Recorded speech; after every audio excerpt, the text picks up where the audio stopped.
Ladies and gentlemen, welcome. My name is Michael Finley. I'm the chairman of the Oregon Fish and Wildlife Commission. Today we have 7 commissioners, 6 present and 1 on the phone. Commissioner Atkinson is on the phone. And we're here to address 2 items. The first thing on our agenda this morning is to adopt some temporary rules.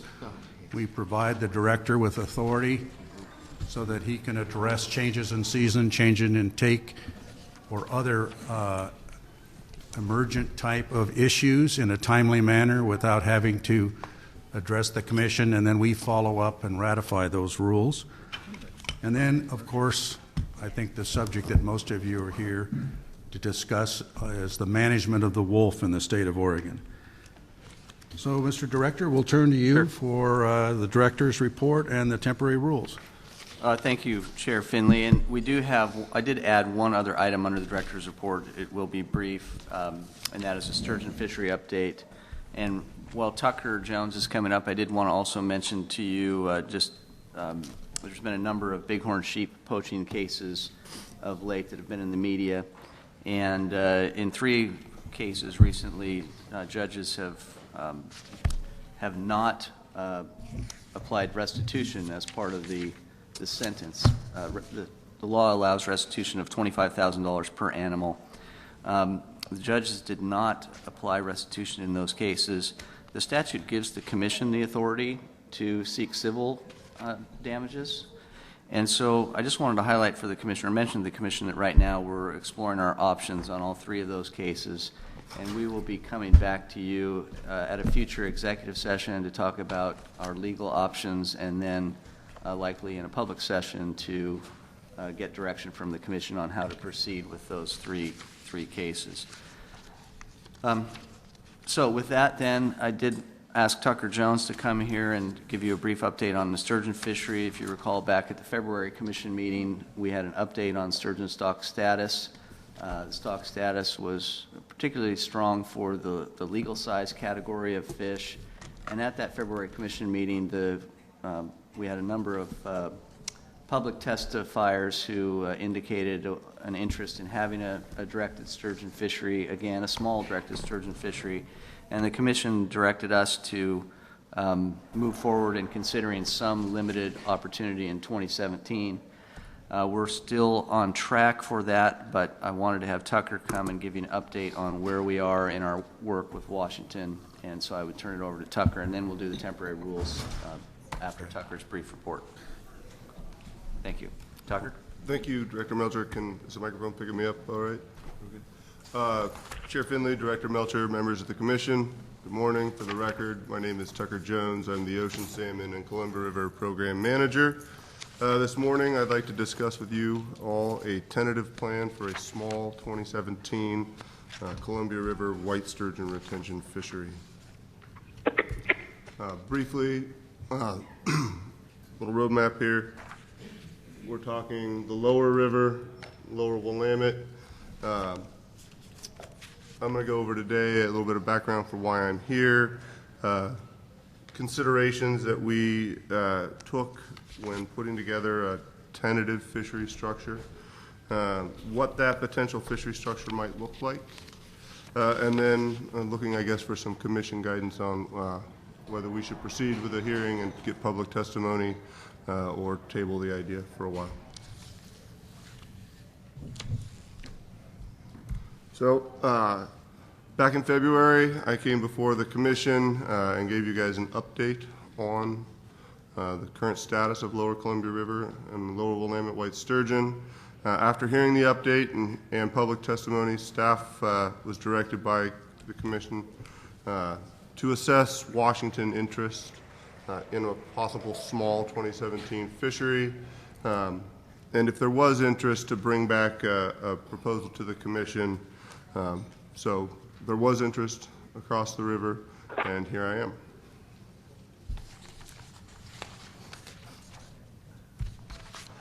Briefly, I just thought I would hit on some of the stuff we talked about in February, sort of a dashboard we've developed for our own use here,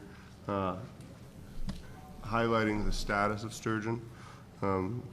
these are sort of largely pulled from the conservation plan, which was adopted by the commission back in 2011.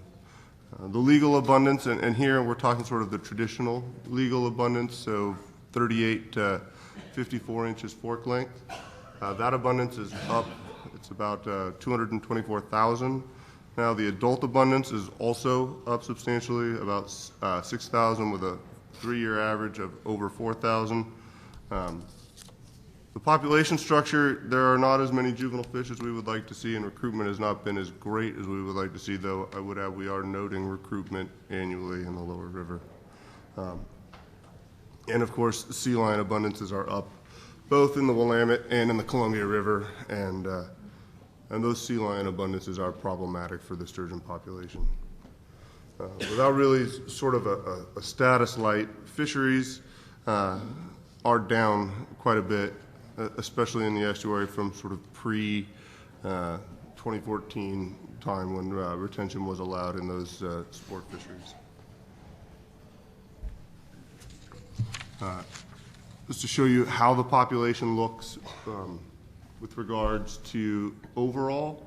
This is derived from our population estimation market capture study that we do using a tagging group that we put out in the early spring, and then coming back with our set lines, which capture a broad side swath of sturgeon. And you can see that, again, that harvestable size is pretty substantial, about 224,000. But the overall population has also got quite a few fish in it, with about 730,000 fish bigger than 21 inches fork length. Just, I guess, as a frame of reference, this number in 2012 sort of hit the trough. We had projected actually this population, that size group, to go down and then come back up, which is what it's done, and it troughed out in 2012 at about 73,000 sturgeon. So that's a pretty substantial increase in that number since that time. We'll talk again a little bit about the sport fisheries response to regulation changes. Prior to 2014, there were retention fisheries in the sport fleet and in the commercial fleet. The trips here, just talking about the sport fleet, about 70,000 trips per year was the 5-year average preceding the close, and about 30,000 trips per year in that May through July timeframe down in the estuary. And July, really, that's 4th of July. You can see after retention fisheries were closed, that was a big drop, 95% or so reduction in trips. And that was, I think, a big hit to that estuary region. There are not a lot of other fishing going on at that time of year down in the lower estuary. I think our assumption was when we took this action that more people would transition to catch and release fisheries for sturgeon, and that has just not really been the case. So, as I said, I've been talking with my counterparts in Washington. They sort of share our view of this. The sturgeon status is maybe not where we want it, but it's doing okay. There is a large number of these sort of traditionally legal-sized fish. There's been a big hit to these estuary fisheries, and they also agreed that a retention fishery could be considered. Okay, so both states, at least amongst the staff, agreed that there's interest in a small 2017 retention season. How will we go about developing a fishery? I think one thing that we all agreed on, at least at the staff level, was that we wanted to be conservative. So the conservation plan, we identified sort of an exploitation rate that we thought was sustainable long-term. That was 16%. We also talked about a couple other rates in the plan. Another one was about at 11%. We decided we would start with that 11%. Then we wanted to apply a buffer to that rate, so we reduced that by about 20% and went to 9%. And then I think amongst staff, one thing we didn't want to do was be sort of starting and stopping a fishery. And so we put layered some more conservatism on top of that buffered conservative and just decided to cut that rate in half. And that's sort of where we're at right now. We decided a 4.5% exploitation rate is what we would start with as a toe dipping exercise, I suppose. I think even with that, in what is my opinion, extremely conservative harvest rate, there was a little bit of trepidation amongst staff. Like I said, we don't want to be opening and then closing. And so we also thought about some other ideas or actions that we could take or off ramps that we could give ourselves when planning out these fisheries. One of those was to sort of reduce the starting number that we were applying the 4.5% to. Another was shrinking the legal size slot for that sport fishery. That serves sort of two functions. It can slow down the fishery. It also escapes some fish past the fishery sort of right out of the gate. And then we would not be setting many of these fisheries concurrently, so we wouldn't apply that 4.5% and come up with our number and then turn everybody loose at once.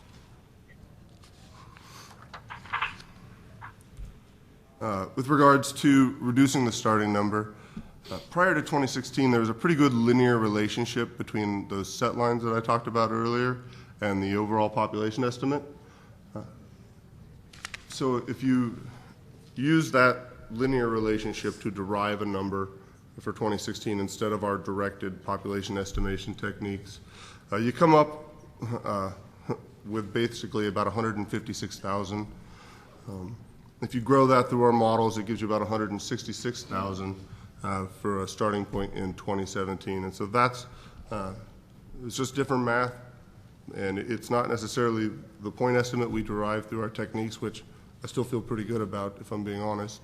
But it gives us another step down, and that number is still within sort of the expected variability, and I just think it's being, conservative at every step. So given all of that, choosing smaller rates, reducing them, buffering them, starting from a smaller number, can we still structure meaningful fisheries? And I think the answer to that is yes, we think we can.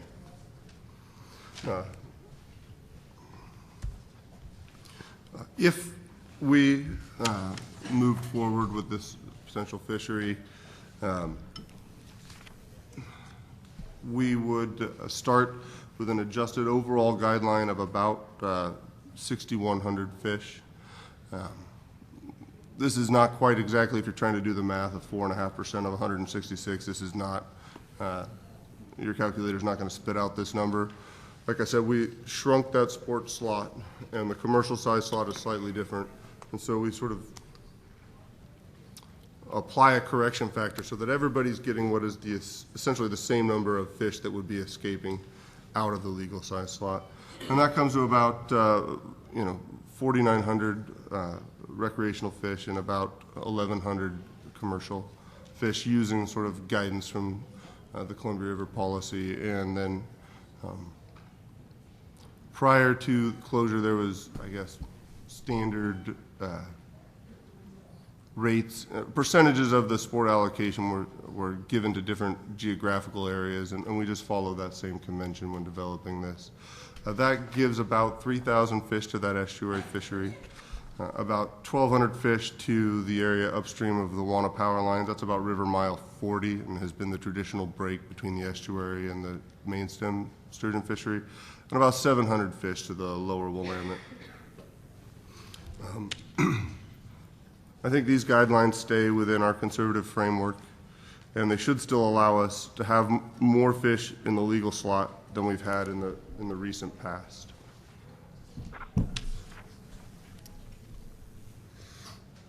With those guidelines, what do we think we're going to get out of that? Well, we think for that estuary fishery, we could probably have about 3 to 4 4-day late May through June estuary openers.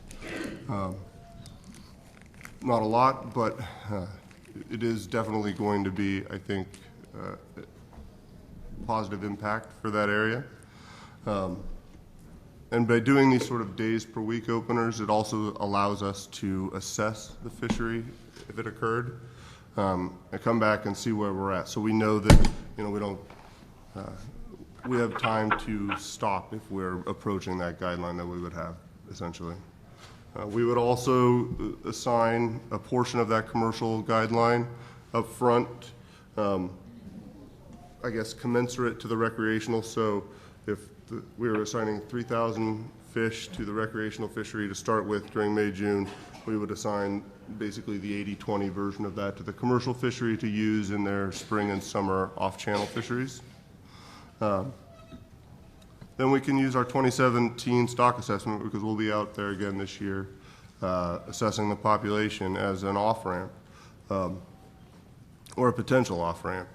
We get through that. If what we see in that stock assessment supports what we saw in 2016, then we can allocate additional fisheries at that time if it seems appropriate. If it doesn't support that information, if fish have left the system for some reason, then we have the ability to not set the other fisheries at that point in time.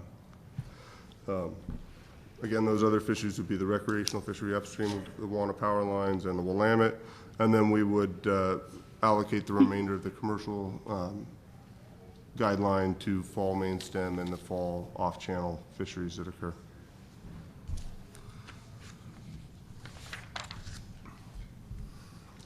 Summing up, status of the lower Columbia River white sturgeon, while not exactly where we'd like it, is not in danger. Again, we're talking about a population that has 730,000 fish in it, greater than 21 inches. We've seen significant rebuilding of that legal size abundance. I think that the population can safely support a small but meaningful fishery. I think that a retention fishery would provide an economic impact to the region, and the potential structure that we've developed has got conservation buffers built in it at each step.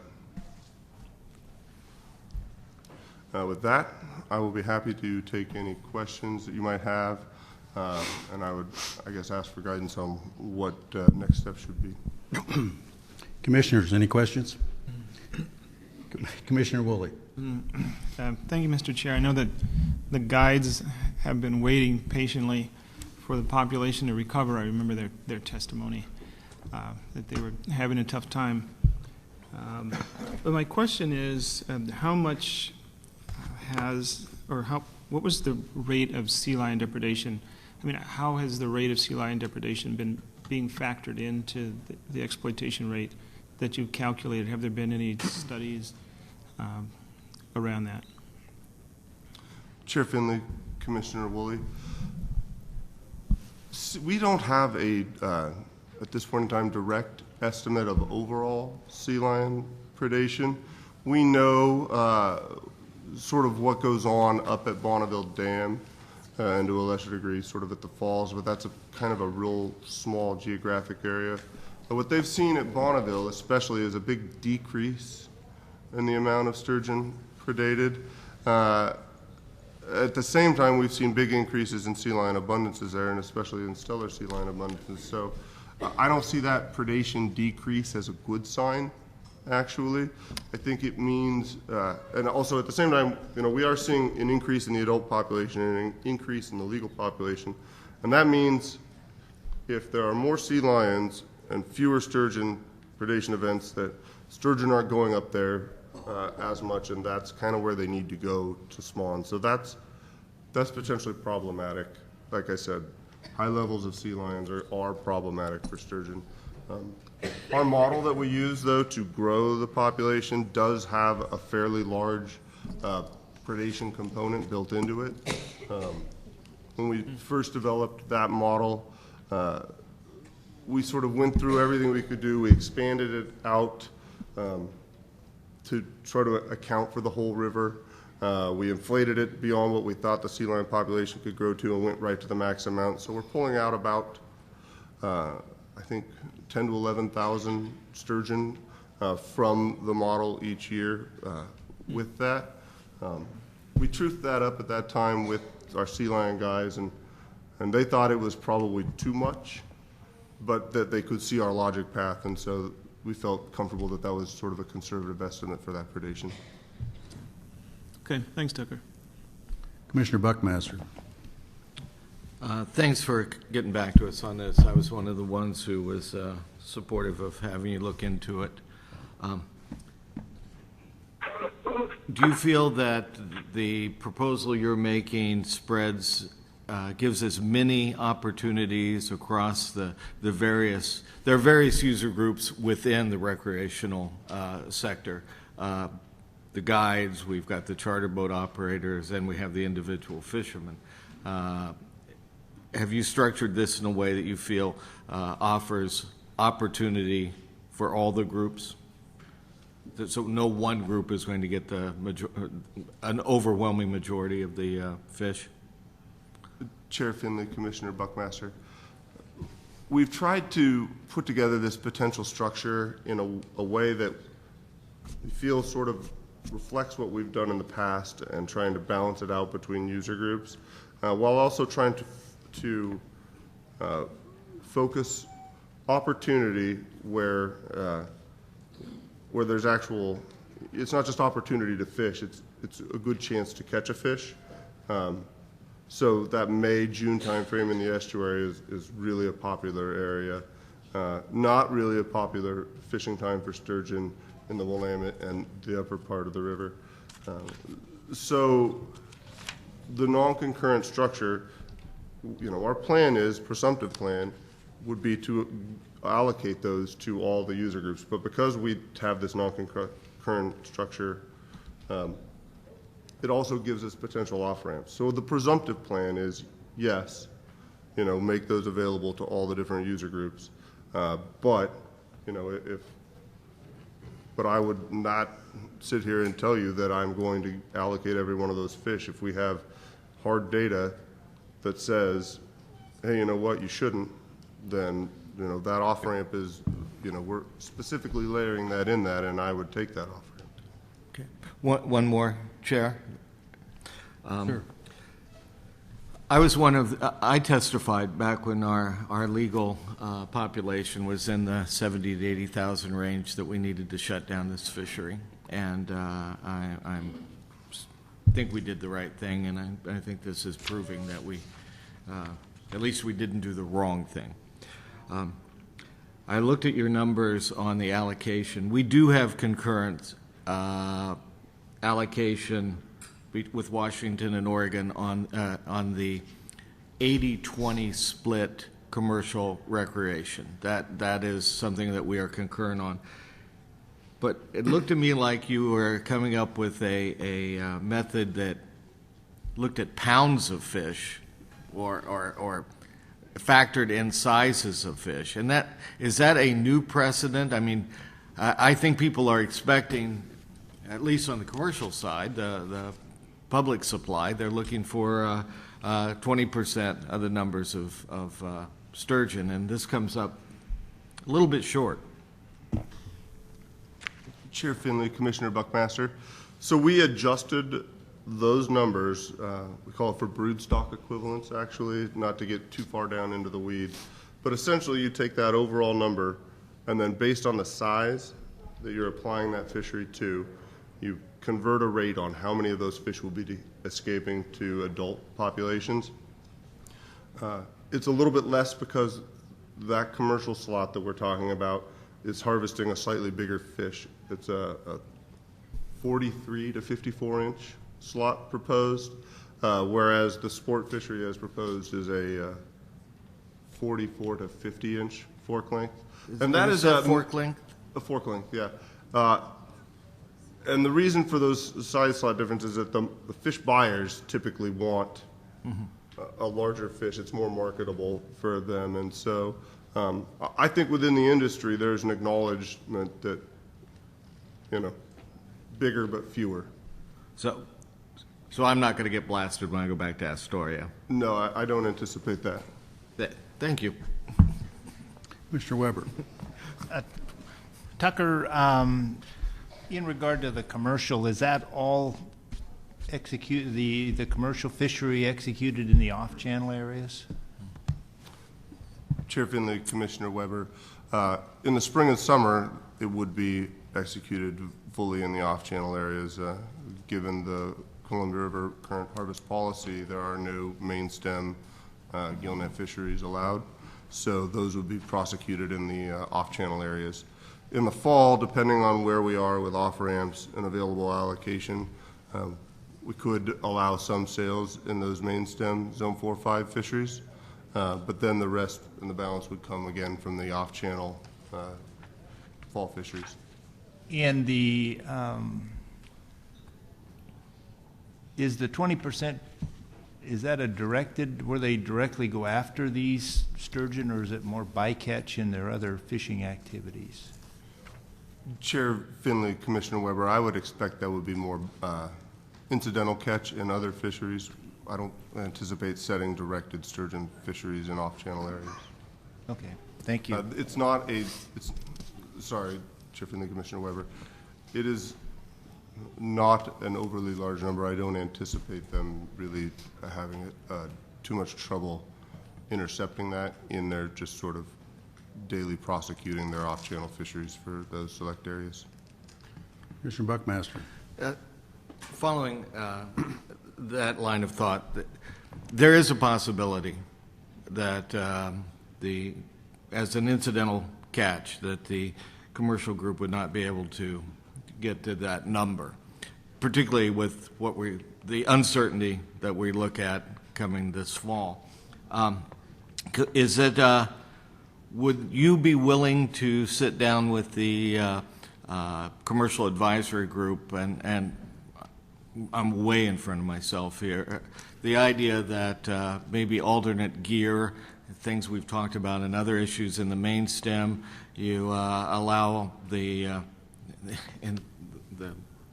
commercial fishermen might hate this idea, but the idea that they could hook these in the lower estuary if we looked like we needed to have additional effort, that they could use hook and line commercially under their commercial permit.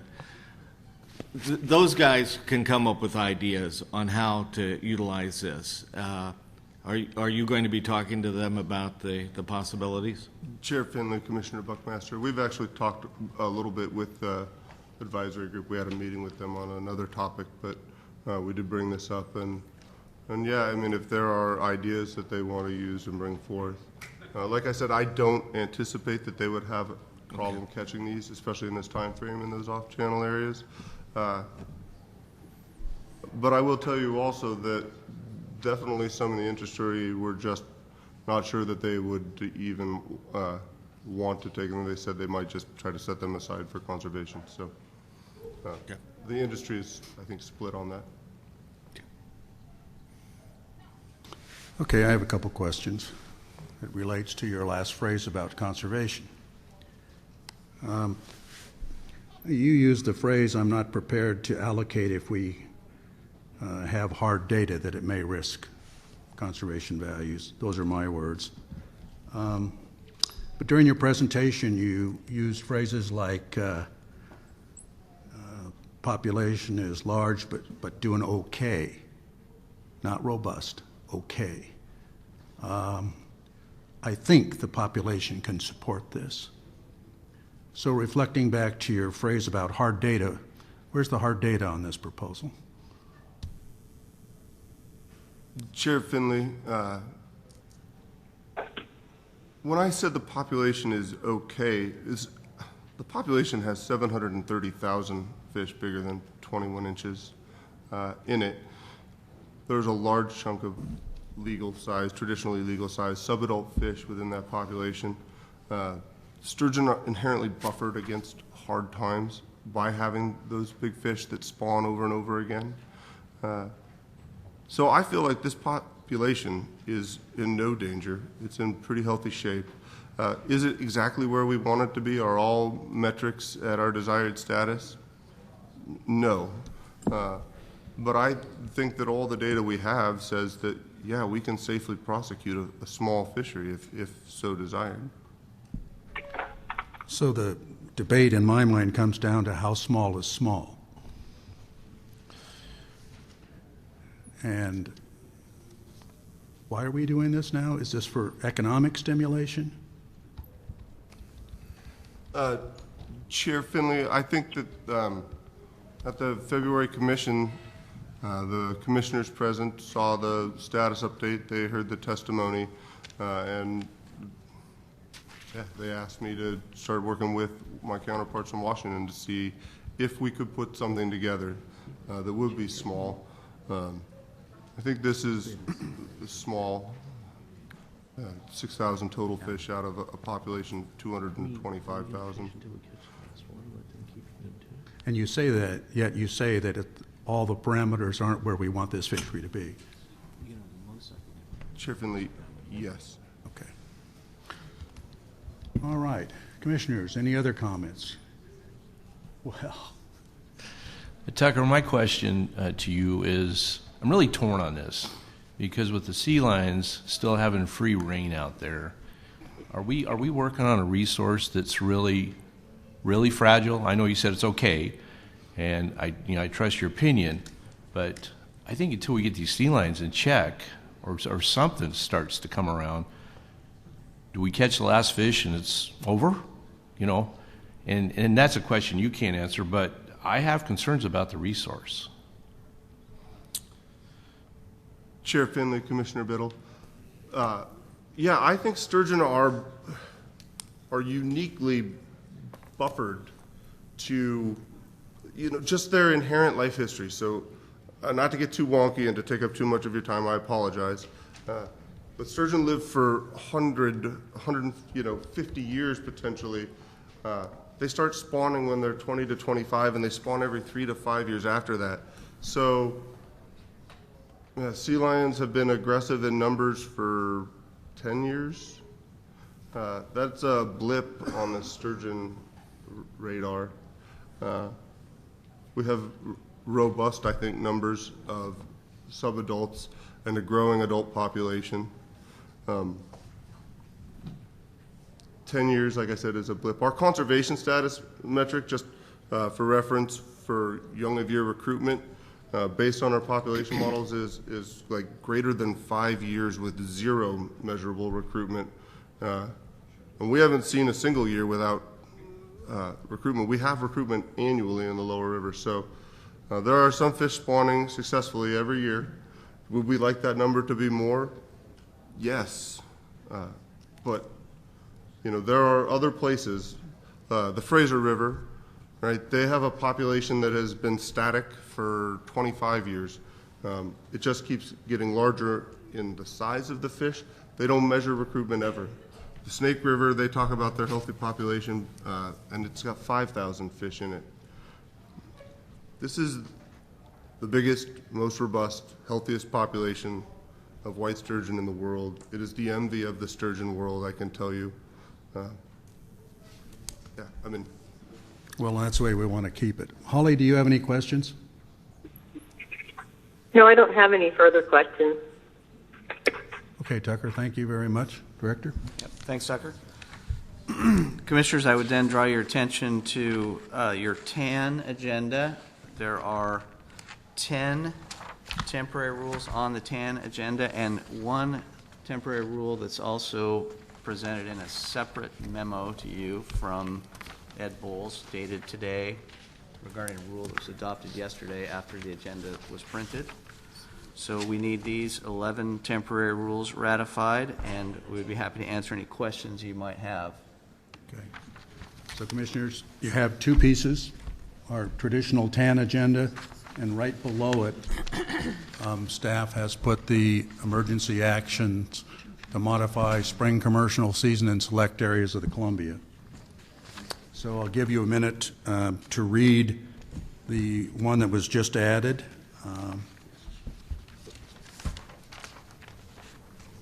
Read it myself.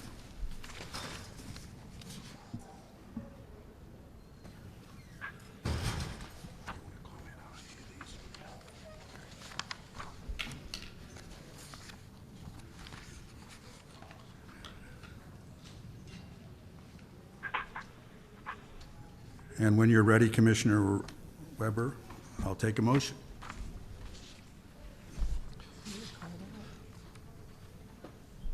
I have a question. Yes, Holly. It seems like we had a lot of temporary rules that adjusted the fishing season in the Columbia, and I was wondering if the director or someone could tell us about what proportion of fishing days or fishing numbers have changed since we established those regulations. Understand the question? She wants to know what you're thinking through. Chair Finley and Commissioner Atkinson, I'm not sure I entirely understand the question. Well, I think I do understand the question. The question is the proportion of the fishing seasons that were set that have then subsequently been modified. And I can't, off the top of my head, calculate that proportion for you. I think it's pretty typical. When we manage, if you look at our temporary rule activities over the course of a year, I would imagine that 80% of them are directed at commercial and recreational fisheries in the Columbia River where we have active and intensive management. We're managing these fisheries, adjusting them both based on fishery performance as well as on population status, that is run size updates. So in a year like 2017, where we have had very delayed passage at Bonneville Dam due to the incredibly high flows and cold water temperatures, we have had to modify fisheries to remain within the Endangered Species Act limits for each population. So I think these rules that we are seeing here are fairly typical of our annual management cycle. As far as the specific proportion, I couldn't calculate that for you. We could probably do it after this meeting. Okay, that satisfies my question. I was mainly wondering if this was a typical temporary rules, or if we were seeing something unusual with the changes in fish returns. Yep. Very good. Okay. Thank you. Okay. Commissioner Weber, are you satisfied enough to make a motion? Yeah, if there's no further questions, I would move that we adopt the temporary rules 1 through 10 on the TAN agenda and the temporary rules set forth in the May 19th, 2017 document memorandum to the Commission from Ed Bowles. Okay. Do I hear a second? Second. Commissioner Anderson. So it's been moved by Commissioner Weber, seconded by Commissioner Anderson. Any further discussion, Commissioners? Hearing now, we'll call the question. All those in favor indicate by saying aye. Aye. Aye. Aye. Aye for you, Holly. Opposed? Aye. Okay, you're saying aye. Yep. Okay, Yes. okay. It passes unanimously. Chair Finley, Yes, ma'am. before we close the director's report, I'd like to comment on the sturgeon proposal. It's a Yeah. little late to do so, if this is still the appropriate time. Yep, it's appropriate. Please Great. do. Just back to the sturgeon proposal, I was thinking about things while we were closing up the conversation, and my position on this would be, I would support the small fishery. I share some of the concerns about the risks to the population, but most of our natural resources face risks in some way, shape, or form, and when I look at the balance of allowing access to the resource base, I think that it's measured and appropriate. So I would support that fishery. Okay. All right, thank you. I would just, Commissioner Weber. just for the record, I would concur with Laura in regard to her comments. Okay, I would as well. okay. All right. Very good. Thank you, Chair Finley and Commissioners, for indulging us under this director's report. And apologies to all the Wolf fans who are here today that had to sit through a little fish update, but appreciate your patience. With that, I will hand the agenda over to you for Exhibit A. Mr. Chair. Okay. as they say sometimes, this is the main event. I think this is why many of you are in this room. We're going to have, we've structured some panels. We're going to ask staff to do a presentation, but not the same presentation that we heard in Klamath Falls. And then we're going to have 2 panels that we've organized and give them a chance to set forth their views and the arguments and data or opinions supporting those views. And then we'll go into public testimony. Now, speaking of public testimony, there's a sign where you signed up asking you to legibly write your name and address. If I can't read your name, you won't be called forward. And if your address is not there, you will not be called forward. So think about how you signed in, and if it says Jenny B and no address, I'm sorry, you will not be called forward. We need your name and address for the record. And so you might think about how you signed in, and that will be our procedure henceforth. I assume they can correct it. Yes, that's why I'm given the opportunity to go out and correct it right now. If you just wrote down Johnny, please go out there, because what we have to do then, it costs not only efficiency, it costs money, because Michelle, our staff assistant on this, has to listen to the tapes and then write down your name and address, and I have to ask you to give it up here. So the whole thing does not flow efficiently. All right. Russ, we'll start with you. Chair Finley, members of the Commission, I'm Russ Morgan. I'm the Wolf Program Coordinator for the Oregon Department of Fish and Wildlife. So today I'm going to be talking about the review of the Oregon Wolf Conservation Management Plan, and specifically about the first product of that review. And I will make a note and understand that this first slide says Exhibit I, and it's dated April 21st. As you noted, it is the same exact presentation that we gave in Klamath Falls. For the record, this is Exhibit A and the presentation for that. To do this today, I'm going to very briefly touch on some background, why we do the review, and a bit on the process of the review. But by far, the majority of this presentation will really be walking through the chapters of the draft plan. And I refer to the draft plan as the plan that's in your packet. The current plan is the plan that we have adopted. So I'm going to do my best to make sure that I keep those two straight. It gets confusing. But the majority of this presentation will focus on the navigating the changes, or the primary changes in the plan itself.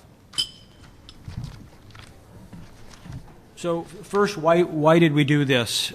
Well, the current plan calls for both reporting to you on a regular basis. That's generally done through an annual report, and you received that in Klamath Falls last month. We also report publicly on our Wolf website. But then it also calls for an additional step, and that is a periodic review or evaluation of the plan on a 5-year basis, really an opportunity to take what we've learned, see what we can do better, and if there's opportunities to make our wolf plan better in this state. So that's really the process at hand. This process started 14 months ago in Salem when you listened to some panel discussions from stakeholders that expressed interest in our plan, concerns, had desires for how, and expressed their desires for the future of wolf management. From that, we also held several meetings with various stakeholder groups and organizations. Really, these are people that have been very closely involved with wolf management throughout the years that we've had wolves in the state of Oregon. We held 3 meetings. One of them was earlier this year. 2 of them were last year. And really, those meetings were really the formative part of getting to some of the bigger policy questions or issues related to the wolf plan. We also coordinated with agencies, various agencies within the state, and also 3 different tribes. in the state. You may remember that last October we presented in La Grande a series of those policy issues, those primary, or what we believed at that time preliminary, were important issues regarding wolves and wolf management in the state.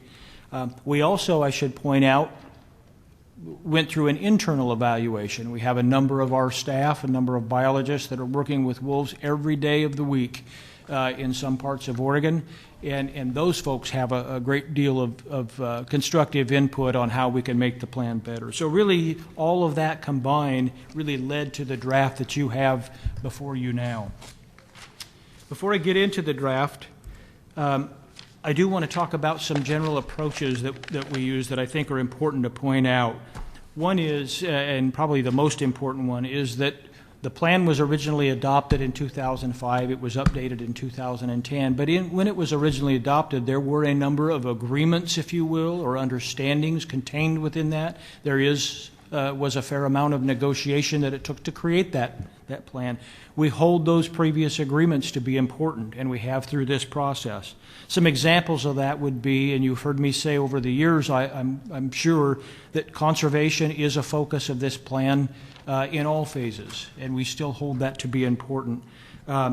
You've also heard me many times talk about the plan is built on a principle of increasing flexibilities. As we have more wolves, our ability to deal with problem wolf situations when they do occur becomes more flexible. That was a primary principle when the plan was first adopted.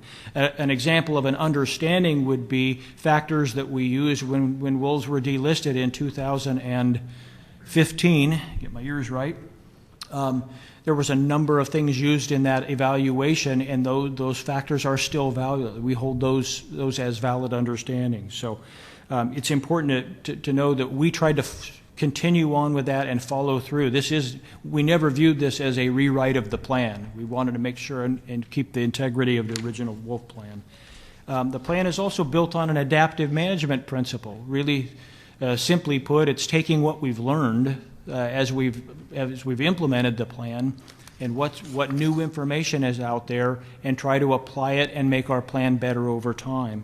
And also, maybe equally as important, we know that as the wolf population increases in the state of Oregon, it also uses more state or agency resources to manage. So we tried to be cognizant as we reviewed this plan, knowing that we're going to have more wolves in the state, to make sure that proposed revisions, or when we looked at the plan, that we're considering the agency's resources as well as we decide what we're going to do in the future. I want to take first sort of I would consider kind of a high-level look, overall look at the plan and kind of describe it very generally, if you will. First, you'll probably note that it looks fairly similar, the flow of it, the general structure. We didn't totally alter how the plan looks and feels, if you will. It still, as I pointed out a minute ago, it still maintains an overall conservation focus as sort of a preliminary or a primary principle. It does reflect more current situation, more Oregon-specific data. Remember that when the wolf plan was originally developed, there were no wolves in this state. So the plan at that time was very predictive, used a lot of information and data from other states, primarily northern Rocky Mountain states that had wolves. Of course, we have had wolves in this state for a number of years, so we tried to transform from an informational standpoint toward Oregon-specific data where we could. You will also notice a significant increase in the use of scientific support of the plan. So just quantitatively, that's not necessarily as important, but certainly much of the science that we input, there's probably roughly 3 times the amount of scientific support in this draft as there is in the current plan. And the important part of that, it's not the number, but it is most of that new work has been done in the last 10 to 15 years. After the starting of planning before 2005. We reduced the number of appendices in this plan in this draft plan. from 16 to 4. Some of those we eliminated as outdated. Others we took parts and information from those and incorporated it within the body of the plan. The idea here, you can probably get a direction that I'm going, is our intent was to streamline this plan where we can, make it more efficient, make it a little bit simpler. Because we did some of those and reduced some of those appendix, some of that information still is important. So we will continue to make earlier versions of the plan still available for people to reference. We will have our original 2005 plan, a 2010 plan available on our Wolf website so that people that would like some of that background or maintain some of that historical reference can access that. Now I'm going to go through the chapters. There's 10 chapters to the plan, and I'm going to go through each of them, and you'll find that some of them go very quickly and some of them are a little bit more detailed. Chapter 1 is a great example of tacit streamlining, if you will, of this plan. We reduce the overall level of content. We combine the two, the introduction and the chapter 1 of the current plan, and really shorten this chapter significantly. The reason we did that is because we felt like with wolves especially, there is so much information out there. There's so much historical and background information. It's easily found, it's easily referenced, and we felt like that's a place to go get it, not necessarily our plan. We could simplify the plan that way.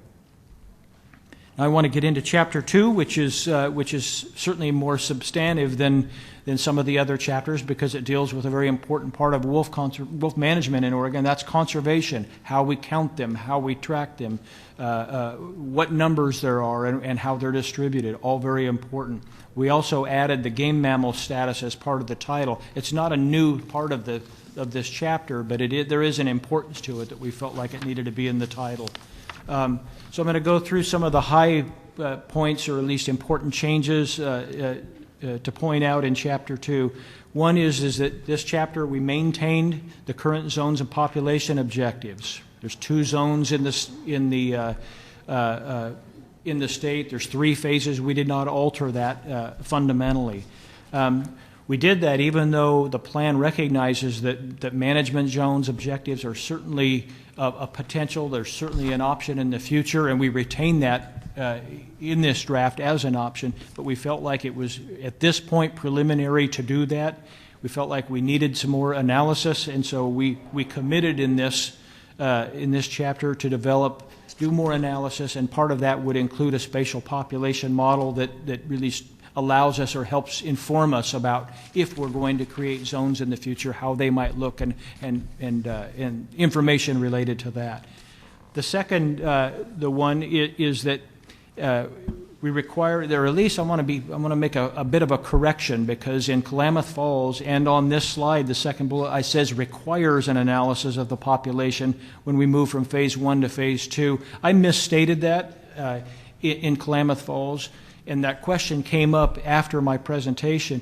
Really, more accurately, is we included if the population or health factors are suspicious, or if the population is not increasing, even though we've reached that conservation objective in the west side of the state, in that scenario, we would commit to doing an analysis of the population.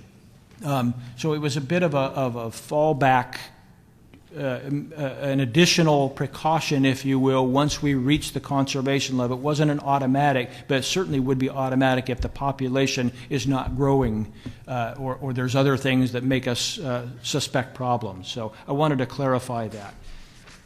The third one is that we added language in this chapter to clarify, and this information is based on the delisting analysis, clarified a minimum number of wolves necessary to really reduce or effectively reduce the risk of dropping below the phase 3 management objective. Remember that we said at the time of delisting that number of wolves isn't necessarily, that didn't mean that was enough wolves. And so but until we do more analysis, develop a spatial population model, and really dive into that more, we did want to include some of that into this plan. So that's very clear on those sort of minimum numbers, if you will. We added an entirely new section in this chapter called potential conservation threats. It contains the sections you see there. Diseases were already in the chapter. We added them into this section. The idea was to be a little more directive or a little more cognizant of the potential. Even though the population is growing, we expect it to grow, there still are things that we need to pay attention to as an agency, and that was the intent behind it, this addition. We changed or recommend or proposing to change the collaring requirement. This is something in the current plan that's pretty dictatorial, if you will, about we will collar this number of wolves. And as we discussed in Klamath, I hope you took away that it's not always easy to meet those. You can say you're going to collar both breeders in every pack, but actually doing it is quite problematic. So our intent here was to make this a little more realistic and a little more fluid based on the situation. There are some packs clearly that need more collars than other packs, would be a simpler way of putting it. So we're proposing in phase 1 and 2 to maintain a collar per pack, as opposed to both breeders, as it is in the current plan. In phase 3, going to collaring in select situations, which the current plan actually already states. We just sort of reworded it a little bit to make sure it's clear, and gave some ideas on what select situations might be. Certainly areas that have potential depredation, livestock depredation would be one. Areas that have more management implication or need might be another. There's some packs that may not need radio collars in the state of Oregon. It did not, and I want to be clear, it did not indicate an interest or desire to reduce our monitoring. We're not intending to do that. We're trying to be more realistic about how we can and should monitor wolves.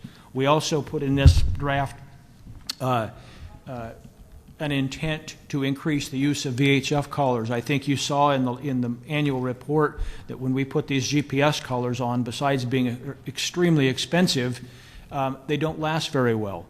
And we've had very good luck with VHF collars. You might get 5 or 6 years out of those collars, whereas with GPS collars, I believe our report showed 18 months was our average lifespan of a collar. So our intent is to continue to use both, but certainly in some cases we feel like we can keep collars in packs better if they're a more stable collar system.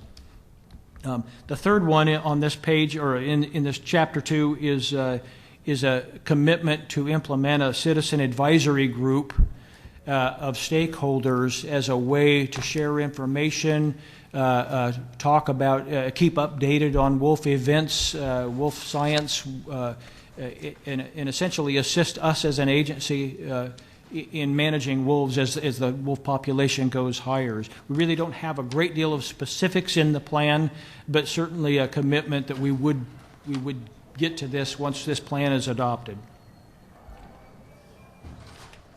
Next part of Chapter 2 that I want to talk about is the special status game mammal status, if you will. And I do want to point out a couple of things about this. I think they're very important. One is the establishment of game mammal status was called for in the original plan. It was put in Appendix P of the original plan. It wasn't adopted legislatively immediately, but in 2009 it was formalized and adopted by the legislature. So wolves per plan were made a game mammal in this state of Oregon.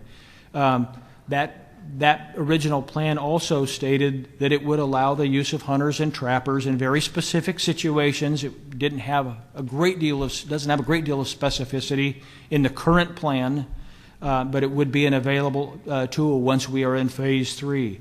It went on to say that it's not intended to manage or limit the wolf population, and it clearly stated there would be no general hunting seasons allowed in the state, and also that it did not replace non-lethal efforts. So all of these things have been in place, are in place today, and have been since the original wolf plan called for in the original plan and adopted in 2009. So this proposed draft, or this draft revised plan, does not change that. Our proposal is still to maintain that ability to use hunters and trappers as management, in responsive management situations. But we did include additional specificity of how and when that take would be allowed. For example, we added additional criteria to make it maybe more clear, if you will, on the requisites that we would use before we implemented that. An example would be the first one, must not reduce overall population health factors. The current plan right now says we couldn't do it if it was affecting viability. We felt like viability is not, in itself, is not an adequate measure in itself. It really needed something else. So we added, there's other factors associated with wolf populations besides viability that we need to be paying attention to.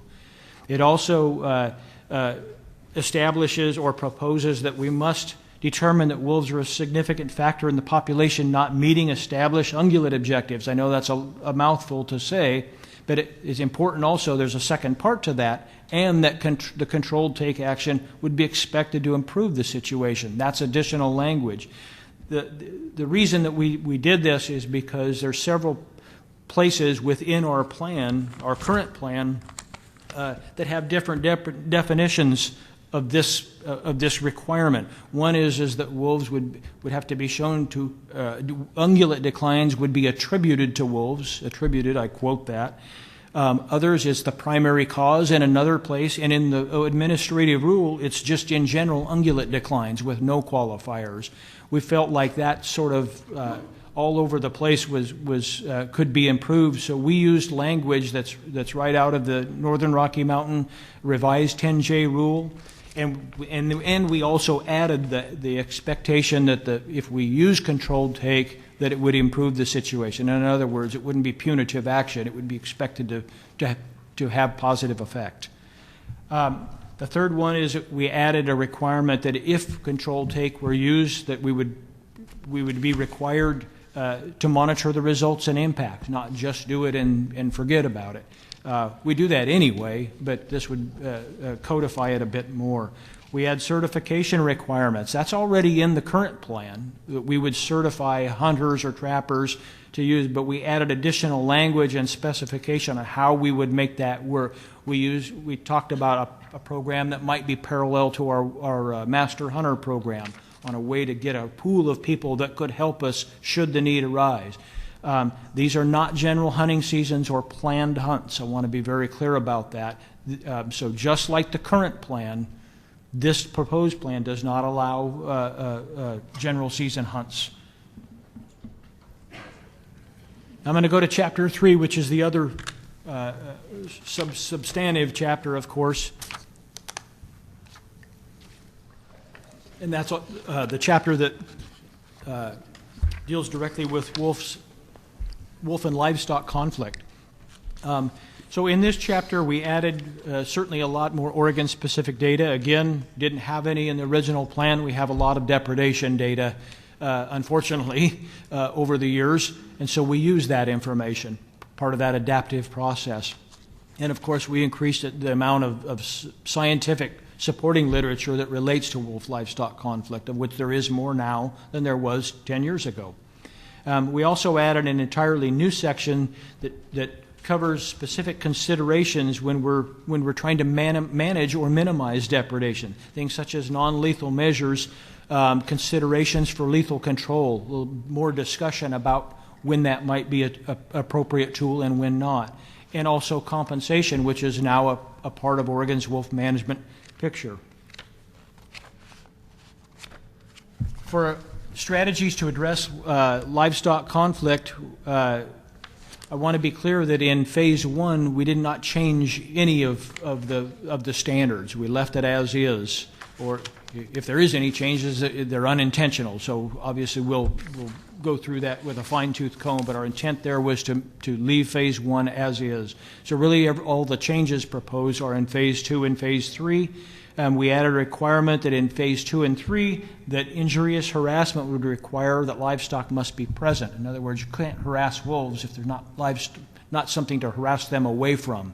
Intent of harassment is to keep wolves away from livestock and instill that fear of being around them. So the second one is we're proposing to raise the minimum level of depredation in Phases 2 and 3 before we consider lethal control. Current plan in those phases is 2 depredations, 2 confirmed depredations, or there's a second part, or 1 depredation and 3 attempted depredations, which might be something like testing, if you will, and that's listed in the plan and rule. So our proposal is to change that minimum definition to 3 confirmed depredations within a 12-month period, or 1 confirmed depredation and at least 4 probable depredations. The 4 probables is something that was not presented to you last October.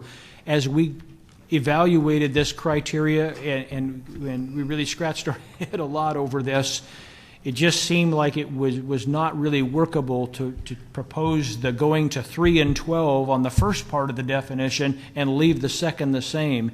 And as I explained in Klamath Falls, when we do determinations of probable, there is an investigation, there's information, there's data, there's certainly more rigor to that determination than, say, something like when did wolves test livestock.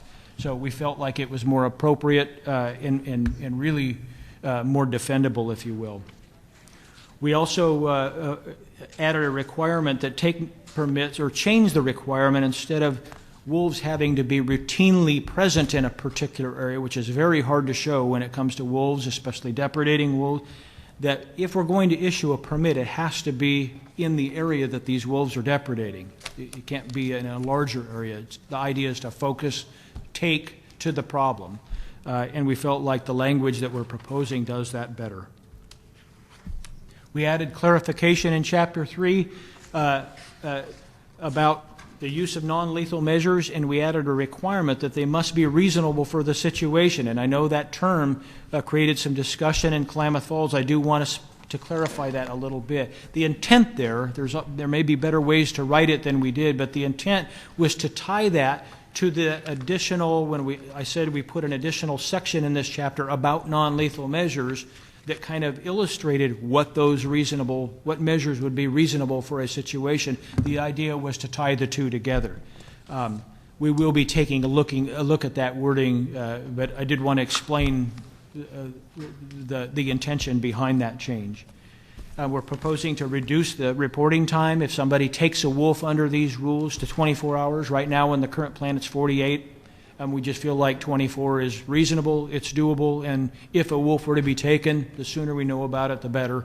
No different than when we go out and do depredation investigations. We do them immediately, so we felt like that was important. The last one on this page is about the issue of in Phase 3, the current plan allows us to use, or Wildlife Services as well as ODFW, to conduct depredation investigations.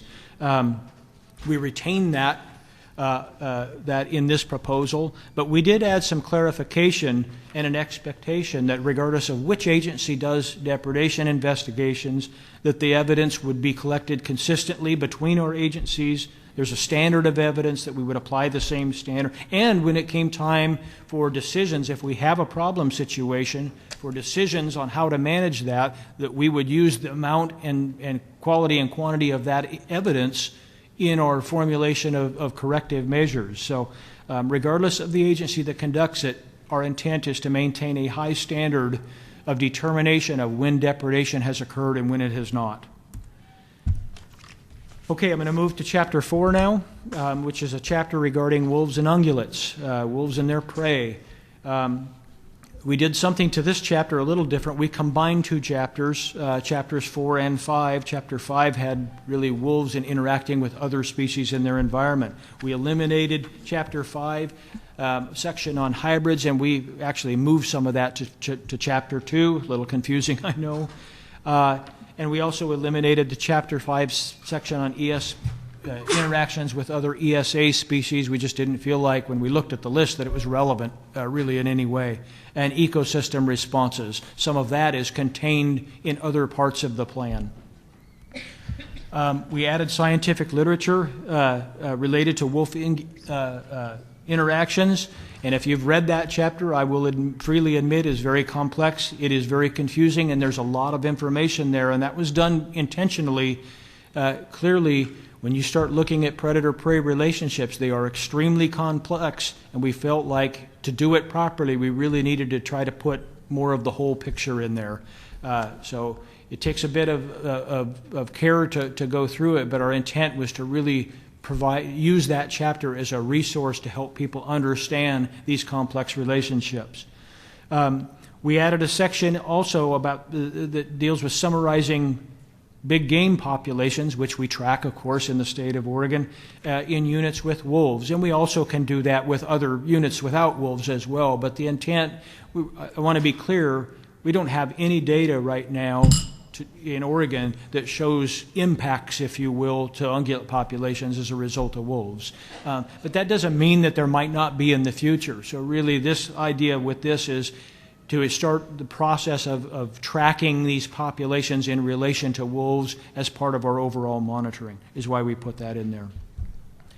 We also added a section, we kind of took a section out of Chapter 5 on wolf interactions with other carnivores, and we felt it was appropriate for this chapter, because really you can't, some of our research is even showing you can't really separate wolves and ungulates and other carnivores. All of these predators and prey sort of depend on each other, and so really putting them in the same chapter and addressing them together seemed appropriate to us. We updated the strategies at the end of Chapter 2 to reflect the game mammal standards. There's no changes or new things than what's in Chapter 2, but we want to make sure it's consistent. What we're proposing in Chapter 2 regarding game mammal standards would apply in this chapter as well. Okay, that's the big stuff. Now I'm going to go to Chapter 5, and the rest of them go a little bit quicker. And not because they're less important, but they are shorter. Chapter 5 is the chapter on wolf and human interactions. We updated, we reorganized, we used a significant amount of information from California. We appreciate them putting that together and allowing us to use that, really covering interactions of wolves and humans across the continent and even in parts of the world. So it is reorganized, it is updated. We do reaffirm by strategy in this chapter that when there are issues of wolf-human interactions, which are fairly rare, that it still remains a high priority. Our intent is to still follow up, investigate those when we get them. Chapter 6 is about information and education, recognizing that ODFW in itself is not an educational institution. Education is still important. We did shorten this chapter, and really what we did is we tried to focus it on our communications plan, which also just revolves around our Wolf web page.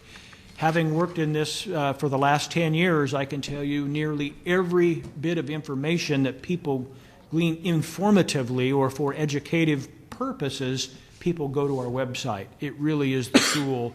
If they want to learn about wolves, wolf numbers, what's happening in Oregon, they use that. So our intent is to focus more on that and less on some of the other parts of the current plan. Shortened and streamlined, again.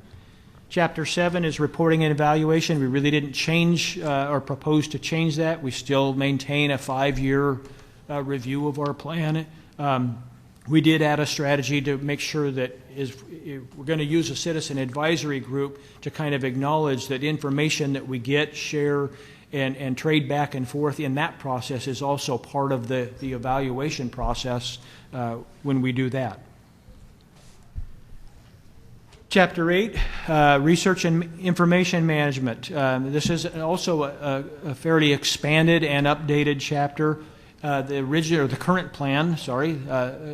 plan does not have any strategies or objectives with that chapter, so we added the ones you see here, all 5 of those. It really doesn't change the overall direction or intent or importance of research of wolves and wolves in their interacting with their environment, but we wanted to make sure that it's a little more codified by the strategies consistent with the other chapters. Chapter 9 is the chapter relating to the cost of wolf management in Oregon, and this is a good example of when the original plan was made. Of course, everything was very predictive, and it was a very much expanded chapter because of that. We completely revised and condensed that at an extreme level, and really what we're doing, we have managed wolves. We do currently manage wolves in the state. There's a cost and a budget to it, and we reflect that in this plan. So our intent was to, again, shorten and simplify. Chapter 10 is simply the literature cited section, the only reason I wanted to point that out is because in the current plan, literature cited for each chapter is at the end of each chapter. In this proposed plan, it's at the end of the document as its own chapter, Chapter 10. I do want to point out one more chapter that is not there in this plan, and that is the chapter on economic considerations. We removed it completely. As we evaluated, again, spent a lot of time thinking about this, writing, drafting, talking to people. We could not help but continue to come back to the standpoint that that entire chapter was written from the standpoint of understanding trade-offs and values of wolves. In other words, it was originally developed to help us decide whether Oregon should have wolves. We couldn't help but come back to the same old thing every time, and that is Oregon has already made a decision to have wolves. We really didn't feel like this chapter was appropriate or necessary. Oregon has wolves, and that's that. So we shortened got rid of this chapter. There are still some important parts of this chapter that we pulled out information and put in other parts, especially in Chapter 2 and actually in Chapter 3 as well. So I do want to point that out. Okay, next steps. Of course, we're doing this meeting today. There will be more coordination. That doesn't stop just because we've produced a draft. We are and have since the April 21st meeting have been talking to other agencies and tribes. We, of course, will be reviewing public input. I review it all. Every bit of written information that comes, I will read and have to date. We'll also do more external review as well. Once we get a draft, more of a final draft, it will go out for external review as well to other wolf managers, experts around the country. At some point, we will develop a revised draft for you that's a potential and rule that's potentially adoptable. We just don't have a timeline yet. Perhaps that guidance will come at some point. And with that, I think I'll be done. Okay. Thank you, Russ. Russ, we'll hold on there just a minute. I'm going to deviate a little bit here. If there's some burning question that one of the commissioners has, we'll bring you back at the end as we usually do. But commissioners, is there one or two? Commissioner? Go ahead. Russ, my question is, on this 3 confirmed depredations, what about multiple animals? I mean, if it's, if some wolves would come in and kill 2 or 3 instead of just one, how do you guys define and view that? Chair Finley, Commissioner Biddle, depredation is defined as an incident of depredation, and an incident in our plan and rule it can contain any number. So it's really an incident, whether it contains one animal, injured or dead, or multiple animals, is still one incident. So when I say depredation, I'm talking about an incident of depredation. And the reasoning behind going from 2 to 3 as a minimum? This was a good example of what I talked about, being adaptive and using what we've learned. At the most basic level, I guess I would say that this agency has never went to lethal control before 3. So using a process that we've done, it's also on many cases when we have evaluated after the second one, it's just very difficult for us to tag 2 incidences as chronic.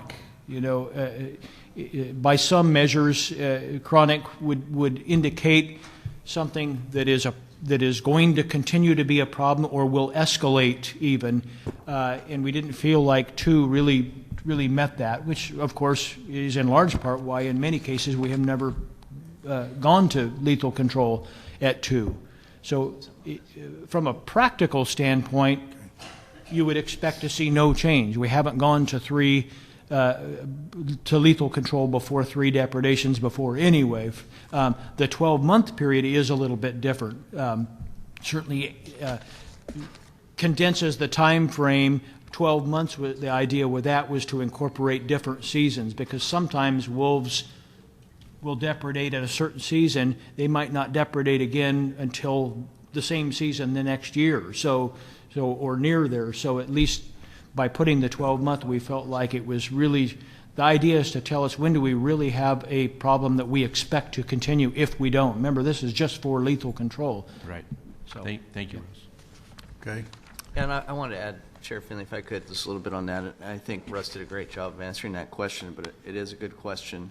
When, over the last 3+ years since we've been in phase 2 in the eastern portion of the population range, we've had multiple incidents or examples where we met the two depredation threshold, and then we have examples, number of examples where then the producers request us to take lethal action, and there's some expectation that we will, and in each case we've not taken lethal action. And so, as Russ said, the moving to 3 really represents more of the practice that's been in place on the ground, and not setting up this false expectation that then leads to quite a bit of anxiety when they ask at 2 and we tell them no. So it could still be at 2, but there should not be any expectation that, unless it's a very extreme example, that we would ever act at 2. So that's why I recommended changing it to 3. All right. Thank you, Director. Okay, we're going to move forward. Thank you, Russ. I want to thank the members of the public for filling out your names and addresses and writing legibly. I've been going through this. We have roughly 10, 20, 30, 48 people signed up, and we have our panel to address. So we're going to have to, I'd ask when I call up the panels that you bring a couple of spare chairs from the front row so that you have 4 seats.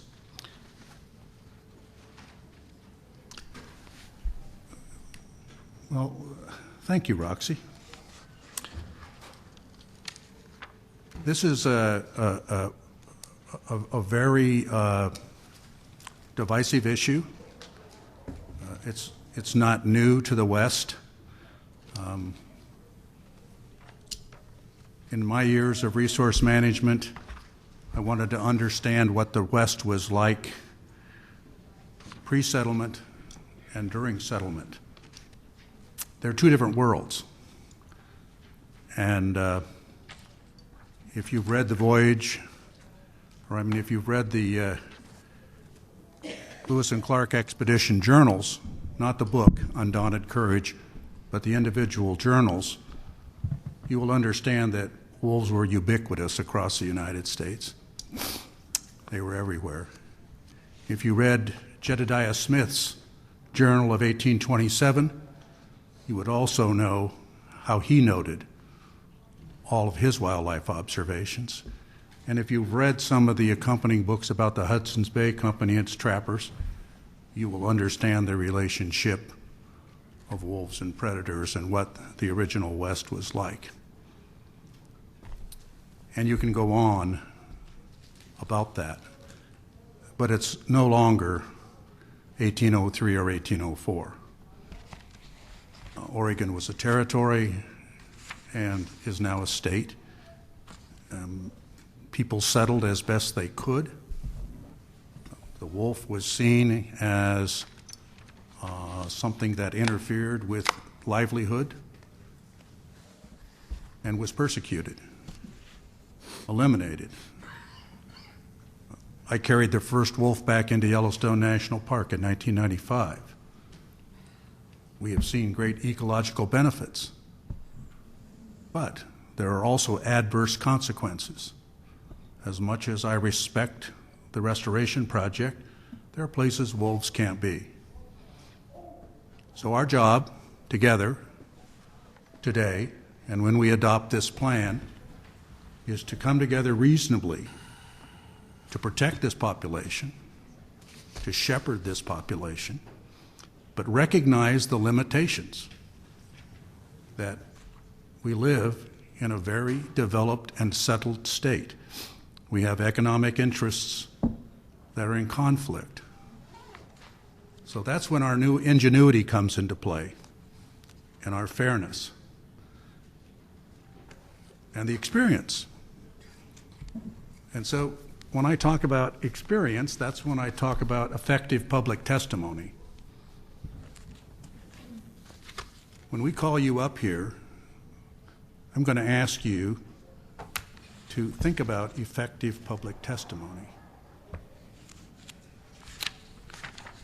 It's not to, and I don't mean to demean this because I've sat in the moonlight listening to moon howls on the shore of Yellowstone Lake, but that doesn't help us manage wolves in Yellowstone in Oregon in a complex society.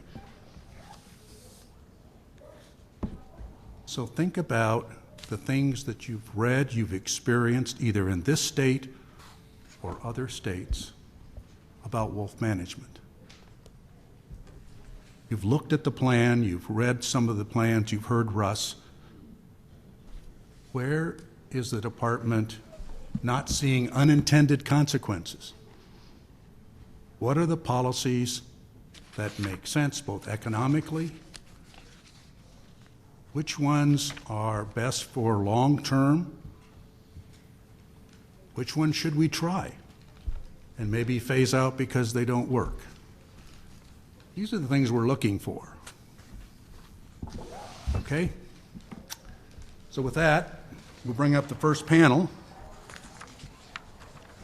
Todd Nash, Sarah Mitchell, Jim Atkinson, and Bill Richardson. And you folks do not have to state your name and address for the record. We know well who you are and how to find you. And, Mr. Chair, we're giving each panelist 10 minutes, so I have set the time. Okay. Great. Or you can use this, which.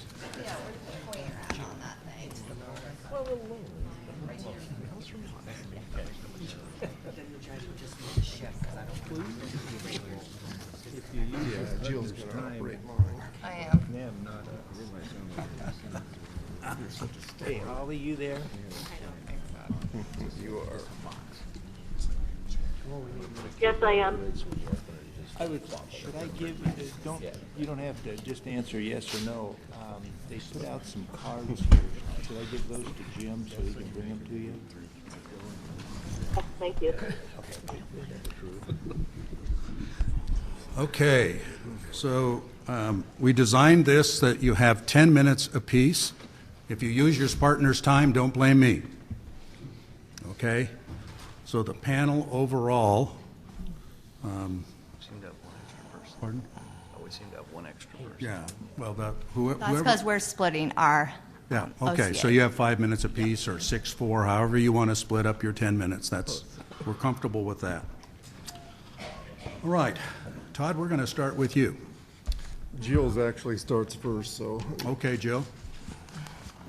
Good Jill, morning. Jill, would you state your name and address? Oh, you're here, Joe McLaren. Yeah, I will. Thank you. I'll state it for you. Good morning, Chair Finley, Director Melcher, and other members of the commission. I just want to thank you very much for taking your time today to listen to this room full of people who are so passionate about this animal. And also the state cops. I've never been in a room with so many state cops before. My name's Jill McLaren. I'm a fourth-generation rancher from Joseph, Oregon. Is that good enough for my address? And I'm here representing Wallowa County Stock Growers Association. I'm currently serving as the president. I'm in favor of the written correspondence we've had and our testimonies, and today I'm going to be talking about the three main points and requests that we've been talking about for the last year, or I believe Russ said 14 months. First being local control on the unit level decision, management units and zones, and collaring. I'm mostly going to be talking today about qualified agents.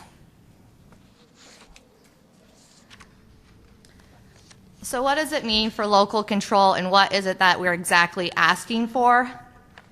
We're asking for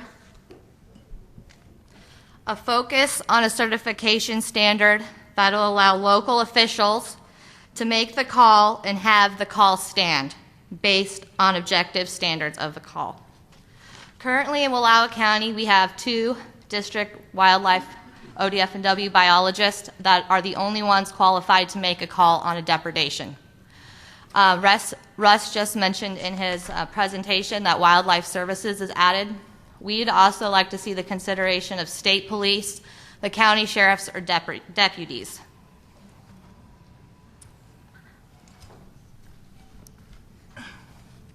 So this goes back to Mr. Chair Finley's request about experiences that he just mentioned.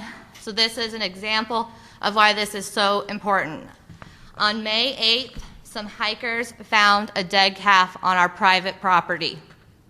The hikers immediately called us. The calf was still warm, and there was sighting of a gray animal running away from the area. Immediately, my dad called the sheriff's department. It was a weekend, so the ODFW biologist was then going to be contacted by the sheriff, and the undersheriff was out of town. So throughout the afternoon, we waited for phone calls to come in from our 2 district biologists to go out to make an investigation on this depredation. But the result we got was that they were both out of town and would not be available until Monday morning. Our next call went to Wildlife Services. He was out of town and was not available. And the sheriff was not comfortable leaving town because the undersheriff was unavailable. So this left us with nobody to investigate the scene in a timely manner. So we decided to head out ourselves the next morning. This is the calf, what the calf looked like when the hikers found it. As you can see from this slide here, that most of the depredation came from the back end of the animal and the guts were eaten out. This, I'm not a qualified agent, but to me this looks like a depredation of wolf. When we went out to the carcass 20 hours later, this was what was left.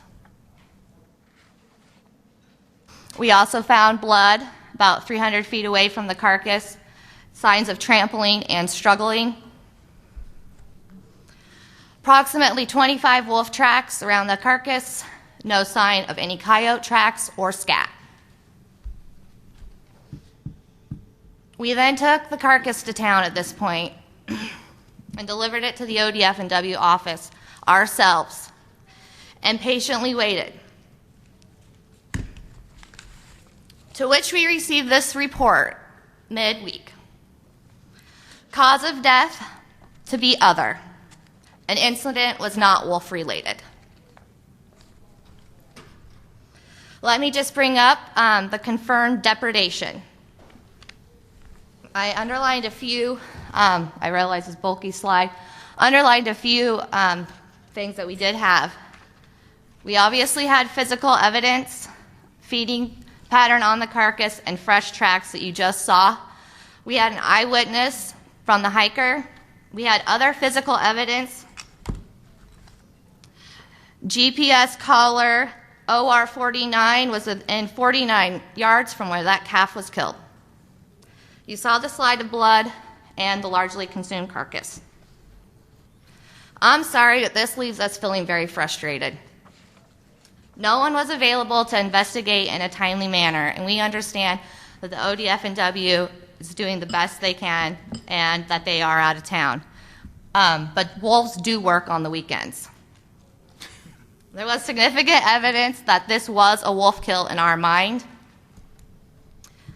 And in all case reality, and Russ spoke to it a little bit, we felt we should have got at least a probable. So out of the lead biologist that did this investigation, in 2016 he had 3 confirmed, 0 probable, 8 possible unknowns, and 6 others for 17 total investigations. So that's the point that I really want to drive home, that having 3 probables is not realistic. And this would have been the 3rd confirmed kill on this pack, and this is just why we feel so frustrated. Wolf management is a complex issue, and in our county, we need more qualified agents. This time, Todd. Okay, thank you. Todd? Thank you, Jill. Chair Finley, Commissioner or Director Melcher, Commissioners. My name is Todd Nash. I'm the Wolf Committee Chair for the Oregon Cattlemen's Association, and I'm also a County Commissioner in Wallowa County. The three principles that we've been asking for,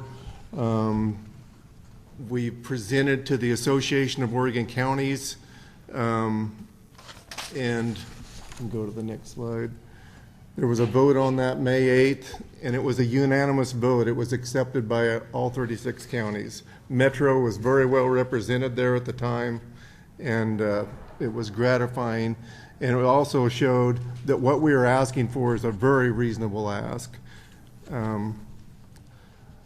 We live in Oregon, as Chair Finley stated, every wolf in Oregon is going to come in contact with livestock. And we need to recognize the management and the degree of management of which you guys have taken on. The management has been put back on us. We need GPS collars, not VHF. We need them to go into phase 3. If we're expected to do non-lethal activities, most of those things hinge on GPS collars. The management units were another thing that we asked for. And Russ addresses very well the minimum number of wolves, but nowhere does the plan address a maximum number of wolves. We don't want to be overburdened in any one area, given the fact that every wolf is going to be in contact with livestock, and our wild ungulate populations is a consideration as well. I covered collaring a little bit already. Standards for lethal control. This slide is a little confusing, but in the entirety of the state last year, there were 3 probables. It's very disingenuous of Russ to put forward that you have to have 1 confirmed and 3 probables to go to lethal take. That doesn't happen. You saw how hard it is to get a confirmed, let alone a probable. We would like to have 1 incident and go to lethal take, realizing that probably won't happen. But we were told also that the fallback position would be 2. And there are cases where we have animals, wolves come in and take animals right next to houses, right next to humans. They've had chase scenes. They've been habitually next to farmsteads. And in those cases, we need the local biologist to make that decision, knowing the criticalness of the situation, rather than a standard that has to be met, that the threshold is so high. And you talk to a small livestock producer, who I have one friend here today who has 8 cows. They come in and kill 3 of them one night. He's got to have 2 more incidents before they can go lethal take. It's a ridiculous standard to set up there. Anyway, I'll wrap up with that. Thank you for your consideration. I look forward to questions when we get done here. Okay. Thank you, Todd. Thank you, Jill. Stay with, if you would. We're just moving positions. All right. You're ahead of me. You're ahead of me. Okay. Sarah?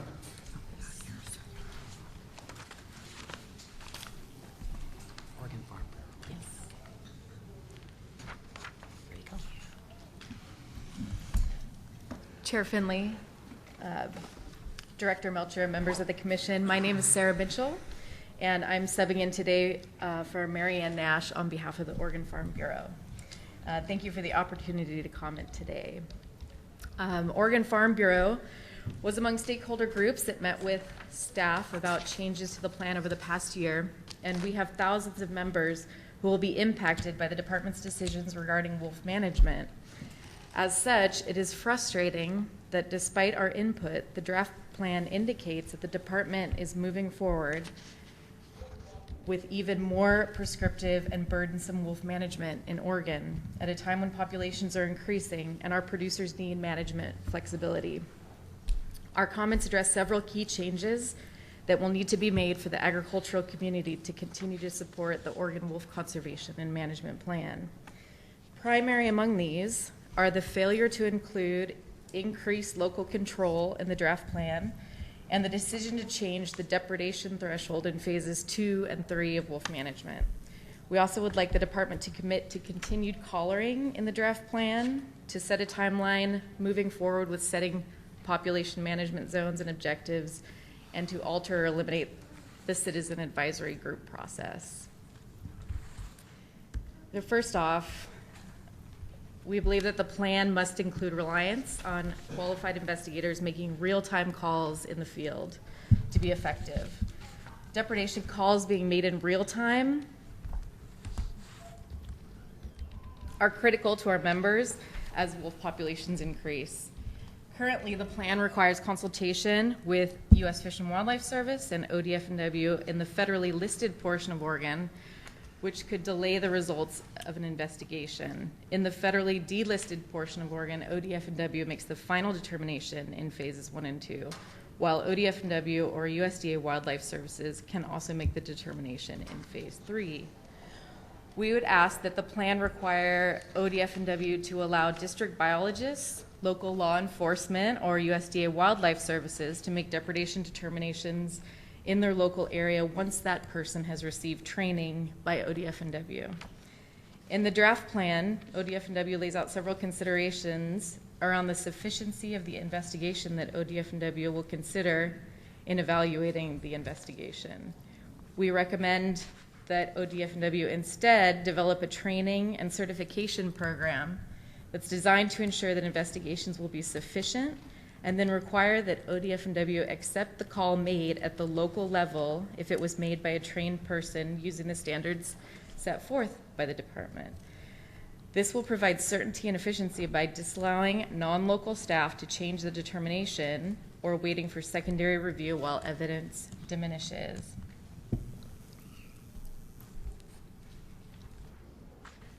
Second, the department should reduce the depredation threshold. We do not support ODFW's decision to increase the depredation threshold in phase 2 and phase 3 from 2 confirmed to 3 before lethal take is considered. When wolves are killing livestock, ODFW needs to retain the discretion to move to lethal control when appropriate based on the facts of an individual situation. ODFW has the expertise and experience to know when lethal take is appropriate in a given area and shouldn't be prevented from exercising that judgment through an artificially increased threshold. There has been no scientific basis for this increase. The standard created by this change is very difficult for producers to meet and requires them to watch their herd be attacked multiple times by a problem wolf before ODFW can order its removal. Statistics from last year indicate that of wolves that have deprecated 2 or more times, 91% had a third incident, while 56% of those had a fourth. We would like to see the department have the discretion to decide whether lethal control is appropriate after 2 confirmed depredations based on its knowledge of the pack and operation. The current plan cripples that ability. The plan should move back to the original threshold to give the department discretion to decide when to move to lethal take. While we appreciate being able to count probable depredations toward a decision to move to lethal take, the number of probables in this draft plan is too high. We had requested for ODFW to count 2 probable depredations toward 1 confirmed, enabling the department to have the discretion to move to lethal take after 1 confirmed and 2 probable depredations. Finally, we would like to see greater allowance for lethal take in situations where wolves are coming near homes and threatening livestock, working animals, pets, or family members around the home property. When wolves are coming close enough to homes to interact with dogs or livestock next to the house, those wolves create a threat for families, and particularly small children who live in the home. Homeowners should be able to move to lethal take when a wolf is coming close enough to their home to create a safety threat for their family. Thirdly, ODFW shouldn't move away from collaring wolves as a primary method to track wolves across all phases. In much of Oregon, the vast majority of wolf habitat will be on private land, which is also used for livestock and crop production. Livestock producers need to know when wolves are in their area so they can manage to avoid conflict. We request that ODFW prioritize collaring at least half of the wolf packs with a priority around packs that are likely to have conflict with livestock. In packs where conflict is likely, ODFW should prioritize ensuring that at least one alpha per pack has a collar. Where collars exist, the data from the collars should be made available to range riders and livestock producers to help manage and avoid wolf-livestock conflict. Additionally, we need an increased focus on collaring to help ensure that the department is getting accurate information on wolf location and dispersal for their counts. Fourthly, the department must set population management zones and objectives. We would like to see a greater focus in the plan on setting population objectives for wolves. For most other species, the department has done modeling to determine the habitat carrying capacity and is able to use that information to set population objectives. We'd like to see the state divided into management zones with population objectives set within each zone. Without setting these population objectives for wolves, ODFW will not be able to tell when wolves have reached their natural carrying capacity and may be at greater risk of turning to livestock as a primary source of food. Wolves in Oregon need to be managed to the natural carrying capacity and should not exceed the capacity in a way that will increase the burden on livestock producers.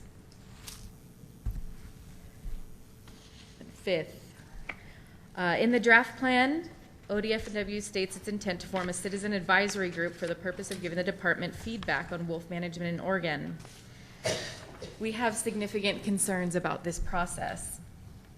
A significant portion of wolf habitat in Oregon is on private lands, and the impacts of wolf management decisions in Oregon fall squarely on the shoulders of Oregon producers.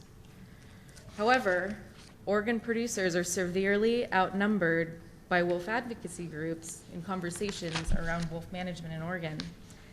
In the stakeholder process leading up to the draft management plan, ag groups were outnumbered 2-to-1 in the conversations and have significantly fewer paid staff working on these issues than wolf advocates.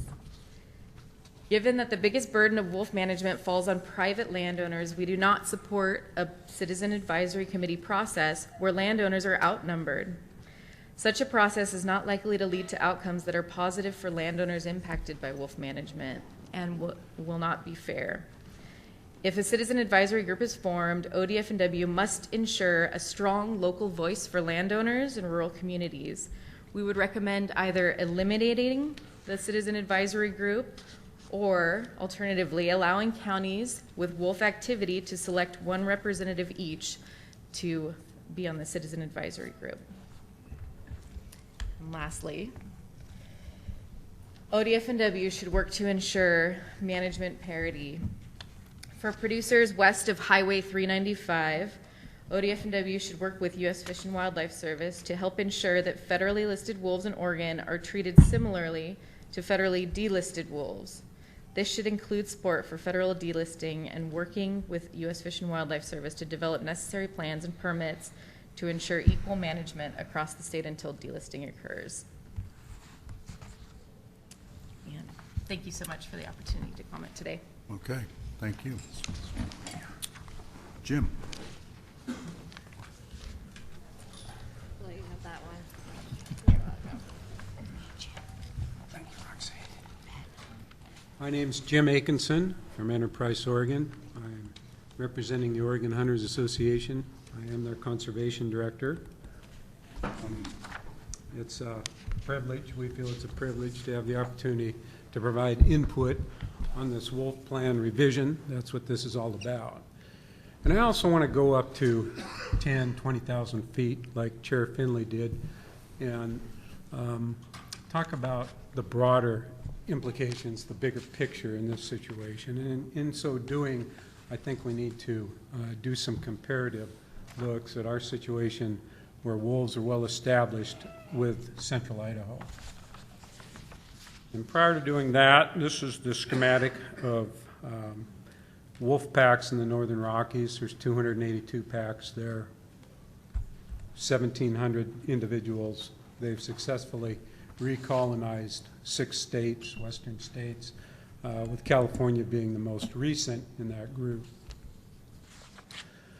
From a personal perspective, I spent a lot of my prime years, back when I had a red beard, not a white one, doing field research on large carnivores, cougars and black bears in Oregon, wolves and cougars and several different ungulate species in the central Idaho wilderness.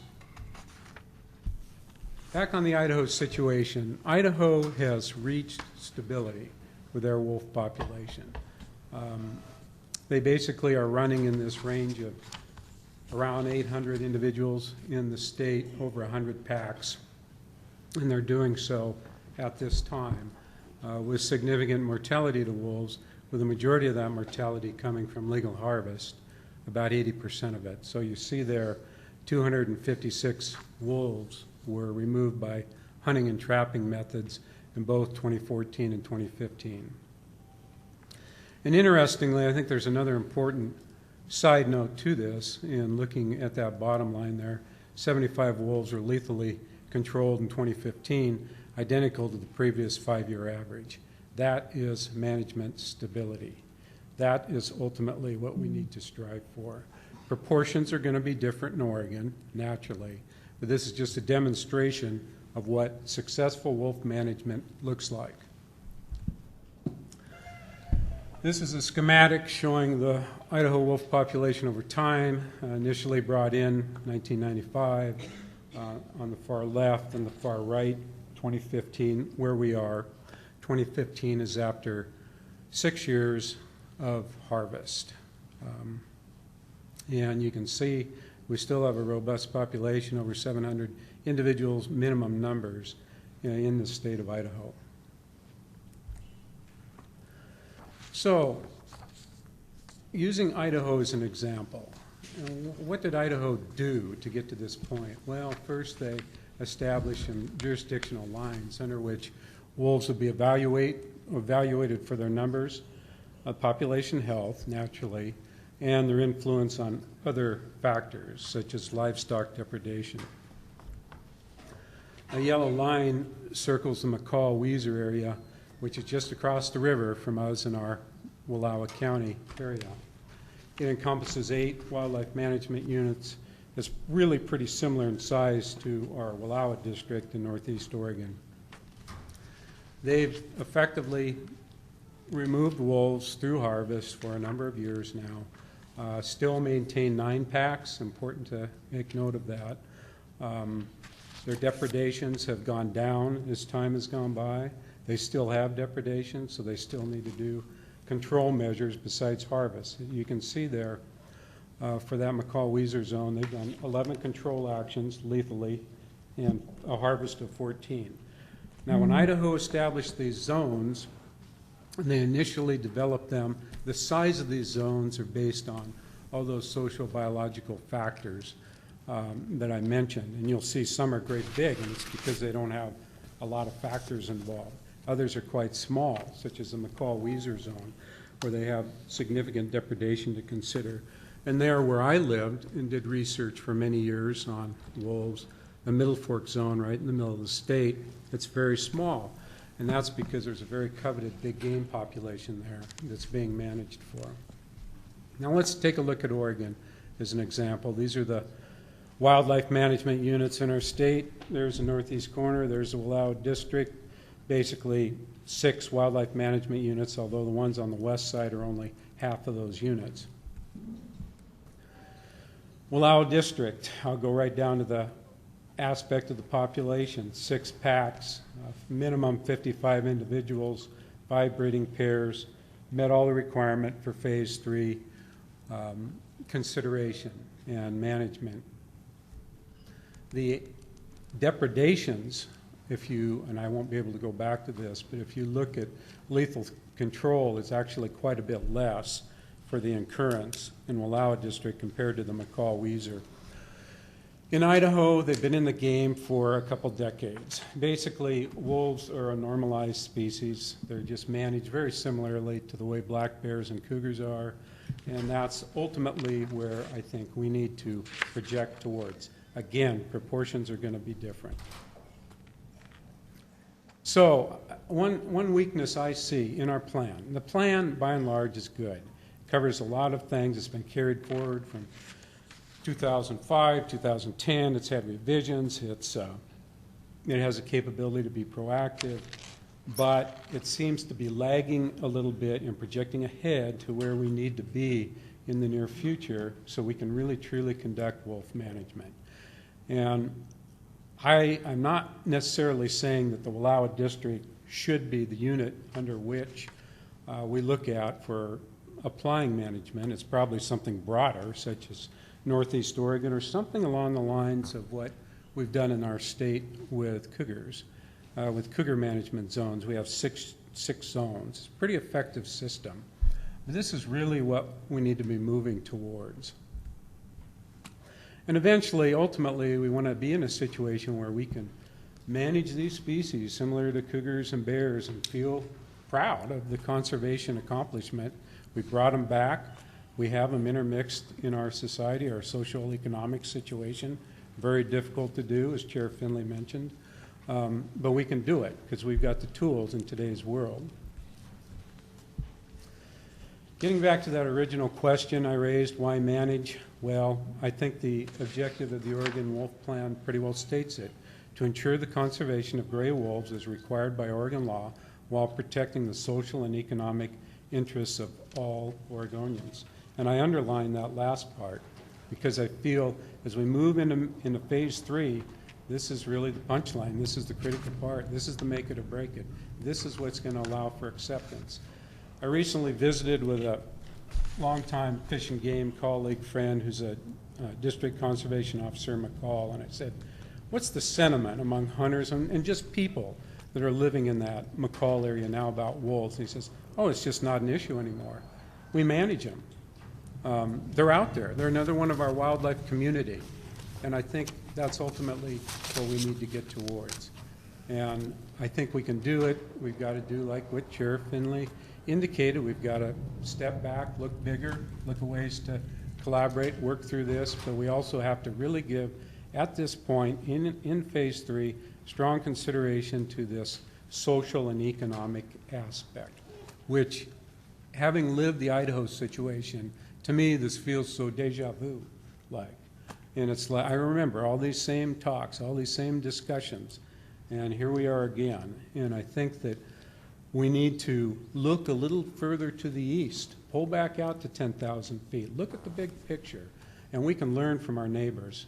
Yeah, we might not want to do it just like Idaho did. We might take a different path. That's fine, but we can learn from this, and I think we can successfully have what we ultimately want to see, which is wolves and all our other interests in society as well. So that's all I have. Thank you, Jim. Thank you. All right, let's see. We have Bill Richardson.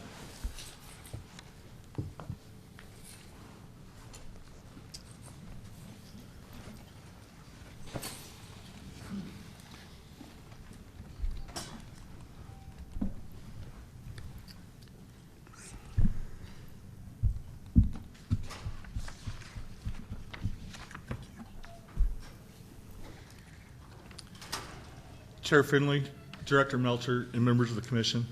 I'm Bill Richardson. I'm Senior Lands Program Manager with the Rocky Mountain Elk Foundation. Got my contact information if there's any questions. I represent about 17,000 Oregon members of the Rocky Mountain Elk Foundation and over 1,000 volunteers in the state. The mission of the Rocky Mountain Elk Foundation is to ensure the future of elk, other wildlife, their habitat, and our hunting heritage. And I think that's really important. It's an all-encompassing mission, and we do focus on the other wildlife part of our mission, including wolves. So some of our core values, state wildlife agencies are the appropriate lead for wildlife management decisions. We want to see that based on the use of latest science, data interpretation by wildlife professionals, and public input. I would like to follow that up with, when I do a project or I'm involved on the ground in any way in Oregon, my very first call is to the Oregon Department of Fish and Wildlife. We consider them our integral partner, and we appreciate that partnership very much. Wolves photos were taken by our Director of Science and Planning, Tom Toman, in Yellowstone. So core values again. If a wildlife population achieves viable population status, hunting is a valid population management tool. We believe in the concept of the North American model of wildlife conservation principles, where commercial hunting is prohibited. We believe in the democratic rule of law. Hunting laws are created through public process where everyone has the opportunity and responsibility to develop the systems of wildlife conservation and use. Non-frivolous use of wildlife. It's a sacred trust. We're unique in the world for taking care of that trust. Wolves are here to stay. We want healthy wolf populations to avoid relisting. We want healthy ungulate populations because they're, especially elk, are key to healthy wolf populations. If we don't take care of the prey base, the predator is not going to thrive. Healthy ungulate populations should be managed to provide for wolves as well as the hunting public. Again, keep that balance in there. And we need a good balance of predators and prey because that's essential to maintain our wildlife heritage as part of the North American model.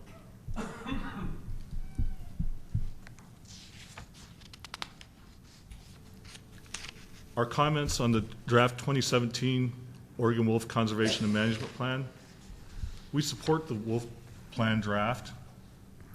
We believe that the plan could be strengthened with guidance on when and how to proceed with defining wolf management zones and management objectives as wolf populations increase.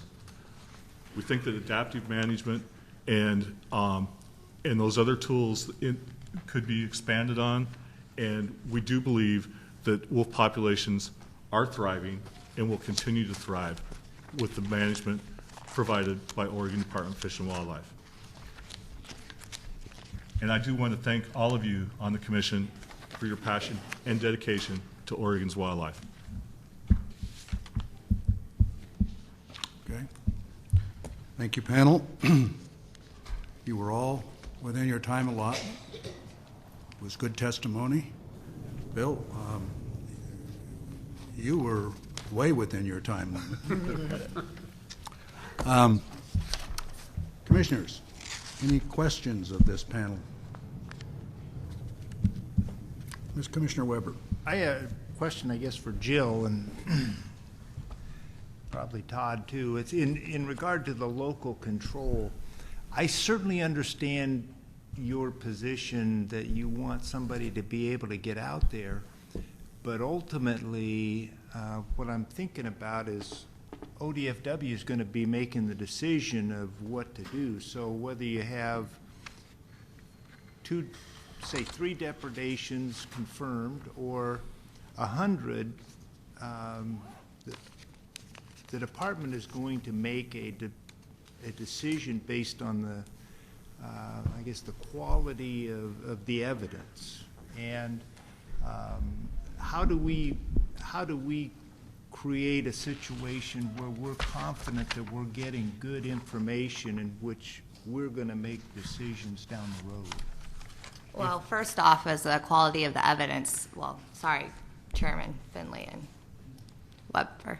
The evidence deteriorated because of untimely manner. So, part of that, I think that there needs to be some literature in there that if, somebody can't respond to a kill within 24, and that was 20 hours, where does that leave us? And also, this is talking about 5-year plan. So in 5 years, when this population has exploded, there needs to be more than 2 qualified agents. I mean, they'll be running around and not being able to do the rest of their job they need to do in our county. So at some point, they're going to have to open it up, or all we're asking for is just more qualified agents. So however the commission recommends it back is fine with me. Chair Finley, Commissioner Weber, one of the things that also is in this, I'll give Pat Matthews, who runs our district, he's been on more investigations than any other ODFW authority in the state. He's well respected in our community. I think he's well respected within the agency. Yet he is still not able to make a call in the field. He sends that information back to LeGrand, and they rattle it around for several days. And then if there's a dispute, then they go to somebody else to settle the agreement. And the last confirmed in Wallowa County, took them 4 or 5 days to work that out. And it deteriorates the relationship we have with ODFW. We trust Pat, even though this investigation with Jill didn't work out very well, we still trust that local communication. When we're standing shoulder to shoulder with the individual in the field, we say, what do you think? Everything's right there. Now, in Jill's case, it's heinous. It was obviously a wolf kill. Anybody could say, well, it was probably a wolf kill, but it gets determined as another. Us as ranchers know that calves that big don't get killed by coyotes. These guys, you talk to them, they rarely get a coyote kill. In all of my years of calving out cattle, this is hard for you to believe. I've never had a calf killed by a coyote, ever. I know that's hard for you to believe. I've never had it happen. Jill's dad just happened to weigh that group of calves before they went out. They weighed 300 pounds. Find me somewhere where a 300-pounder was killed by a coyote. Doesn't happen. When it does, they attack by the neck. That neck was intact. It's just terrible what's going on here.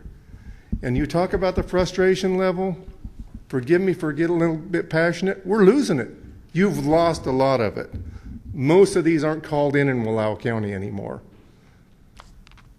You have to backtrack in order to talk ranchers into participating again. I can't emphasize that enough. The protection of wolves is one thing, but the social tolerance in the livestock community, you've lost it. Talking to Jill's dad before we came here, we're one of those ranchers. We're done.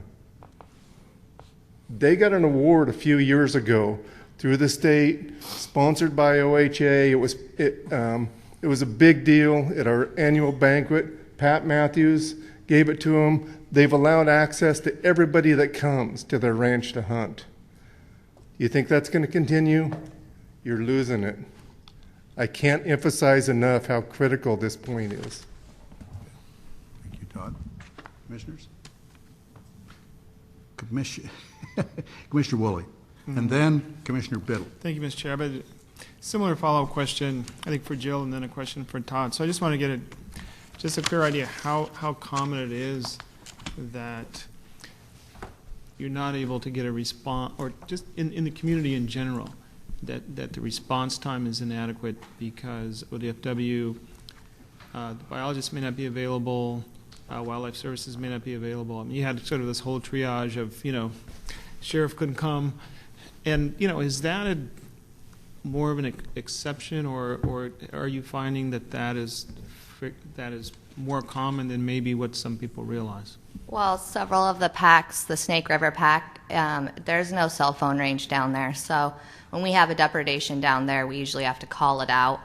And we did have one 3 or 4 Memorial Day weekends ago, which was similar, that people were just busy on the holidays, busy on the weekends. That's always the hardest time. So that's probably it. On the weekends, it's harder. And then if you don't have all those things in the site is what's happening, all those, letters that I showed, then ranchers just they're just not calling it in. So when you think that you really have one, it's just really important that we get a response. Okay, thanks. And then Todd, If Oh, I I'm can sorry. follow Go up with a question ahead, with Commissioner Todd. Williams. So you're talking about the concern about the threshold, for confirmed depredations and probables, and how, the numbers that are being proposed in the policy seem very unfair, especially for a very small producer. And so I'm wondering what, as opposed to just a set number, what would you think about the idea of having a threshold that's based on the size of a given herd? In other words, having a different threshold if someone's only got half a dozen head versus someone's got 1,000 head, maybe adapting that proportionately versus just having one number that fits all. Just want to get your thought on that, Todd. Chair Finley, Commissioner Woolley, I think that's a very good point, and that's where you give the latitude back to a Pat Matthews to make the decision when it's come to that critical point. We had a small sheep producer, and he has a full-time job. He knew wolves were in the area because the GPS location put him there. He was up at 10 o'clock, he was up at 12 o'clock, he was up at 3 o'clock, had to go to work and start his day at 6 o'clock. In between his last check, the wolves came in and killed some sheep right next to his house. And so in that situation where they're that bold and the human presence is that strong, you should be able to make the determination this is a critical point. And it goes back to that local control. If it was a cat, if it was a cougar that had done that, we wouldn't even be discussing it because it would have been taken care of by local control, wildlife services, and we need to get to a point where we normalize wolves. So it's a good point. It just needs to be weighed out individually. Okay, thanks. Commissioner Biddle. This is for Jim. Jim, since you kind of recommended to use Idaho as a recipe, what do they do about the situation with local control?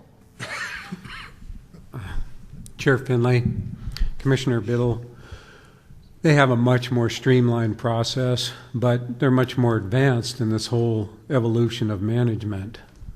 They're basically 10 or 12 years further along.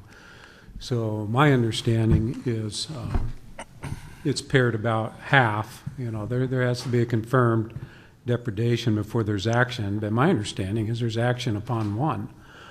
And probables weigh in too, like 2 probables are equal to action as well. So the whole thing, you got to realize where we are. We basically this species is still getting established in the state. In a large part of the state, it's not there yet. But we in Wallowa County, in Umatilla County, in the northeast corner, are in a situation that's much different than what people can conceptualize in the rest of our state. And that's why I'm a proponent of starting to draw some lines. We need to start getting some zones established. And that's what, when Holly and I were in the Idaho backcountry as research biologists, we were interacting with Idaho Fish and Game managers that were on the verge of starting a season as soon as they got the green light to do so. First thing they did is start looking at areas of consideration. And those zones I show you are all based on where there's heavy damage and or heavy predation on very coveted, highly valuable ungulate populations. So I think we kind of have to play through this process, and I think it's good we're having all this dialogue. It's all important stuff. But I think that it's also lagging behind the needs of what we have in our little community there of Wallowa County and Northeast Oregon, and there needs to be greater consideration given to that. That's how you normalize the animal. That's how you gain acceptance, because we are on a verge of losing it with our ranching community. And as these two have indicated, these three, it's really a critical point. And I know I've mentioned this before in other presentations. The Northern Rockies coordinator Ed Bangs for the Fish and Wildlife Service years ago at a wolf meeting in Chico, Montana, 2001, I think it was. Folks, you got to understand that wolves are going to die. They're going to have to be hunted. They're going to have to be lethally removed if they're going to be accepted in our Western society today. And that's where we are at this time. Don't you have a kind of a sensitive moose population in your county? Yeah, we do have a sensitive moose population, one that we, the Oregon Hunters Association and sportsmen, are very concerned about. It's certainly under 100 individuals and maybe below 50 at this point in the Wanaha Wildlife Management Unit. Migratory herd came from the Washington side of the border, presumably. But anyway, we have them. What we saw in our predation research on Big Creek was moose take it the hardest. They just don't fare well with wolf predation. And when you've got a population level that's that low, they're probably not going to make it. So I highly doubt that moose population in the Wanaha unit will thrive. I have a hard time seeing that. So. Thank you, Jim. Yeah. Commissioner Woolley. Thank you, Mr. Chair. Just a follow-up, just comment for Jim. Jim, I appreciate you underscoring social and economic interests as far as guiding policies of the plan. And so just keeping in mind that social interests entail, of course, conservation interests as well as activities that include consumptive activities. And so when looking at states, looking at Idaho and looking at Oregon, just keeping in mind that social interests of the kind of the aggregate population of a state may vary, from one state to another, depending on the lifestyles of that population. And there are, some states that have we know what's happening with, Oregon's population, the urban population is growing tremendously. A lot of people are moving here. That's affecting the values, in the philosophy that Oregonians have about wildlife. So sometimes, comparing states has validity, and sometimes, we also need to look at, other areas of consideration in terms of social values, varying from one state to another. So that's just a comment that I wanted to make. Thanks. Yep. Okay. Commissioner Buckmaster, do you have your hand up? Yes, thank you, Chair.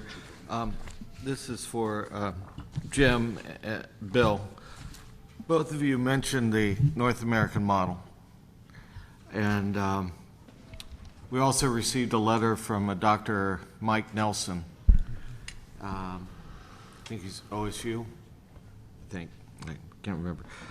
He cautioned in his letter that the North American model is not universally supported. We're seeing this happening, and there are questions about funding going on, whether the North American model will provide adequate funding for conservation moving forward in the state of Oregon. We see it with sage grouse, other non-game species. There was even a bill introduced this year in the legislature that specifically asked that no funds from license sales be used. I'm not quite sure how it was phrased, but for the wolf program. I don't think it went anywhere, but it was introduced. This is a separate issue from our wolf plan, five-year wolf plan, I realize, but these are happening at the same time. So what comments, how will do you expect the North American model to be supplemented by additional funding from other groups for conservation issues? Do you expect the North American model to be able to support increased tag costs going forward to work on conservation for non-game animals?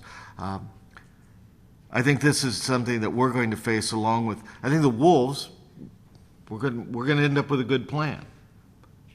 But how we're going to pay for it going forward in the state of Oregon is a big question, I think, at this table. So I'd like your comments on that. You want to go? You want me to? Go ahead. I'll go. Chair Finley, Commissioner Buckmaster, the Elk Foundation has been working in both the states that I work in Oregon and Washington, the Oregon Task Force in Oregon, Washington has a blue ribbon panel, and to look at non-game funding, because truthfully, hunters and fishers are reaching a saturation level where as the tag increase occurs, we're not recruiting new members to the sport.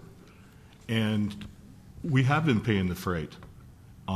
We pay in many ways through Pittman Robertson, Dingle Johnson, our tags, fees, et cetera. We think that North American model is still viable, but we think that the tent could be expanded. That's not to give up our seat at the table, but let's look for more funding. There was 2 bills in the Oregon legislature this year. They didn't advance to provide some non-game funding. We don't think that non-game funding should come with additional methods or additional emphasis on that non-game. Let's again, looking at our mission for the Elk Foundation, let's look at all wildlife. Let's treat all wildlife equitably, keep the place in the ecosystem for all wildlife, but let's all share in the funding. We think that part of it has not been equitable, and we're hopeful, I'll just put it right out, we're hopeful that wolves do thrive and that they are hunted so that actually can start paying some freight on the wolf issue. But there's a whole bunch of species that, let's face it, they're not going to get hunted, but we sure enjoy seeing them when we're in the field. We think everybody enjoys seeing them. Everybody should help pay for them. I concur. Ditto. It's well stated. Yep. Thank you. You know, I will say this, though, and I think that the North American model, it was developed a lot of years ago, and it probably could use a little bit of a revision, a facelift to parallel our situations of today. But the fundamental basis is still there, like what Bill described. And, yeah, adapting to the times will be good and welcome, too. But I think the future looks fairly bright. I do think we have some hurdles, though, to overcome. And, again, getting back to their concerns, that's our most immediate hurdle. Thank you. Dr. Melcher. Thank you. I guess I just, in a short statement, I would say there's very little that appears to be universally accepted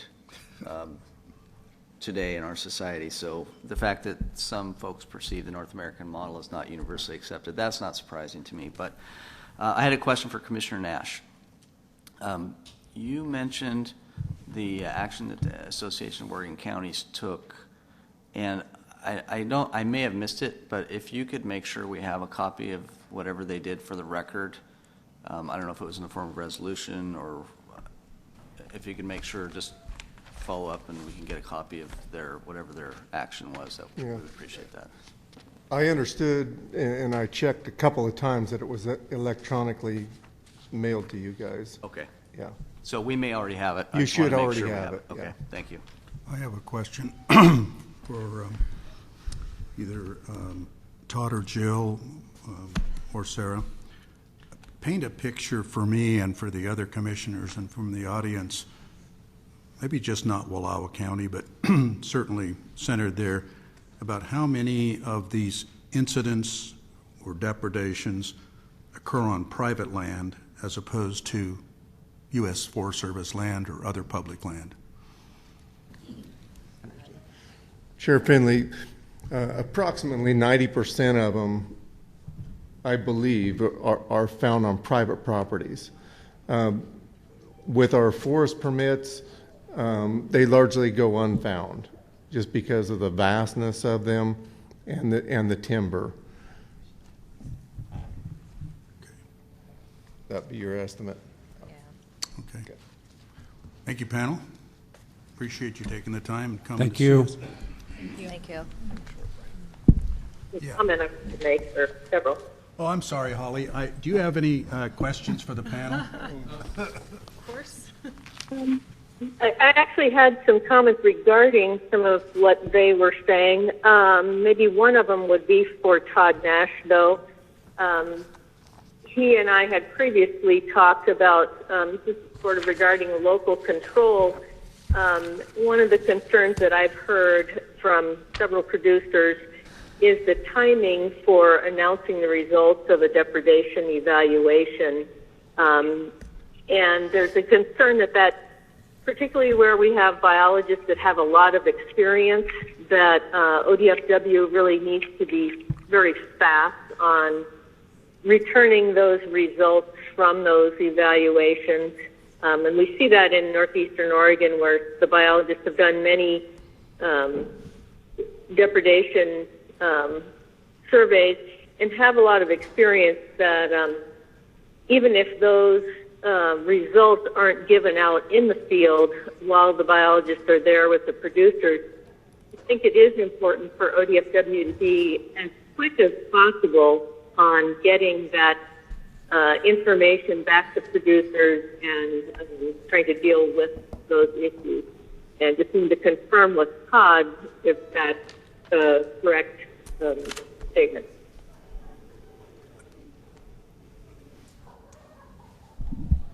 Do you want me to respond to that? Yeah, please. Just is that what you were talking with me about regarding trying to, get that information back in a timely manner?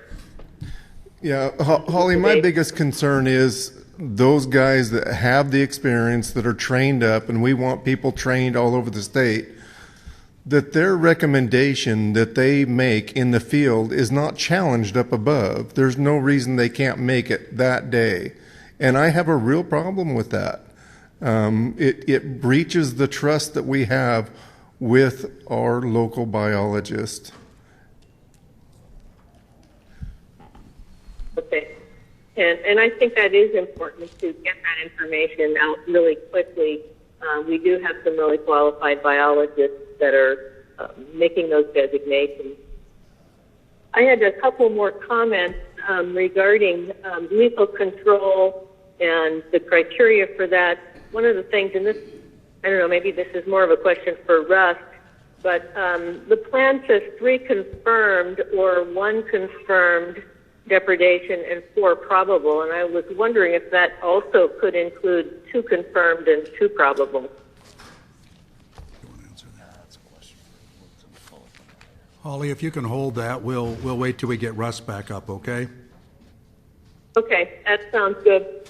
And I do know I have heard from the producers that there aren't many probables that are called, so it may be difficult to come up with 4 probables in a 12-month period as far as an option there. I also wanted to confirm that I think that the stock producers' concerns about GPS collars are an important factor, that in phase 3, even though we're trying to not be so intensively managing wolves and collecting data on every pack just to collect data, it does seem like it's important to have GPS collars on those packs that have had a history of depredation or have had confirmed depredations in the last 12 months. So I would like to see GPS collars continue to be on packs that aren't causing problems. Okay. Mike. Okay, thank you. Thank you, panel. Okay, ladies and gentlemen, we're going to take a break, and we'll be back and start the session with the second panel at 11 o'clock.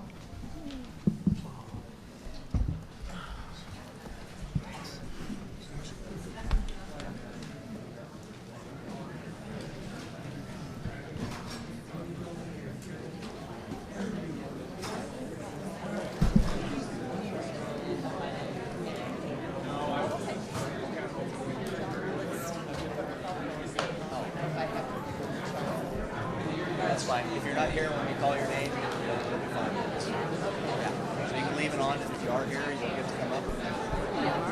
Appreciate it. Thanks. Hey, Gwen, how you doing?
Okay, will our second panel please come up? Are you going to do musical chairs?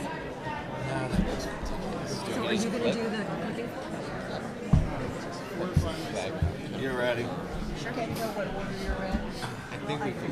Okay, I can grab it. It's alphabetical. Yeah. It's cast, grab a, sent, Yeah, what we're going to need you two guys to do what though they is do. to switch places as each Or- Is this how we're going to spend it? Knowing that in the future, I'll never give You need a cigar. I think we'll be all right. Got him in the car. I smoked one on my way over last night. Be where we met the black and white.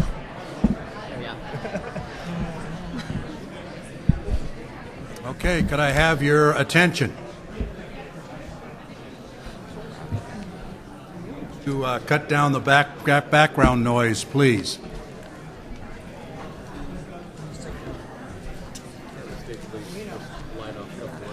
If you're hugging and talking to each other and saying goodbye, please do it outside. No hugging. No hugging. If you, Oregon Commission says no if you support wolf conservation, let your people talk. Yeah. We need to do like a dance. Like everybody Okay. feels silly and Yeah, I'll try to remember to tell you when to switch lines. I'm really bad. We're going to begin with our next panel. Oh, you're going to lie. Panel, thank you for coming. Each of you will have 10 minutes, and then we'll go into some questions and answers with the commission. So we'll start with Nick Cady. Chair Finley, Commissioners, and Director Melcher. My name is Nick Cady. I'm the Legal Director of Cascadia Wildlands. Please stop the discussions in the back of the room. Thank you very much. I wanted to thank you for the opportunity to provide our feedback and recommendations today. We will also be submitting detailed written comments that you guys will have at your disposal. Our panel has worked to have as little repetition as possible. We support each other's testimony that we'll be giving. Changes to the Oregon Wolf Plan are extremely important to all of our organizations and a number of other organizations that are represented in the room today. I want to discuss and kind of jump right into the details of the proposed language in this draft plan, and I'm going to start with discussing controlled take. The draft plan developed by the department contemplates controlled take, which would constitute, and I quote, responsive hunting and trapping when required for management purposes, although these management tools would not be applied in the same manner as under a traditional game mammal or fur bearer classification. So to be clear, the department is not contemplating a general season hunt, which would be wholly inappropriate based on wolf numbers in the state and is opposed by the vast majority of Oregonians as demonstrated through recent polling. I want to reiterate that this is not Idaho. And so what the department here is considering is the use of public-private hunters and trappers to assist with ODFW management response actions. As an initial point, our organizations oppose the use of public hunters and trappers in this manner because of the risks associated. Repeatedly, we have seen agency personnel and lifelong professionals shoot the wrong wolves, shoot breeding females, accidentally poison and kill animals. We've even repeatedly lost wolves when the department was simply trying to dart and collar these animals. There's high risk associated, and we're worried about the risk that the department would take by authorizing this. Now, the department does propose a certification program, and under this program, it's 4 parts. It includes online coursework, a classroom session, some proficiency testing, and volunteer work to benefit wildlife. But again, we are very concerned that even given this proposed testing and certification, this falls well short of lifelong professional experience in wildlife management, where still mistakes have been persistent. This is simply an incredibly risky proposal by the department, and if there's a big mistake, it risks throwing into turmoil the entire wolf management program. Now, I understand the reasoning behind permitted public-private hunters is to allow the department to take management actions without paying for the cost of it. In other words, if the public is willing to take these actions for the department, the agency will save money it will have otherwise spent killing wolves.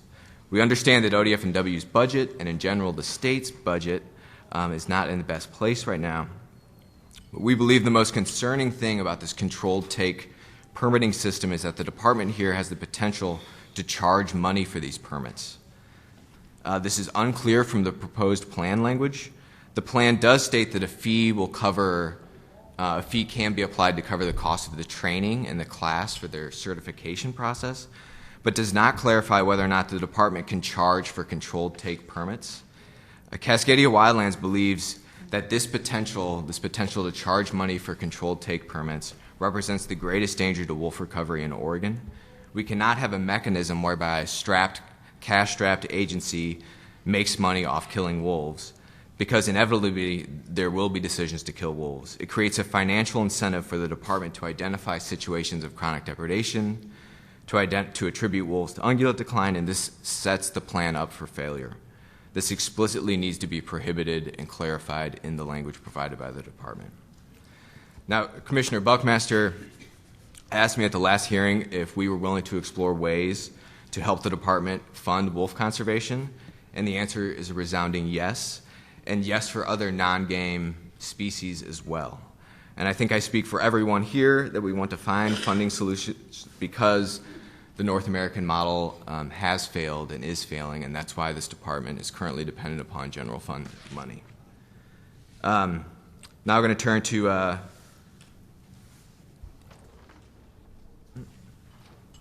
sorry.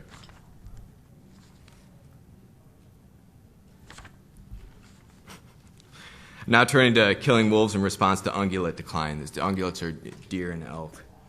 The department focused as part of this plan update on the science section pertaining to wolf-ungulate interactions. And they did a noble job of updating this section. The science section concludes that a complex suite of forces, including things like hunter-harvest, predation, primary productivity, and climatic conditions, may be limiting or regulating factors of ungulate population dynamics. The review of the science and the direct experience of the department in Oregon suggests that wolf predation on elk is largely compensatory and will have minimal effects on elk population growth rates. Compensatory means that any wolf kills largely replace kills that would have occurred from other predators or that the animals would have just expired for other causes. The plan states that some scientists have suggested that wolf behavior could affect ungulate migration patterns or behavior, but ultimately found that little research has linked anti-predator behaviors to reduced fitness and or reproductive outputs of ungulates. So there were two important themes in this science review: that ungulate populations are influenced by a number of factors, predation by wolves being a small, insignificant factor in ungulate populations, and that wolf predation is largely compensatory, and that they're killing animals that would have died anyway. The department also takes a look at this evidence and data in the state and in neighboring states, in Idaho as well, with wolves, and all the evidence gathered by these agencies suggests that wolves are not having a measurable impact on ungulates.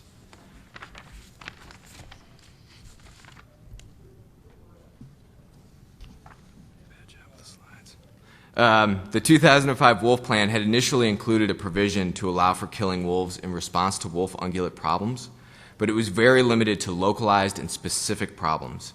The original language of the wolf plan stated that when predation is determined to be the primary cause of ungulate population or recruitment decline locally, ensure carnivore-focused management actions. Then, if wolves are determined to be the cause of ungulate population or recruitment decline, use translocation, relocation, or controlled take to reduce wolf numbers. This was a two-step determination requiring the department to establish that carnivores were indeed the primary cause of decline, and secondarily, that wolves specifically were the cause of this decline prior to initiating killing wolves in response. This was a precautionary, science-based approach that erred on the side of not spending resources killing wolves when wolves were not responsible and would not address the problem. The plan contemplates as an example a specific situation in Canada where the region's small population of caribou, I think there was 20 or so individuals, was being targeted by a specific wolf pack. And in that circumstance, to preserve these few remaining caribou in the region, you would lethally remove the wolves that were predating on that specific herd. So again, we have this update of the ungulate science section, which concludes that wolves are almost always not going to be the cause of decline, but the plan provides, in some very bizarre, limited situations, potentially involving Columbia white-tailed deer, the department has the authority to step in and use controlled take. So it would follow that the department would perhaps eliminate this ungulate conflict killing provision, or perhaps just leave it as is, given the update in the science section. But instead, the department is now proposing to greatly expand this authority despite soundly rejecting its scientific basis.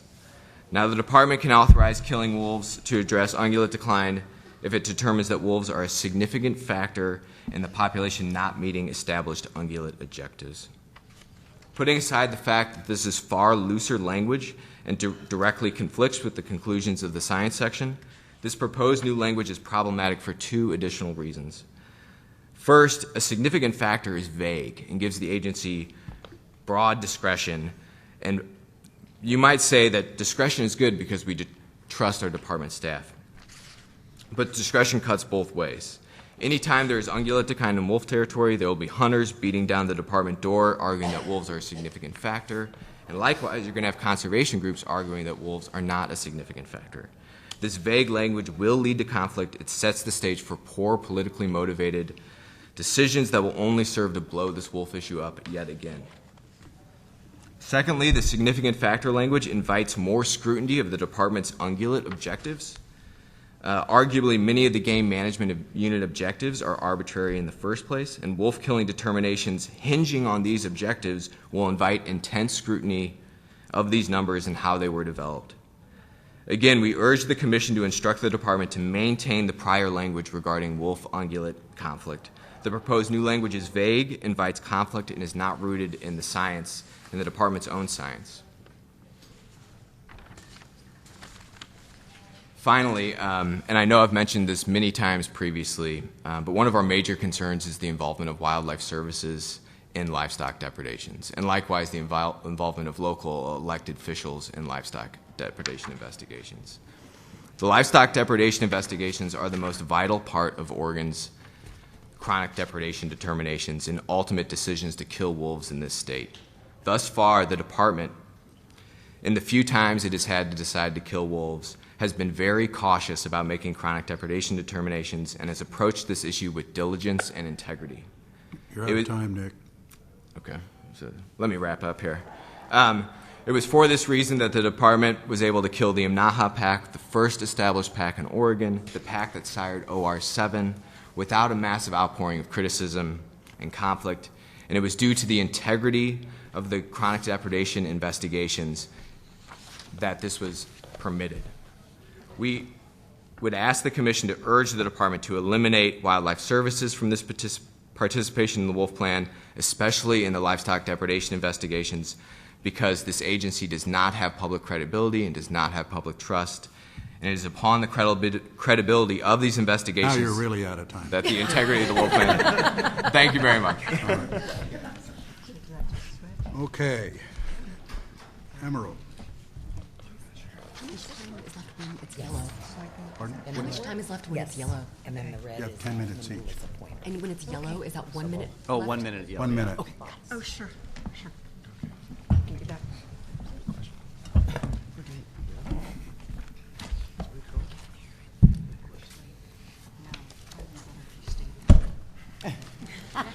This is fun. Oh, I need you to go. What? Because I don't have any place to put my stuff. And that's nice. That's Quinn's presentation. Sorry, Roxy. So you don't want to go back in? I do. Okay, we're going back now. Oh, that's right. I got the wrong one.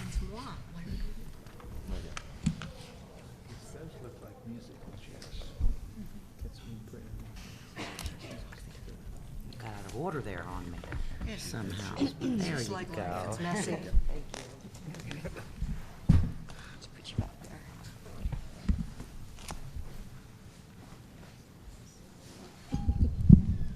Chair Finley, members of the Commission, Director Melcher, good morning and happy National Endangered Species Day.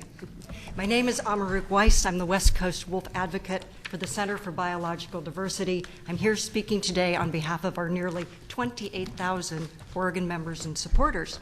We greatly appreciate being part of this panel. We're also going to submit a more detailed comment letter by the end of this month. In my 10 minutes, I will describe our perspectives on a few select plan topics listed here. Hopefully you can see them. I'll be going through them. I'm also going to talk briefly about the views of several scientists whose research is cited in the plan and who sent you comment letters this week. On social tolerance, it's the right thing for the department to do, to acknowledge that no science has demonstrated that killing wolves increases social tolerance, and to remove all such inferences from the plan. The only peer-reviewed science on this subject concludes just the opposite, that permitted killing of wolves by agencies and by private citizens is instead associated with decreased social tolerance and increased poaching of wolves. The public and wolf conservation depend on the department keeping up with best available science, so we thank ODFW for mostly removing from the plan outdated and unfounded assertions on killing wolves and social tolerances. We urge them to remove the rest. There's at least one citation that's 22 years old and doesn't say what it said that it says. That said, where the plan does now include discussions of a small portion of the latest science on the topics, it misrepresents the work of the top scientists in the field. This part of the plan needs to be fixed. Easily done. A phone call by department staff to Dr. Adrian Treves or any other experts could go a long ways to ensuring that the conclusions from their work are accurately reported. On the Western Zone analysis, we strongly support the department's commitment in Chapter 2 to conduct a Western Zone analysis when moving from phase 1 to phase 2 in that region. As the department describes it, this analysis is going to be conducted with conservation threats in mind, and the department says its outcome could result in the need by the Commission to adopt additional conservation measures.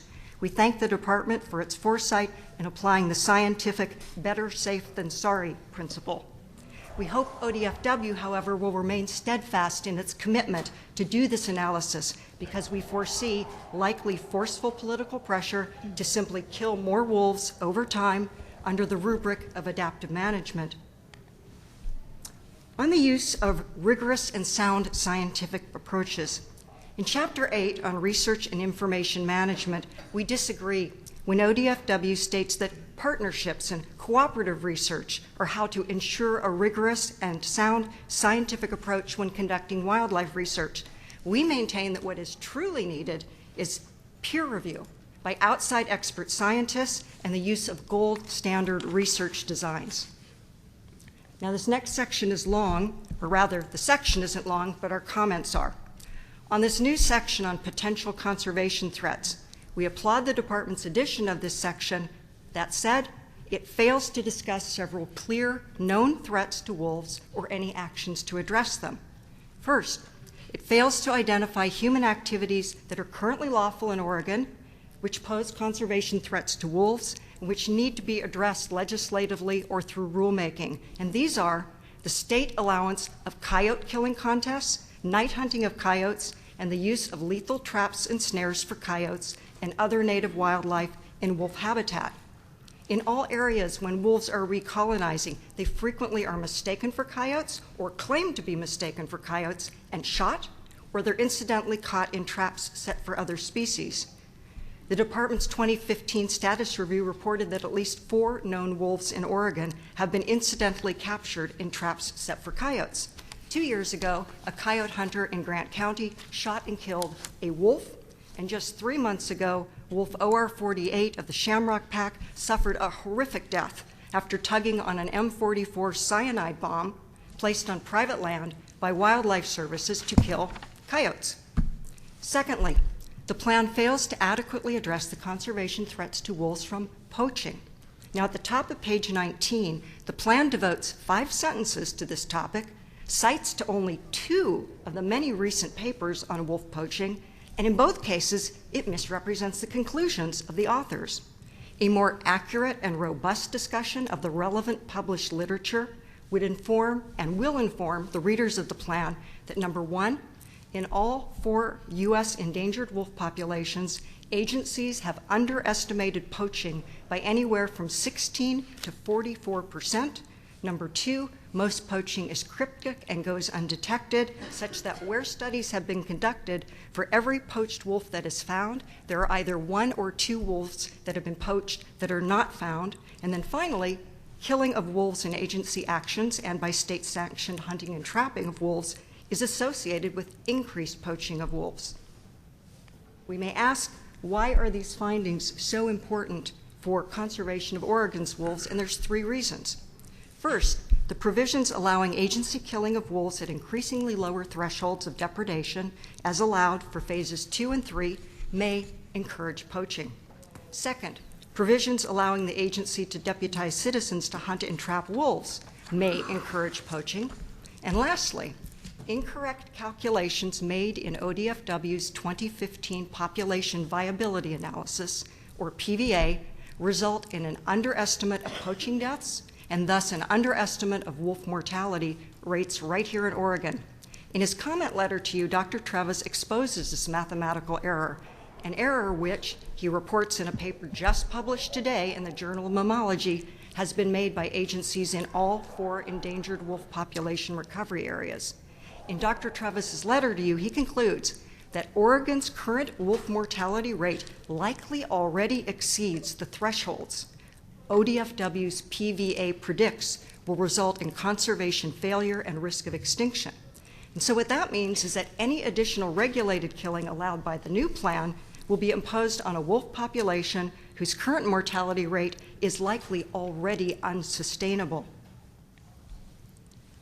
On the plan's failure to discuss ecological benefits of wolves, There are hundreds of peer-reviewed papers on the ecological benefits of restored wolf populations, and that's because there's been nearly or more than 2 decades of research on this topic since the federal wolf recovery efforts began. Now, prior versions of Oregon's wolf plan had a few paragraphs on the subject because the published literature was just emerging at the time. But instead of enhancing this section of the plan, we were stunned to see that the new draft has actually removed all discussion of ecological benefits of wolves except for one sentence. Now, why would we want to include this information? Species conservation plans must strive to promote public appreciation for that species. This is critical if you're going to engender support for the species conservation.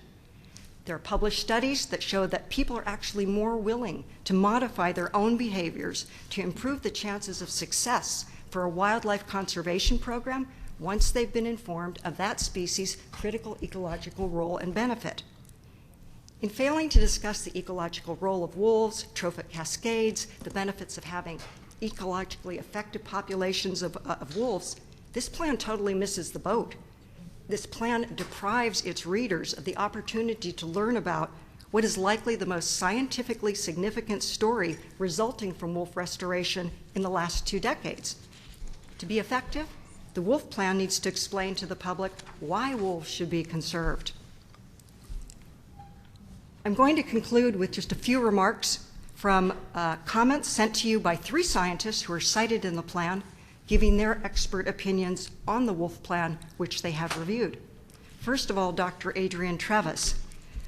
I don't think I can see my slide from here to tell you who he is. He's a professor of environmental studies at the University of Wisconsin-Madison. He's a carnivore researcher. He has more than 63 peer-reviewed publications on this and other subjects. And he says, quote, "I am one of the scientists cited in the Oregon Wolf Conservation Management Plan.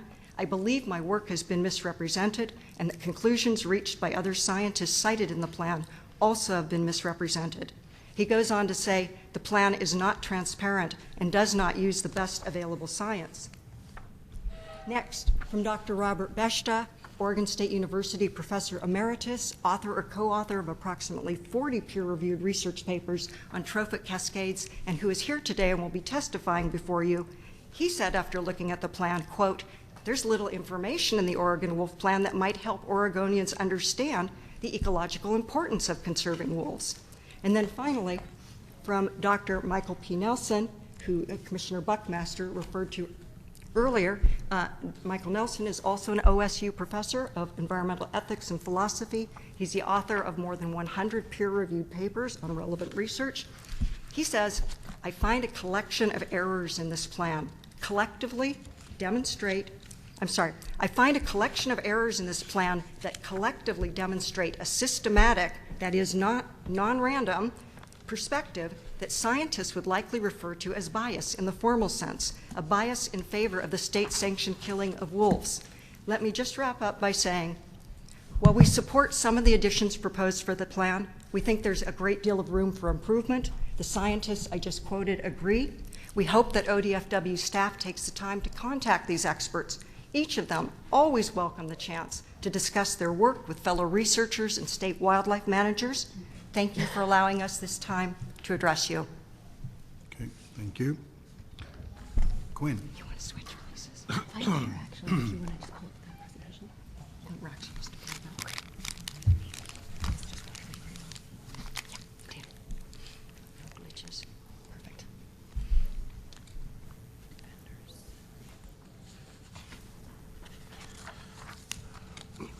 Thank you, Roxy. Can you hear me okay out of this mic? Great. Yes. Microphone. Sorry, I was not addressing you by your first name. Good morning, Chair Finley, members of the Commission, Director Melcher. My name is Quinn Reed, and I'm here on behalf of Defenders of Wildlife and our 18,000 members and supporters across Oregon. We appreciate the opportunity to testify here today, and we want to acknowledge the hard work that has gone into preparing this draft plan. We're grateful that ODFW provided multiple opportunities for all stakeholders to sit down and discuss this plan revision. Those conversations were often difficult, but they were very important. And special thanks to Russ Morgan, Shannon Hearn, Kevin Blakely, and Doug Cottom for facilitating those meetings several times. Greatly appreciated. We also want to thank you for holding an additional meeting in Portland and on National Endangered Species Day, no less. Thank you. As you can see from this room, people across the state care about this issue, and it's important they all have a chance to weigh in. This picture on this first slide is a photo of some of our citizen scientist volunteers.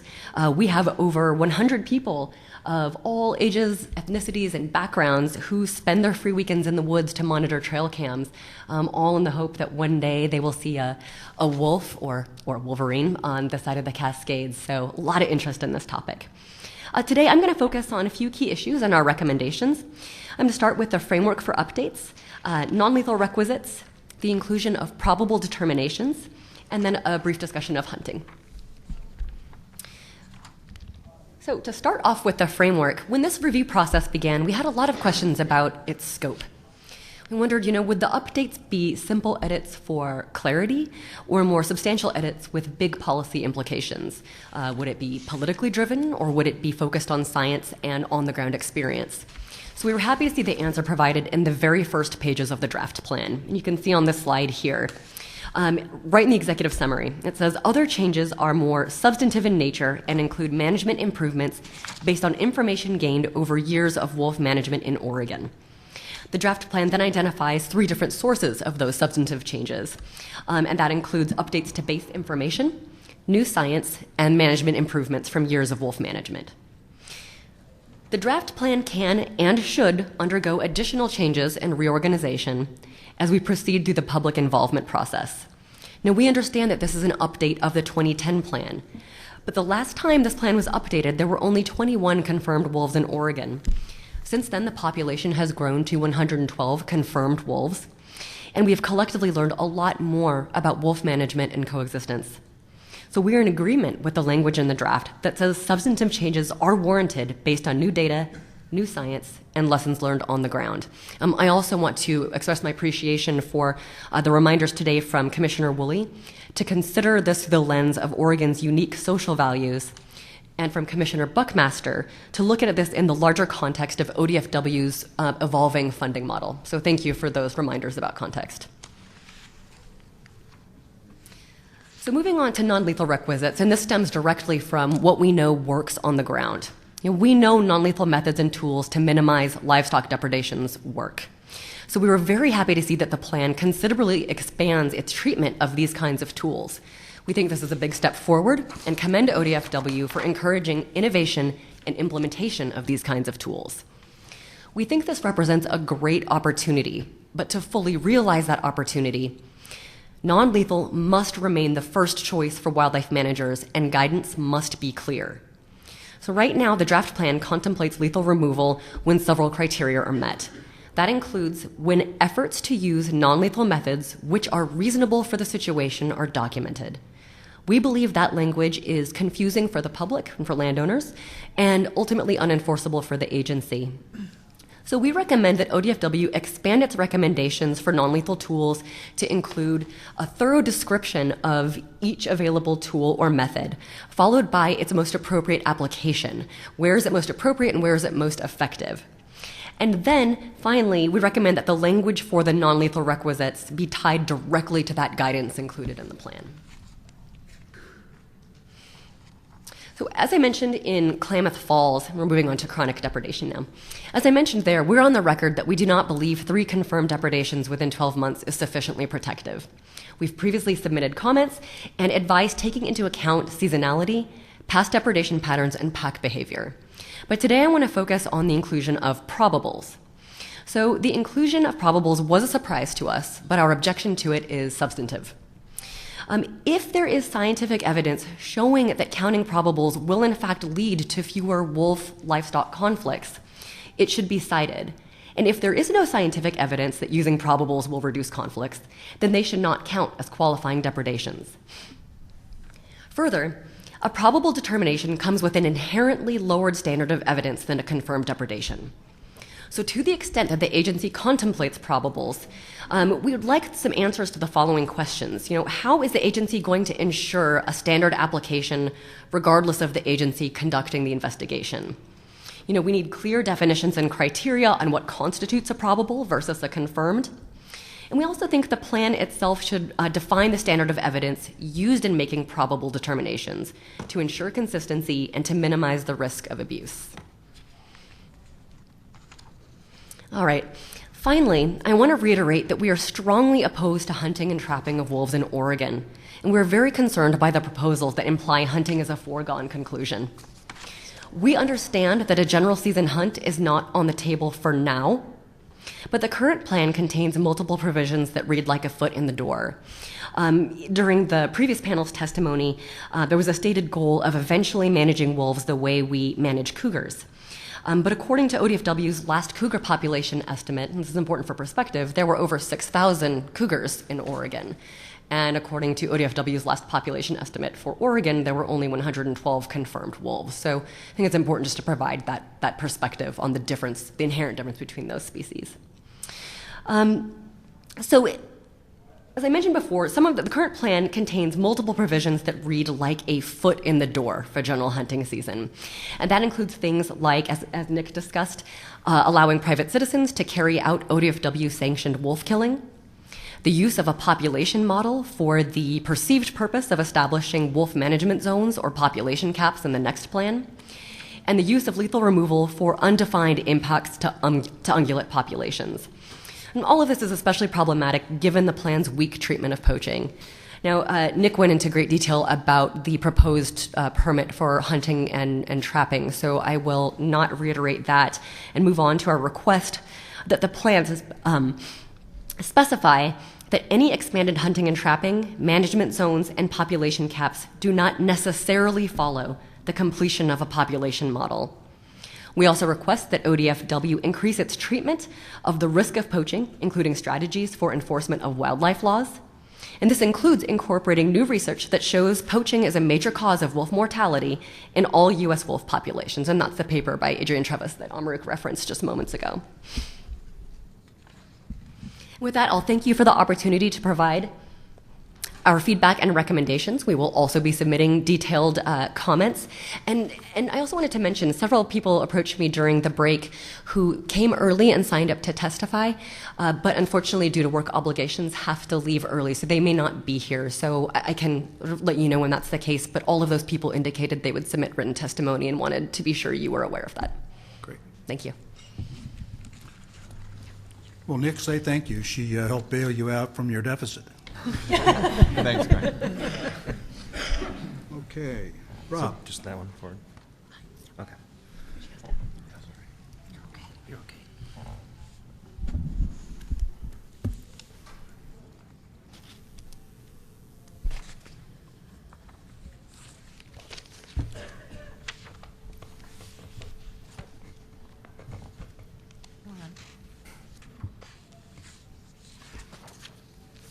Here we go. Perfect. Thank you. Chair Finley, Commissioners, my name is Rob Clavins. I live in unincorporated Wallowa County where my wife and I have a small business and working farm. Like many of our neighbors, we value native wildlife that also directly benefit our business and quality of life. I'm the Northeast Oregon Field Coordinator for Oregon Wild, a nonprofit public interest organization with a mission that reads very closely to that of yours. Though we have supporters in every corner of Oregon, we applaud the agency for holding its first public hearing on the Wolf Plan review here in the metropolitan Portland area, where 60% of our state's population lives, and apparently about 2% of the parking. Oregon Wild supported the Wolf Plan when it was adopted in 2005 because we believed the state needed a reasonable rule book to govern wolf recovery. It fell short on science, but we hoped that in time we could work with you to build a stronger, science-based plan that represented the values of mainstream Oregonians, one that allowed wolves to recover in Oregon while reducing conflict. The draft revision of this plan does not do so, but Oregon Wild stands ready to work with you to craft one that does. Today I'm going to take my time to dive deeper into one part of the plan, specifically the consequential definition of chronic depredation and why it needs to be clear, defensible, and enforceable. Before I do so, I think it's important to touch on two overarching points. Writing a plan prior to the return of wolves was wise. It was also wise to have the humility to recognize that our best guesses 12 years ago would need to be refined as we learned more about wolf conservation and the best practices for reducing conflict between livestock and wolves. Parts of Phase 2 and 3 were intentionally left vague to incorporate that learning, and we agreed to review the plan every 5 years to do so. We urge you to carry forward the parts of the plan that have worked and fix those that do not. Equally important is to define what makes the plan work. Our 12 years of support never thought we meant the plan was perfect or anybody else did. I would argue that the plan is working when the population of this keystone species is recovering, conflict is low or declining, and the plan is broadly supported.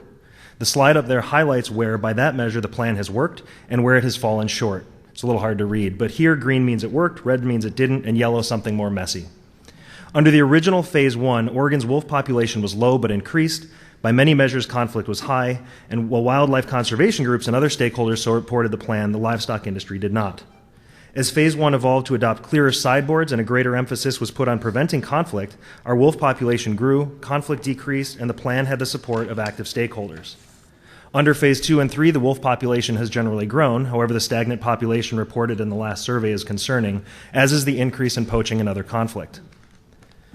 One of the fundamental differences in each of those three periods was the definition of chronic depredation, which I'll read because the words are tiny. Prior to an agreement between the state, cattlemen, and conservation groups, chronic depredation was defined as a situation where 2 depredations occurred in any time period in any area. The language about non-lethal measures was vague at best.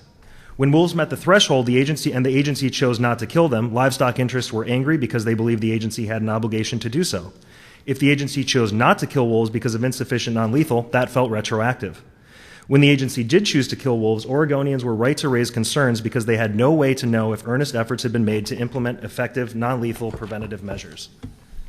Following an agreement between stakeholders, the definition was changed to 4 qualifying incidents of depredation within the previous 6 months by the same wolf or wolves. There are a number of parts to that. Most obvious is the 4 depredations in 6 months. Those numbers were a compromise reached through months of negotiation between conservationists, livestock industry groups, ODFW, and the governor's office. Our goal was to ensure a remedy to livestock operations facing a truly chronic situation while encouraging all stakeholders to work seriously to prevent conflict. By creating a reasonable threshold, we created an incentive for operators to take non-lethal conflict deterrence measures seriously and to faithfully implement them while ensuring that if they did not work, there would ultimately be a remedy. The statistics show that Oregon got it right. During the years this agreement was in place, conflict went down even as wolf numbers went up. ODFW recently provided stakeholders with complete depredation information for Oregon. We crunched the numbers to see what would be a fair by-the-numbers definition, and would argue that agency numbers bear out the finding that 4 and 6 work. Most people would agree that a single incident is not chronic. However, 100% of wolves that kill one domestic animal have a second incident, on average in less than 2 months, 91% within 4 months, and 56% a fourth within 5 months. Giving non-lethal measures a chance to work is important, and ODFW's own interpretation concludes the real escalation occurs no sooner than the 4th incident. Based on Oregon's recent real-world experience, 4 incidents in a 6-month period is a reasonable threshold for considering lethal action, especially with the compensation program. In contrast, by the definition used in the draft plan, over 22% of Oregon's wolves could have been killed last year, even more if the agency had considered the opinions of wildlife services or local sheriffs on what constituted probable depredations. Consider the implications of this carefully. In a year when the documented population of wolves in Oregon was essentially stagnant, the draft population could have killed 20% of the animals in the state. That is not conservation-based management. We believe the wolf plan works best when all stakeholders have a clear rule book that we and ODFW are accountable to. The management agreement in place from 2013 to 2015 represents the only time the wolf population grew while conflict decreased and all stakeholders supported the plan. Some in this room, I'm sure, hear that we had a period where Oregon didn't kill wolves and see that as a bad thing. But if we're honoring the conservation values of most Oregonians, we should celebrate the fact that we achieved a management framework where the wolf population increased, conflict declined, and lethal actions did not need to be taken. This should always be our goal when it comes to managing wolves or any animal in our state. The definition also says 4 qualifying depredations. Qualification means that upon learning of wolves in an area, ODFW staff and stakeholders put together an area-specific conflict deterrence plan that is publicly disclosed and available for comment. No one was forced to abide, but the plans provided guidance to livestock managers to know that what was expected of them if they wanted the state to allow wolves to be killed. They also provided assurance to the public that defensible minimal measures were in place to prevent conflict before they were killed. When depredations were confirmed by ODFW, the agency also made a determination of whether or not those sufficient measures had been in place. They were documented and shared with the public while protecting privacy. Everyone knew what was expected of them, what they could expect of one another, and were kept up to date in real time. Each component of qualification on the slide took some upfront work, but when a decision was made to kill wolves or not, the decision could be made quickly. All stakeholders had already had opportunities to review the information, raise objections, and the agency would have sufficient information to defend its decision. When the plan was written, the definition matched in all three phases. In this draft, it does not. The new Phase 3 definition is far weaker than the post-agreement definition that led to an increasing wolf population, decreased conflict, and increased public support. Clarity, defensible definitions, transparency, and enforceability are not, as the Farm Bureau cynically asserted in April, part of some clever trap. They are the hallmarks of good public policy. In this specific case, they have been shown to work where the alternative has not. Before closing, I want to briefly note some of our concerns with what we've heard proposed by other stakeholders in this process. While local control sounds good, wolves and other wildlife belong to all the people of Oregon, all of us, including the Wallowa County residents like me who are lucky enough to make a go of it in the state's wildest corner, as well as the 60% of the state's population within a 25-mile radius of here. That doesn't mean we should ignore local concerns, but it also does not mean that local politics, pressure, prejudices should drive wildlife management. Consequential decisions must not be in the hands of local elected officials, local ODFW staff work hard but are often under intense pressure when livestock owners are standing, as Todd described, shoulder to shoulder with those folks making consequential decisions. Some who want to kill wolves would like to impose artificial population caps that are inherently unscientific and divisive. How would ODFW enforce these caps? Trappers, poisoning, trophy hunting? How would the caps be determined? Perhaps more than any other animal, wolf populations are self-regulating over time, and imposing arbitrary caps below ecological carrying capacity increases conflict. The plan called for considering caps. They've been considered. They should be dropped. Finally, and that's a little hard to read, but wolf hunting has been described in a number of ways. We're glad we're no longer arguing over whether or not the draft plan allows wolf hunting. It does. But by any euphemism, the reality is trophy hunting is unethical, increases conflict, and opposed by the vast majority of Oregonians. Despite some of the anecdote we heard earlier, science has shown it increases conflict and will only deepen the divide between ODFW and the Oregon public it is supposed to serve. There is no guarantee that there would be less wolf killing under proposed language than under a general season. In the past, some have accused Oregon Wild of hyperbole in saying that the draft plan will lead to more wolf killing and hunting in Phase 3. Take a look at this screenshot from an anti-wolf group in Wallowa County. It's clear we are not the only ones who believe this draft plan will lead to more wolves being killed. Members of the Commission, ODFW staff, I want to thank you again for the opportunity to speak in depth today and for the decision to hold a public meeting on wolves in Oregon's largest population center. I also want to thank the people in this room who took a day off from work, school, or taking care of their families to attend. Whether you are from Portland or LeGrand, Eugene or Joseph, Oregon's wolves and wildlife belong to us all. I urge commissioners and agency staff to bear that in mind as well when considering the testimony you're going to hear this afternoon. The views of the hiker from Gresham, the birder from Bend, should carry just as much weight as the Wallowa County livestock manager or the Roseburg elk hunter. If we're going to solve the deep financial and mission-related problems of this agency, it must begin by ensuring that its actions reflect the values and desires of all Oregonians. The Wolf Plan would be a great place to start. Thank you again. Appreciate it. Thank you, Rob. Commissioners, questions? Commissioner Woolley. Thank you, Mr. Chair. I have a question for Amarok. So you mentioned a new study. You say it just came out today, probably. I know I haven't seen it yet. Maybe most of us haven't seen it yet. So this is a very unscientific question, but I'm wondering if you, and again, correlation doesn't necessarily imply causation, but do you feel just off the top of your head that the conclusions in that study could relate to the stagnation of the wolf population in the past year? In other words, the conclusion is stating that the mortality may be higher than what we realize, and we know that the population growth was essentially flat over the past year. And so I'm just your thoughts on that. Chair Finley, Commissioner Woolley, thank you for that question. Yes, the study that came out today talks about the fact that in all the areas where wolves are being recovered, there's been a mismeasurement of mortality. And what's happening is that wildlife managers are measuring known mortality instead of total mortality. And in order to calculate conservation failure risk and extinction risk, you have to know total mortality.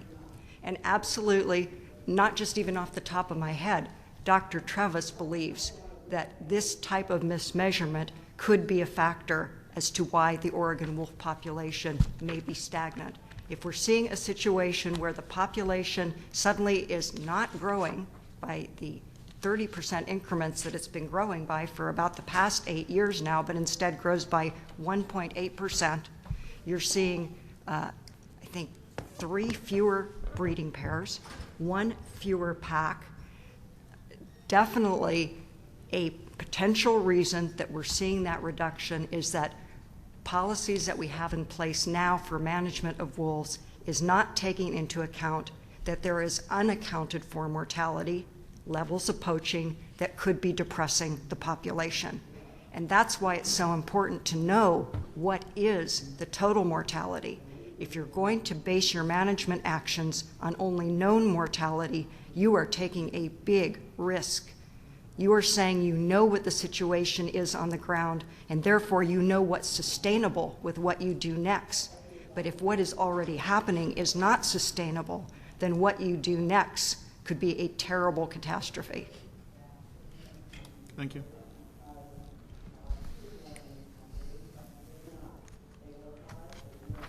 Commissioner Buckmaster. I'm a little unclear, and I'll read the paper when it comes out. Amro, thank you. It seems that, based on what you said, that if the unknown mortality was a cause for the stagnation, which is incidentally we've had other explanations, being it was certainly hard last year to observe. So we don't know, it's just the observed number. But assuming that it has either stagnated or has not grown at the same level in the past, using your causative, potential causative of the unknown mortality, would suggest that that happened in the last year. If not, it's happened every year. We've had that unknown mortality from the beginning, the poaching from the beginning, but you're saying that all of a sudden this happened last year as a potential cause, and I'm having trouble making that fit. Chair Finley, Commissioner Buckmaster, I'm actually thrilled that you asked that question. So what happened in the last year? Wolves have been state delisted in the last year. And if you don't think that that affects people's opinions on whether or not they can now take matters into their own hands, then I direct you to Dr. Trevis' other body of work that shows exactly that. That when there is more allowed killing by the agency, that is a lower threshold at which the agency is allowed to kill wolves, even if it doesn't actually kill more wolves. And I think that that's even in some of Wisconsin's studies that Trevis reports on. Just the fact that publicly it is known that wolves are now less valuable. We now are going to allow the agency to kill more of them. We're now going to allow the public to have a hunting and trapping season. That triggers a different behavior pattern and a different attitude from the rest of the public who may not feel quite so charitably towards wolves. So could something like that happen so drastically in 1 year? I can't tell you if it did. It is a possibility, and it's a possibility because we know that something drastic did change in the last year. Wolves were no longer state listed. I think any one of us can tell you from social media sites we've gone to, and including the photo that Rob showed, which you might not have been able to see. That was a photo of a wolf with about 12 different target symbols over it. And the language that's written under there, I believe, says, this is what we get to do in phase 3. So things have changed. Attitudes change with management changes. There can be domino effects. I can't tell you if that's what happened. I can't tell you if there's a severe winter and the agency couldn't get out there to find all of them. These are all possibilities. But that's the nice thing about science is we get to take into account. Well, the severe winter was not a possibility. That No, actually that happened. happened. Okay. That happened, yes. But yeah. If I may briefly add, I think too you can look to other parts of the country where wolf populations have failed or stagnated based on management. Now, the Southwest jumps to mind. I'm not an expert on the Southwest, but where that population has not been able to grow because of aggressive management of wolves. Management often uses a euphemism, I guess in this case, killing wolves by state action or federal. Okay. Holly, any questions? Yes, I had one for Nick Cady. Can you hear me? Yes, I can hear you. You can hear. For Nick, I understand that you believe that wolves cause compensatory mortality on ungulates, and I think, I agree with you that that is the case in a lot of situations. But if there's a situation where wolves are confirmed to be the cause of a significant ungulate decline, would you acknowledge that controlled wolf removal is a viable management tool? Chair Finley, Commissioner Atkinson, we Cascadia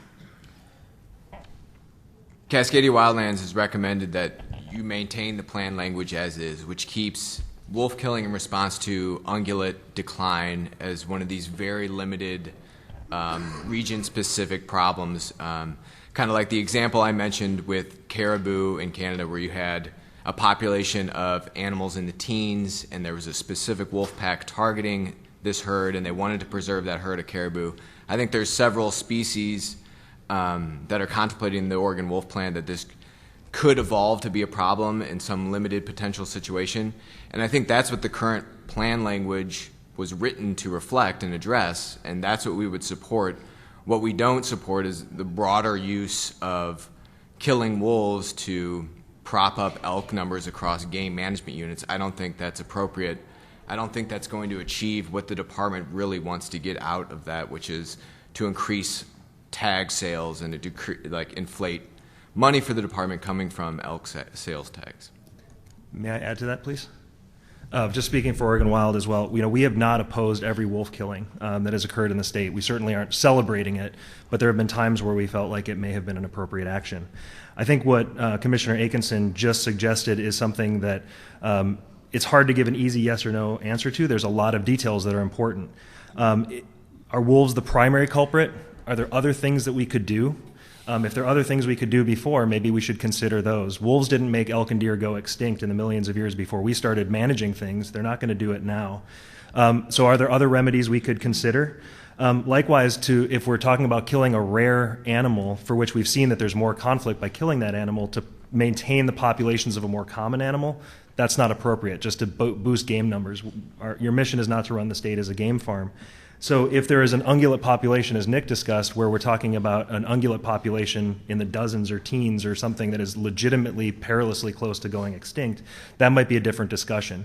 But if we're talking about maintaining arbitrary management objectives, which are often argued about, and they really are arbitrary for ungulates in many places, to maintain those arbitrary numbers by killing wolves when other factors are in play, I think that's problematic. So I don't think, unfortunately, though yes and no answers are really nice to have, I don't think there's a simple yes or no to that. But generally, I think that should be a pretty darn exceptional circumstance to consider killing a rare animal that is often at the center of a campaign of misinformation and fear that a lot of people have. So I think it absolute option of last resort, not as vaguely described as it is in the plan now.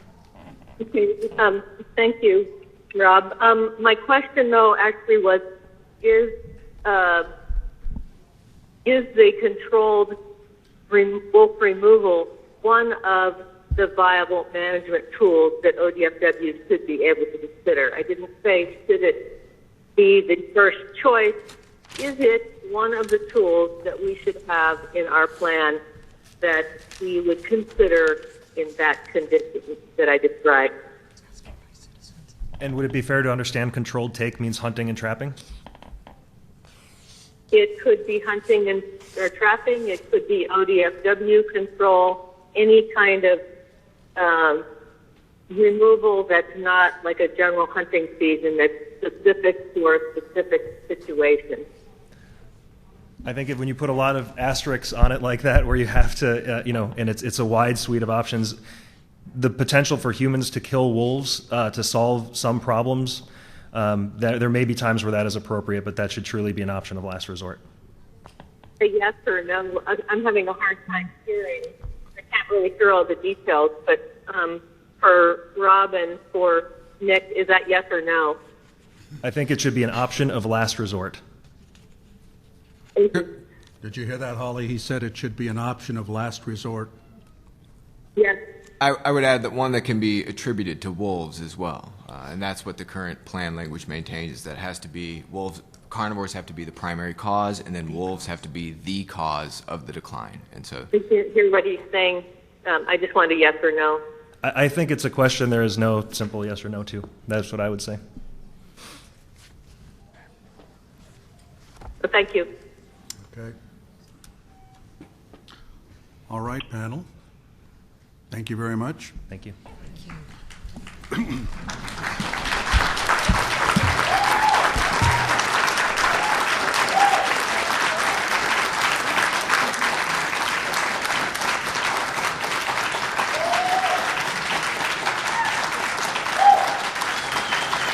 Okay, this is a business meeting. I know you're excited, but this is a business meeting. It's not a theater. Commissioners, I have scheduled for you, and I hope you can attend, and we're going to discuss that briefly. We have a commission meeting on June 9th. I would like you to arrive prior to the afternoon of the 8th, if you can, and spend all afternoon in a discussion of many of the elements that we have heard today. It will be a public meeting, but without public testimony. So it will be open to the public, and we will have a discussion with staff and amongst ourselves and talk about some of these issues in greater depth. So does anyone have an immediate, they can't do it? When were you thinking of starting, like at 1 o'clock? Or? Yeah, about then. Yeah, okay, that, I don't have any problem. Can you do that? Well, Director, consider it done. Okay. And so now you all know that we are going to have a discussion with staff.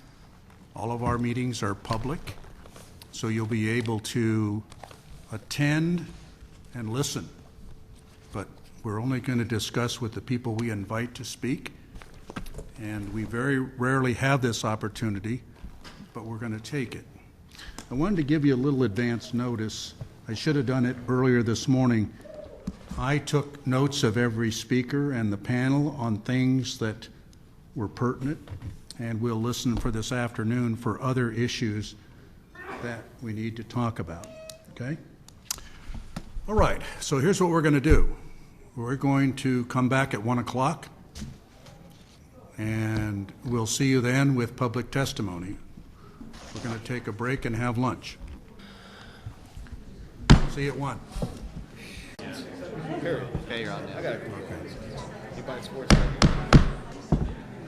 You'll never see. Okay. Are you all ready to get back to work? I don't have to pay. Okay. We had one of our commissioners, Commissioner Biddle, who had a previous engagement, but will be working with us to resolve this issue in the future, and we'll be informed, and our notes will be shared with him. Okay, we're going to begin public testimony. Again, I would remind you to think about the testimony you heard this morning from the panelists. It was often specific to a point of the plan. It offered an alternative view or an alternative strategy. So I'd ask you to do the same thing in your personal testimony. Hopefully you've read the plan as diligently as our panelists have, or you have listened and come to a conclusion and you want to share it with us about the actions undertaking or a principle that was enunciated by a previous speaker. So we're going to start with a panel of 4, and I would call up Wally, let's see, page 1.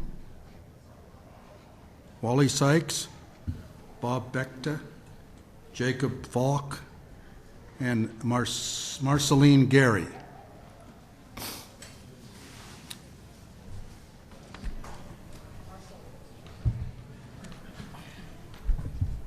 Chair Finley?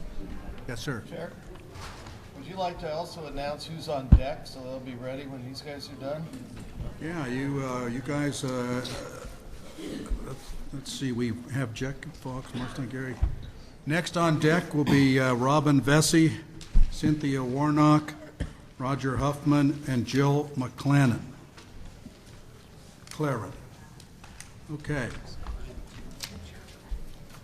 Wally, let's start with you. 3 minutes. Okey-dokey. Chair Finley, Commissioners, Director Melcher, thank you for the opportunity to testify today. I'm Wally Sykes, resident in Wallowa County for over 21 years and a wolf advocate since 2008. I fully support today's testimony by Cascadia Wildlands, Oregon Wild, the Center for Biological Diversity, and Defenders of Wildlife. I hike and camp in wolf country with my dog and have seen and heard wolves. I've had 8 wolves at once pass within 100 feet, been barked at, howled at, and no doubt observed often. Never was I threatened or my dog attacked, or did I feel alarm. Wolves have occasionally been near my house and my neighbors without harming dogs, cats, kids, horses, or pigs. Wolves have historically been and forever ought to be part of the natural landscape, like trees.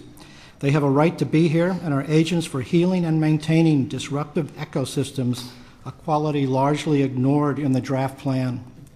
They deserve the same respect we are relearning to accord all wild things. That's why I reject trophy hunting, and I object to deputizing civilians to hunt wolves for any reason. If the state must kill wolves, then it should kill dispassionately, respectfully, and professionally. Volunteer master hunters, or worse yet, master trappers, kill for pleasure, trophies, and status, demeaning their victims and set a precedent for future wolf hunts. Killing wolves to bolster ungulate population objectives, themselves at times arbitrary, is to prioritize hunting over conservation, violating the public trust. Ungulates decline due to many conditions. Wolves should not be scapegoats when the blame is widely shared among many factors. Only when wolves are proven the primary cause of sustained ungulate decline should measures be considered to mitigate wolf-ungulate interaction, and even then, ecological integrity should be the most important determinator, not hunting opportunities. Killing wolves for eating their natural prey repels most Oregonians, which the Commission certainly knows from hundreds of public comments, a 2016 poll, and most recently a letter from 18 Oregon legislators. Killing wolves at winter elk feeding sites is outrageous. Feeding sites are an artifact of wildlife management, an unnatural attractant, and to kill wolves for naturally following their primary prey to areas where they are artificially concentrated is wolf baiting. Concentrating elk itself facilitates disease, such as chronic wasting disease, and studies have suggested that wolf predation, in fact, reduces contagion. We live in a time of massive wildlife and habitat destruction. Let us hold the line here in Oregon. Thank you. 4 seconds to spare. Thank you, Wally. Professor Beckton. Thank you. Chairman Finley, fellow commissioners, and Director Melcher. This will be a much abbreviated version of written testimony submitted to ODFW a few days ago. A quarter century ago, in 1992, Yellowstone National Park was considering the reintroduction of wolves and compiled a report to Congress entitled Wolves for Yellowstone with a big question mark. A large portion of that report focused on potential wolf predation on elk and deer as well as depredation of livestock. There was no discussion of food webs or trophic cascades. There was no discussion that restoring wolves might help to recover aspen stands and riparian areas that had become increasingly impacted by elk during the 7 decades when wolves were absent. Fast forward today, some 25 years later, terms such as apex predator, keystone species, or trophic cascades, which clearly describe wolves, are not included in the Oregon Wolf Plan. Thus, it would seem that science has learned nothing new about the ecological role of wolves during the last 25 years. Such a conclusion could not be further from the truth.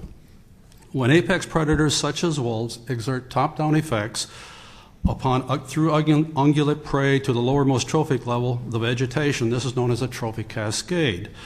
Over the last 2 decades, the scientific community has increasingly studied the importance of trophic cascades on the composition, structure, and function of plant communities.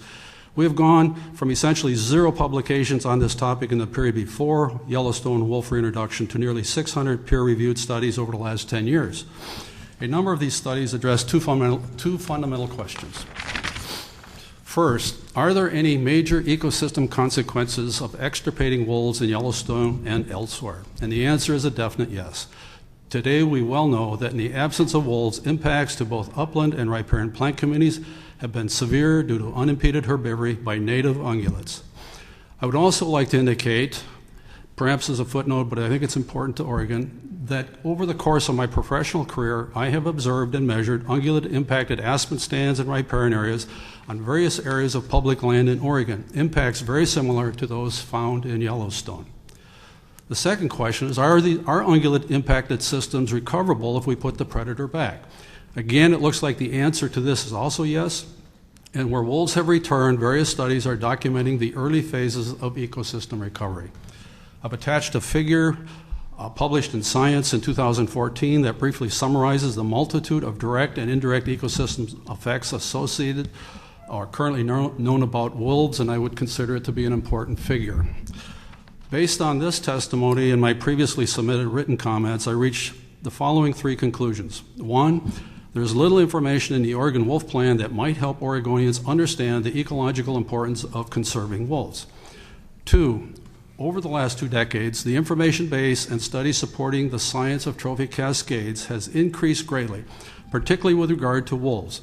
These predators have been found to influence the behavior and density of prey populations and thus have a critical role in sustaining biodiversity, as well as helping to restore ungulate-degraded plant communities.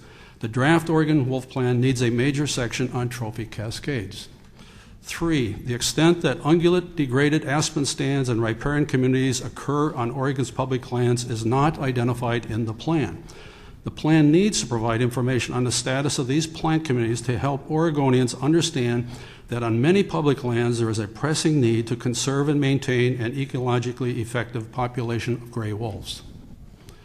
Overall, there is clear scientific rationale for conserving to the extent possible wolves in Oregon.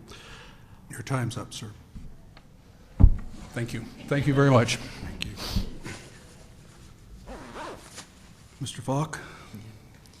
Chair Finley and Director Milcher and other members of the Commission. My name is Jacob Falk. I'm from Malawi County and a freshman at the Enterprise High School. As an active member in the agricultural industry and a big game hunter, I have increasing concerns about wolves in our county. To begin with, I own and maintain a small herd of 8 cattle. I also live within a half-mile radius of a wolf attack that killed 3 yearlings in one night. If those wolves had crossed one ridge, almost half of my business would have been massacred. It would take 2 more lethal attacks, killing at least 1 animal, for the ODFW to resort to lethal removal of these wolves. This would cripple my business and destroy any hope of expanding my business off of my existing herd. We are the future, and we need your support in the battle to defend our own property. In addition, I am an active outdoorsman that enjoys fishing and hunting. I am sad to say I no longer feel safe going out and fishing with my dog, or much less walking through the brush looking for that trophy bull elk. I would like to think that my father and I could one day go back out bird hunting or fishing with my dog and not have to keep a constant watch for wolves. I was born and raised in this county and would enjoy seeing the community continue to stay engaged in traditional outdoor affairs. Thank you guys for your time and loyalty to Oregon's people and problems. Thank you, sir. Marceline? Chairman and Commission, this is my second time to do this. I testified when you decided that the day that you were coming to a conclusion whether you wanted to adopt the first plan. I've been working toward wolf recovery ever since I attended the first meetings in town. I live in Portland, I have been working with this forever because I've had a dog that was half wolf that I got by mistake, and I lived with this guy for a number of years. I have researched everything I can. I have a degree in biology. I've researched this, and I have found that wolves, I'm a little bit worried about feeling threatened by a wolf when I'd be far more frightened to be out in the woods with a cougar around. Wolves tend to not want to be around people that much unless you're encouraging them, and usually most people aren't going to encourage them if they know better. Bear the same way. My concern for this situation, which we have now, is our diminished population, possibly due to parvovirus and a tough winter. But part of that is exacerbated by the fact that if we have a wolf population that is practically all genetically related, you are weakening the population, and unless they get an infill from Idaho or from Canada, our genetic population will diminish, and therefore they will be weakened. That's one of my concerns. My other concern is the fact that we have a huge number of cougar which are allowed to be hunted, but it doesn't seem to make a difference, does it, that they're still there in spite of the fact. In nature, the wolf, the cougar, and the bear would be in some sort of harmony together. In their environment, they help to maintain this. And usually the numbers of coyotes and bears and wolves and cougars maintain, because wolves and cougars don't get along too well. There was one more thing. Oh, yes. I wanted to say, too, that there was a study done, I think, in either Oregon State or at the University of California, in which they evaluated the fact that the three top predators in the world, the wolf, the lion, and the shark, have diminished, and they are predicting that it is changing the total ecology of the world. We need to, as a state, to maintain our wolf population in hopes that it will be able to help maintain the balance of our other top predators. And in order to do that, we can't allow people to feel that they can easily hunt them for any reason, because, you know, it seems to be that the wolf gets called always is persecuted as the perpetrator of bad things. In our state, people that have land, like you, and have animals, do get recompensed for it. So I'm saying maybe we ought to consider that we have to look at other sources of why these animals die sometimes. And it's been proven that often where animals appear to die out on the range, that it could be thirst, disease, starvation, and just weather conditions. And you're out of time. So I'm afraid that is not the thing that we should do. Thank you very much. Commissioners. Commissioner Anderson. Thank you. I have a question for Dr. Besta. I just want to first say thank you for the body of work that you've contributed to helping our understanding and our knowledge of wolf's benefits on the landscape. And the one key point that I get from your testimony and reading your previous written comments is the notion that we could have a major section, as you say, devoted to trophic cascades. Russ Morgan previously, when he presented the revision, said it was very specific to streamlining the document to make it more accessible and relevant to management, which unfortunately is risks and conflicts and the other side of the story. I'm wondering, when you say major section, I presume you understand that we're trying to keep a document also very relevant and accessible. How does that get reconciled in a vision that you could see where we could fit in some of these ecological benefit points without becoming a textbook on riparian and wolf ecology?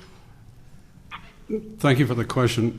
You know, right now, there's nothing, in my view, there's nothing in there. And so a couple of pages would take us a long way. For example, about a page or more is spent on wolf ungulate interactions in Yellowstone National Park. We could spend at least that much time or more on trophic cascade effects in Yellowstone National Park, because it's one of the premier places in the world where these have been studied in detail, but people are seeing them in other places too. So I don't think it takes a length. When I say major, I don't mean a 27-page dissertation or whatever, but I do think it has to have some weight, and it has to have some visibility, and it has to be an important component of the plan. Otherwise, I think an Oregonian can read this, and I've also provided in my more detailed testimony the kind of language that shows up in the plan, and it's pretty negative. It basically is pretty negative all the way through. Terms like loss and conflict and things like this are everywhere. And so what's there for an Oregonian to pick up and read and say, oh, there's an important reason for us to be thinking about conserving wolves in the state? It doesn't show up. And I think it needs really some major visibility. Whatever, just something. I appreciate the response, just kind of getting your sense. A page or two is better than really what is kind of one sentence at this point. So I agree with that as well. So perhaps we'll be able to take that up as we move forward. Thank you. Thank you. Commissioner Woolley. Thank you, Mr. Chair. Just a follow-up to Commissioner Anderson's comment and then a question. So there were 7 lines in the plan devoted to biology and ecology of wolves, and then a reference to an appendix. And so I just personally felt that was inadequate, because I think it's important for the public to understand wolf behavior, wolf life cycles, that wolves have mates, have families, have very complex social structure and things like that. And I think that the more that the people understand wolves, just the better they can be, the better informed they can be overall with understanding the issues that we're grappling with. I also want to just compliment our young businessman here. I'm sorry, what was your name? Jacob. Jacob, right, yeah. I just want you to, well, we always appreciate when we can just sort of have, younger people come up and testify. It takes a little bit of gumption to get up there and do it. And I have also a freshman of one of my kids as well. So, really doing this work in the long run for our kids and our grandkids. And so just getting up and telling your story, I just really appreciate it. And you're also just a good role model for entrepreneurship with young people as well. So just thank you, Jacob. I have a question, Professor Beckchap. In the course of your studies and work on trophic cascades and so forth, have you done any, I know you probably have pictures, have you done any videos or any audiovisual, educational, or informative aids? Developed any? Our primary thrust, I work a lot with Bill Ripple, and we've now worked with some other colleagues. Our primary thrust is to get information into the literature, into the peer-reviewed published literature, because we feel like that's our most important task that we have before us. Others are much better at doing visuals than perhaps we are. Our job is to do the science as best we can, and that's what we're trying to do. And we're trying to get it out as quickly and as efficiently as we can.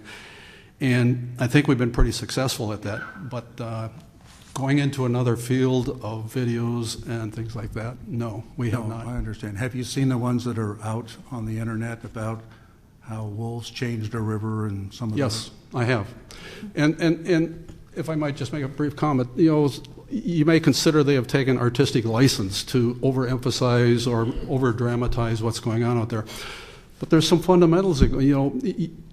The streams in Yellowstone are different. Mm-hmm. They are becoming different. Now, the video, and some of these, the ones I saw, for example, that has seen a lot on the internet, shows it happening magically overnight. No, it hasn't happened magically overnight. It's taking time. It's going to take time. We're in the very early stages. We have lost species in the park that are going to take a while to recover spatially. So it's happening, and it's happening at an accelerating pace. So for people that want to go to Yellowstone, the good news is the best is yet to come, and it's on its way. So, Commissioners, have you seen that video, all of you? Okay, all right. Well, any other questions? Okay, thank you, panel. Thank you. Thank you. Robin Vesey, Cynthia Warnock, Roger Huffman, Joe McLaren.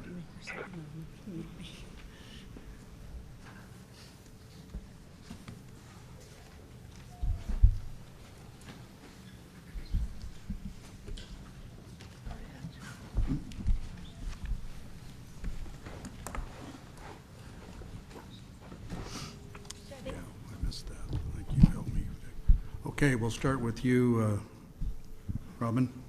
Yes. Hi. Good afternoon. I'm Robin Veazey, here in Portland. I looked at the website of the ODFWs and specifically your mission statement, and it says to protect and enhance Oregon's fish, wildlife, and their habitats for use and enjoyment by present and future generations. I'm not sure where in there it says anything about Oregon's cattle, which I consider an introduced species that's not wild nor having any habitat. How is killing wolves part of your protection and enhancement? As a lover of wildlife and open spaces and all of our wild animals, I feel Oregon should not be killing the public's wolves to benefit a private for-profit industry. I'm a retired oncology nurse who gave up eating red meat in 1978 for health reasons, also because the resources necessary to keep and raise cattle are too great. The livestock industry pays for public grazing, sometimes offset by 20% lower than fees on grazing on private land. Predator loss is a part of the risk taken allowing grazing cattle to roam in public areas. There should be no threshold, in my opinion, for determining what constitutes chronic depredation that can lead to a wolf kill order. I hope you will speak for the interest of all Oregonians when you consider that Oregon's wolf population is certainly staying stable or stagnating by the most recent 2016 counts. I can't believe that a state this commission now answers to would kill wolves. They should be protected wherever they roam. Thank you. Thank you. Cynthia? Good afternoon. My name is Cynthia Warnock. My husband and I are ranchers in Amnaha, Oregon, which is up in Wallowa County. Just last month, we were called by ODFW telling us that OR 50, a male wolf, was in our area. We do have a radio, so we monitored it. We knew it was there. All we did was just watch our cows, make sure that our cows were okay. We were getting up at night, making sure cows were fine. We never went looking for the wolf. That takes time. We don't have that kind of time. We just want to make sure they're out of our cows. So we went out one night at 11 o'clock. We picked up a signal way up there in a draw. We shone the flashlight, the spotlight, never found him. Our cows looked easy, calm. So we back home. It rained really hard that night. We went out to feed the next morning. Cows were all in a corner. We thought maybe it was because of the rain, so we went ahead and fed, but we were still picking up the signals. So we went back home and called ODFW and asked them if we could have the point where that wolf was at 6 o'clock in the morning. They gave it to us, and we went to that point, and there we found a dead calf. It was 3/4 consumed. So because we had the point on it, that is when we decided we would call ODFW and come out for an investigation because we thought it was a pretty cut and dry issue. We then went and looked for the mother.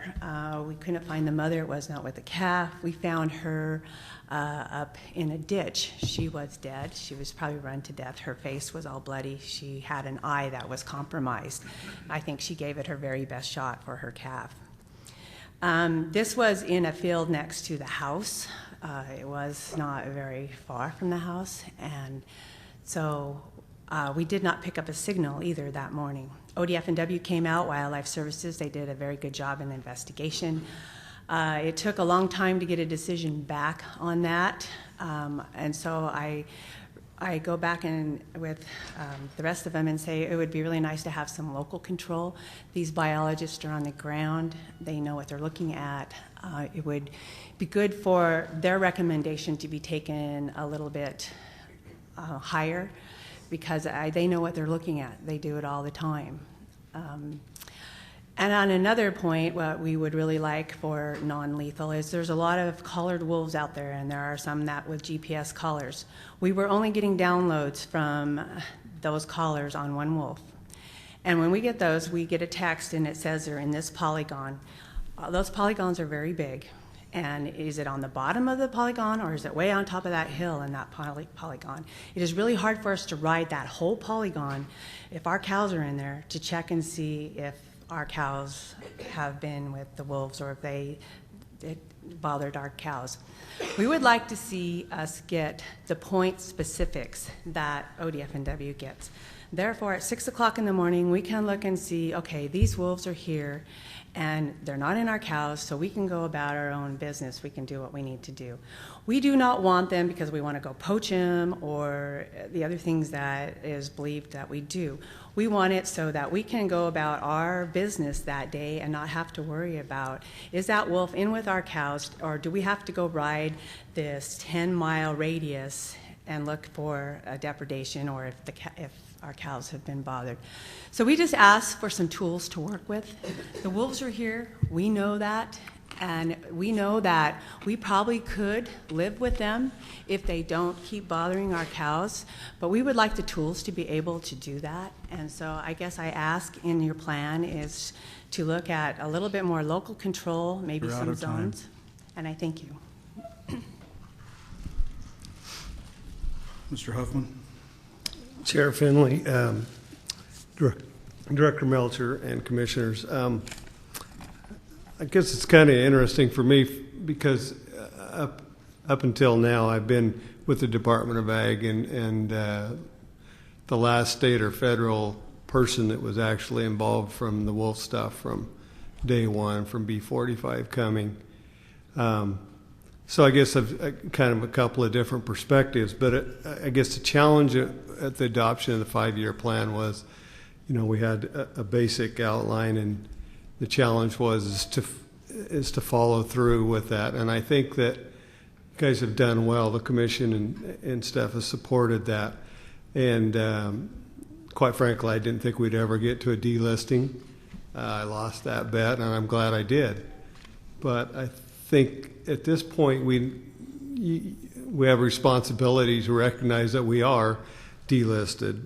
We have we shouldn't, in my opinion, make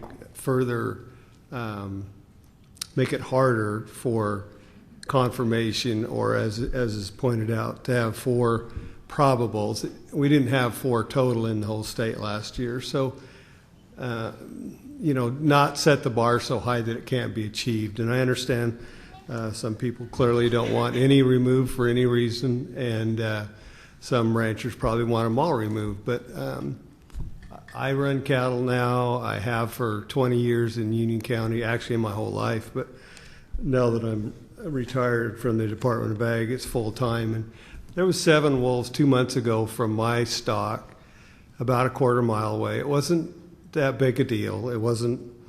I didn't feel them as being a real big threat, but it did cause me to go up there more often and check. It's 4 miles away and those kind of things. So I think that going back to the Department of Ag, when we did the study in '97, legislatively approved for wildlife damages to livestock production, or actually to agriculture, it was $158 million. There's a report on that and everything. But clearly, when it came down to the question of do people want compensation or do they want tools to manage, and very clearly they didn't want, like we have compensation now. That's not the preferred option, is to build in tools to deal with the depredation when it gets to be excessive. And so that's what we would ask for. Is administrative oversight of that, where we have the flexibility to deal with those things when it's necessary, as was mentioned in U.S. Fish and Wildlife's. My costs, I think, and other producers' costs. I've had to move pastures where I normally would go. I'm not there now. I'm renting pasture from somebody else because I don't want to.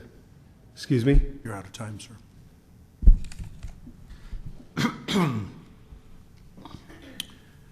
Jill, you were on the panel. Right. But I want the public to understand that we asked you to represent the organizational view. Right. And so now you're going to represent a personal view. Yep. And Todd, Jim, and others, the same thing. Yep. Okay? So we won't deprive you of your personal view just because we asked you to represent us on a panel. Okay? Okay. Thank you, Chair Finley. You can move that over. Thank you. I'm going to keep this short and sweet. As you said, you've already heard from me today. Thank you, Chair Finley, Director Melcher, and other members of the Commission. On our family ranch, it's been operating for 100 years. So yes, running a cattle ranch is sustainable. We participate in country natural beef, and so we own our calf all the way till it goes from calf all the way to plate. So a lot of our meat is actually sold here in New Seasons Market and Whole Foods. So, and we run on private and federal ground. So that just kind of gives you a little background about being in business for 100 years. It is a sustainable lifestyle, and I'm on the ranch with my 2 younger sisters, so it's quite a good time. After listening today, there's no single management regime that can be applied across this state to accommodate all the legitimate human values we see here in this room today. Some form of zone management system offers our best chance at addressing this conflict in values. Wolf management is complex. 1, it needs to be based on sound science. 2, it needs to be cost effective, right, Buckmaster? Commissioner Buckmaster? And we must be broadly accepted by the public.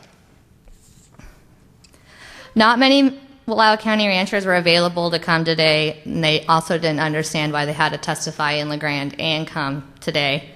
But our most important point, and the one that I'm just going to keep saying, please don't raise the minimal level of depredation. You saw how hard it was for us to get a depredation. That second bullet point that says 1 confirmed and 4 probable, that's the biggest thing that we would like changed in this plan. And also you heard in the discussion panel from Quinn Reed, Defenders of Wildlife, that she doesn't really agree with that probable bullet point either, so I think that's a win-win. Thank you so much today for your time again, and I wanted to leave you with this quote. Management is doing things right. Leadership is doing the right things. Okay. Commissioners? Okay, thank you, panel. Our next panel will be Todd Nash, Jim Atkinson, Rowan Wolf, Stephanie Taylor, and next up after that, Ted Nafter, Lindsay Raber. Is Lindsay here? Please come and put your address on this yellow piece of paper. Yep. Okay, thank you. And Marianne Erickson. Chair Finley, Bill Hoyt was going to take Todd's place. Okay. Todd had to leave. I'll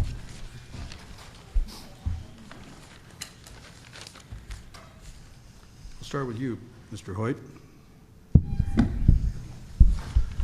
Thank you, Chair Finley. I appreciate the opportunity. My name is Bill Hoyt, and I am past president of the Oregon Cattlemen Association. I've been testifying in front of this committee for about 20 years, this commission, and I live on the west side of the mountain, so my ranch is not directly involved in Northeast Oregon. However, I have spoken on behalf of those ranchers many times, and one of the things that I'm here today to tell you or to talk to you about is the fact that I see the Western Oregon plight of the rancher and the habitat as being where it was, where we were in Northeast Oregon 20 years ago. So as the southeast portion or southwest portion of the state is populated with wolves, we will be dealing with the same things. Right now, the wolf is federally listed on this side of the mountain, and as it was in the early 2000s and in 1997 when it was introduced. And so we will be dealing with exactly the same problems. And right now, the tools are very limited. We don't even have a tagged collar that is currently working on any of those wolves that are in residence in the Cascades and on the west side at this point. We've already had reported very credible reports of calves lost from wolves in Douglas County.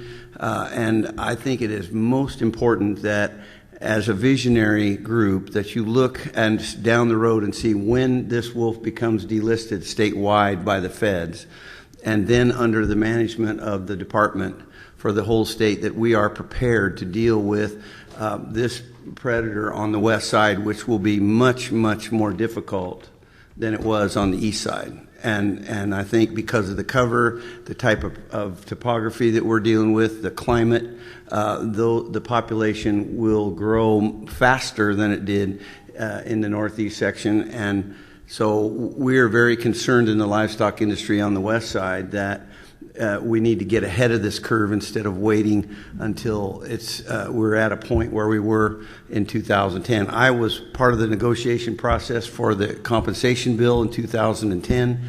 I was president of the cattlemen when we reviewed it in 2010. We reviewed the plan. I appreciate the difficulties with the plan, but my main thrust here is to say that we really need to get ahead of the process for the wolves as they proliferate on the west side, and for that I really appreciate your time, and if we could get that money, we would certainly be willing to become involved in the process of helping to get those wolves collared, so that we understood that we knew where they were going and when they were going, because this is going to be critical, especially with the cover they're provided by the west side of the Cascades. And I thank you so much for your time. Thank you, sir. Chair Finley, your lights aren't working here. My lights are not working? Nope. Okay, thank you. Thank you. No wonder people didn't know they were out of time. Well, Bill did a heck of a job for. A couple of them were right I on. was looking at those. I can't see that. He quit right on the dot. He did. Nailed it. You want me to turn it on? Yeah, let's try it.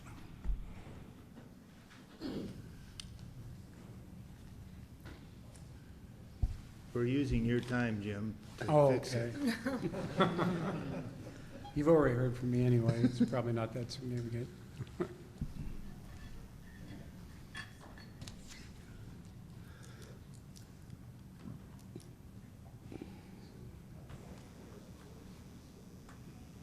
I can just watch my watch if you want. I won't be long. On occasion, I used to go like this, and I got a letter from a woman who said that was very inappropriate. And actually, when I thought about it, it probably was. So I don't do that anymore.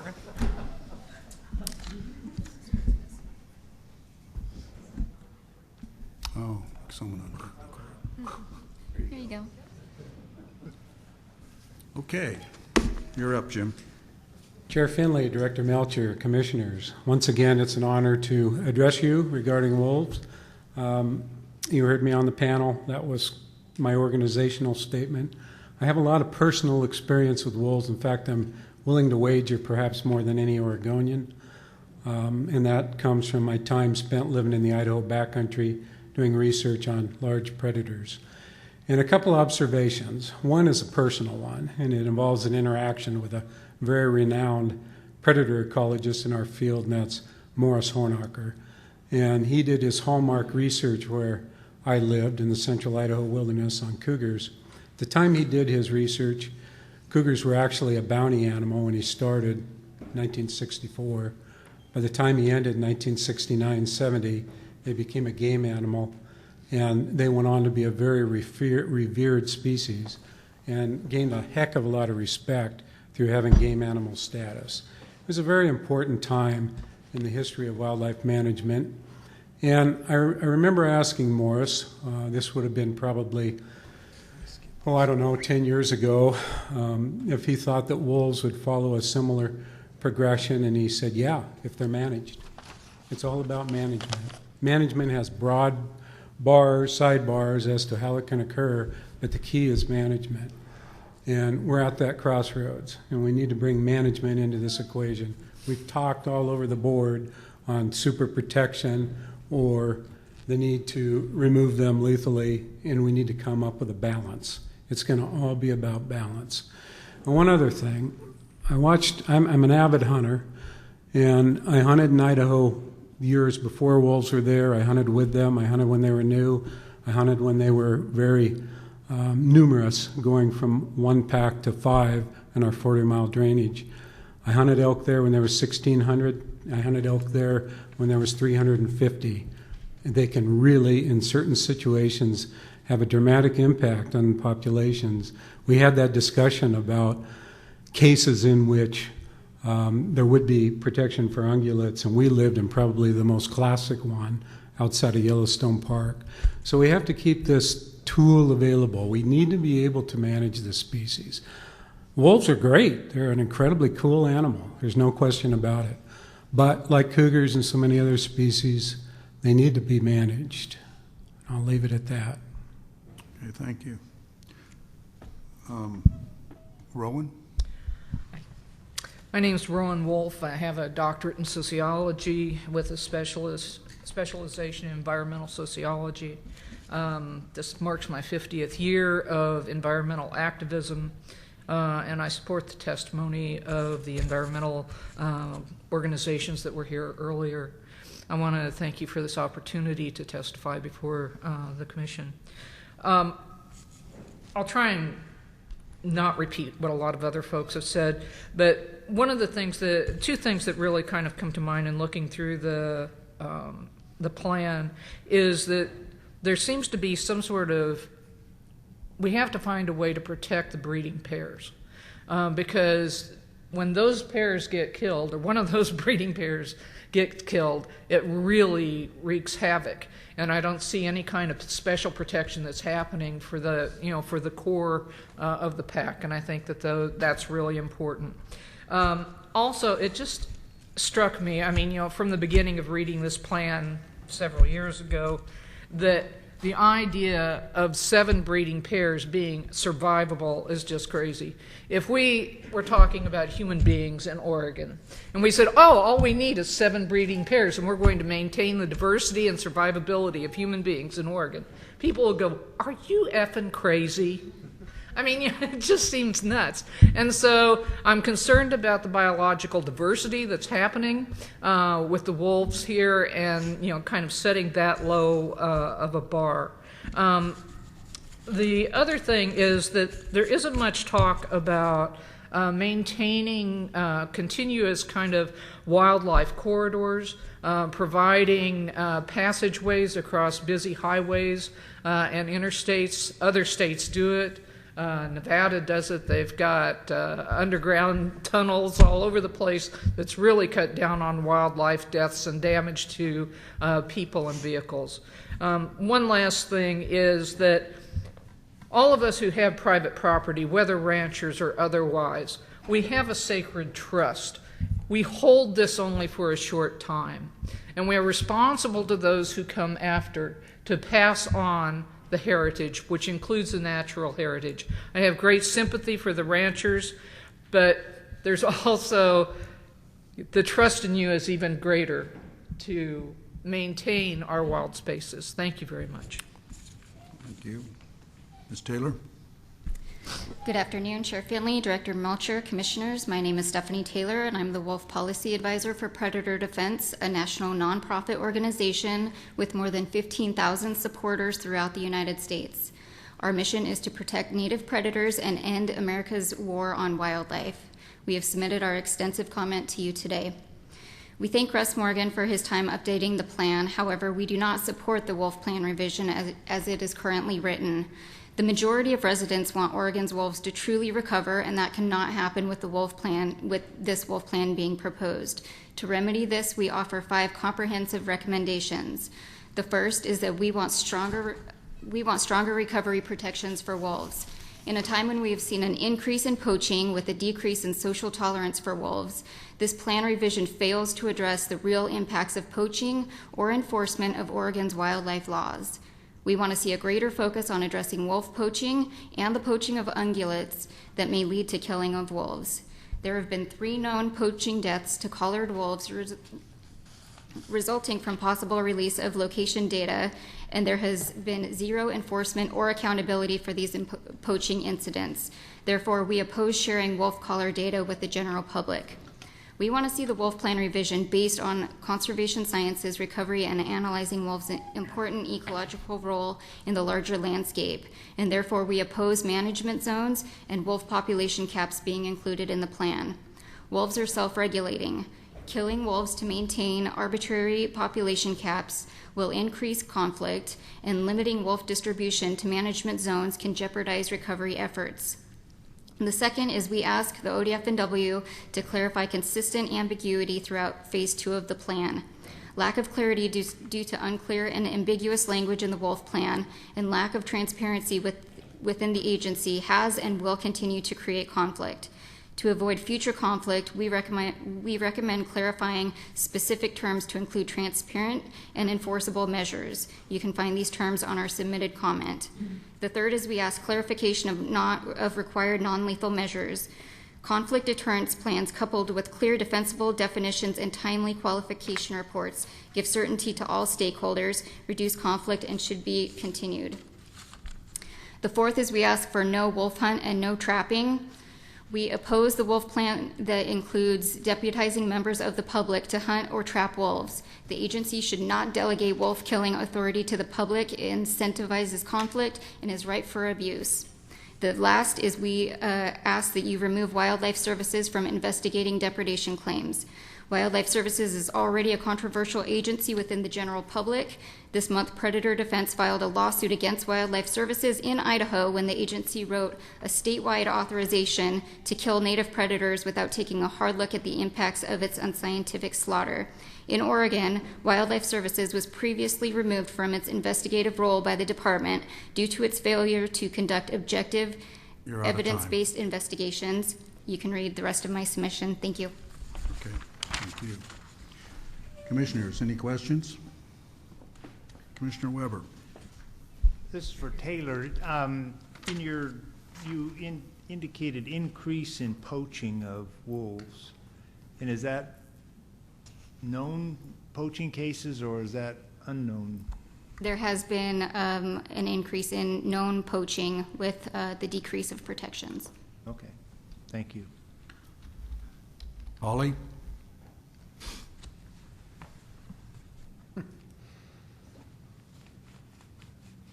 Can you hear me, Ollie? I say that a lot. I bet you have. All right. Could we give her a call, Marcel, and see if she's connection? Okay. Thank you, panel. Thank you, Jim. Okay, Mr. Natter. Lindsay Graber. Marianne Erickson. Sean Cantrell. And then on deck will be Christopher Rupert, Celesta Dickerson, Noah Greenwald, and Greer Ryan. So is it Natter or Netter? Netter. Okay. We'll start with you, Mr. Netter. Chair Finley, Director Melcher, Commissioners. Ted Netter, farmer, rancher from Central Oregon. Being quite direct, I'm going to move right to one of my major concerns with the draft plan, which is the language concerning livestock producers, grazers, and permittees, and landowners in Section 3. The language that you guys use doesn't make a distinction between private land and public land, except for where it moves from phases. For example, in Phase 1, your language makes a distinction between private land and livestock and public land and livestock, but it's not consistent throughout the three phases. Where I have a major concern with this is that I don't see this draft plan as recognizing private land rights. And I think that needs to be clearly defined because there is no equivalency between public land and private land. They are different. They should be viewed differently, and they certainly should have the availability to have different management strategies and practices. The specific language, I mean, yeah, it could just be an error in the writing of the plan, but it just doesn't add up. Under Phase 1, it says livestock producers, grazing permittees using public lands specifically have the right to take or, easily take a wolf that is in the act of biting, harassing, chasing livestock. It doesn't say you can do that on public land, and as we heard, or on private land, but as we heard in earlier testimony, 90% of the known depredations take place on private land. Private land rights are essential, and I think it's important that this draft plan recognizes that. Secondly, on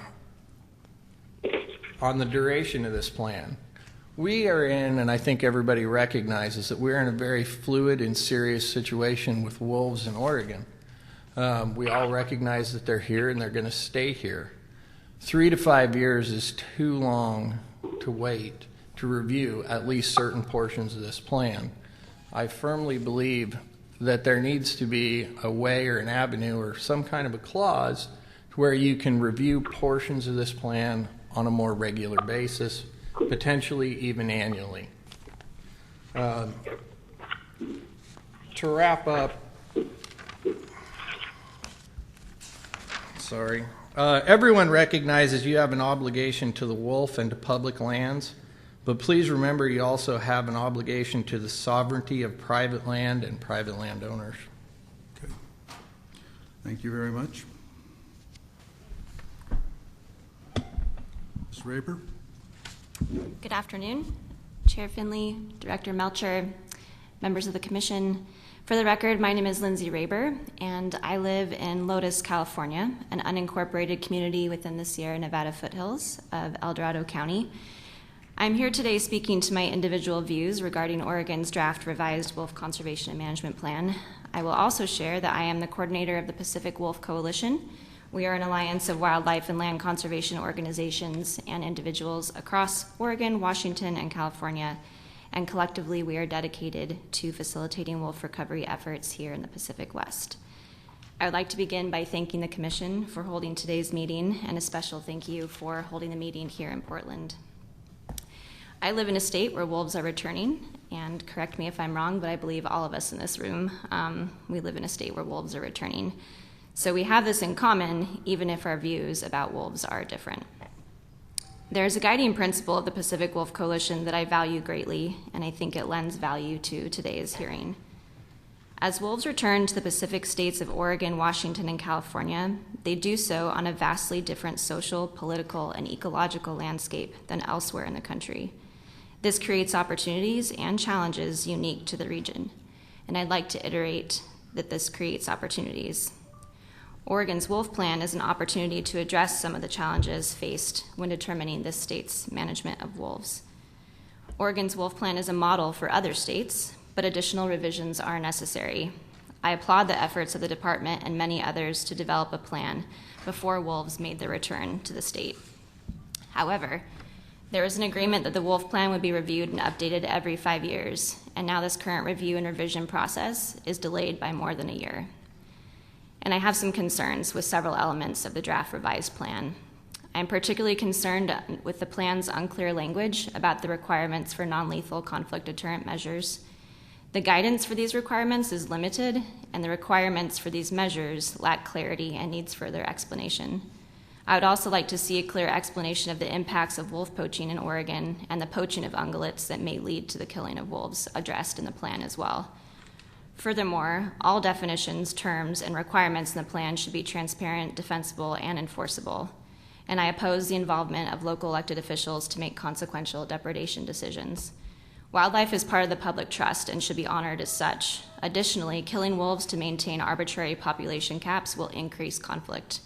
The plan works best and reduces conflict when all stakeholders have clear expectations of themselves, each other, and the agency. This is a critical time for wolf recovery in Oregon, and I urge you to consider the points shared today by myself and others in attendance. Ultimately, provisions that work to reduce conflict and conserve wolves should be carried forward in the plan. Thank you for your time. Thank you. Ms. Erickson?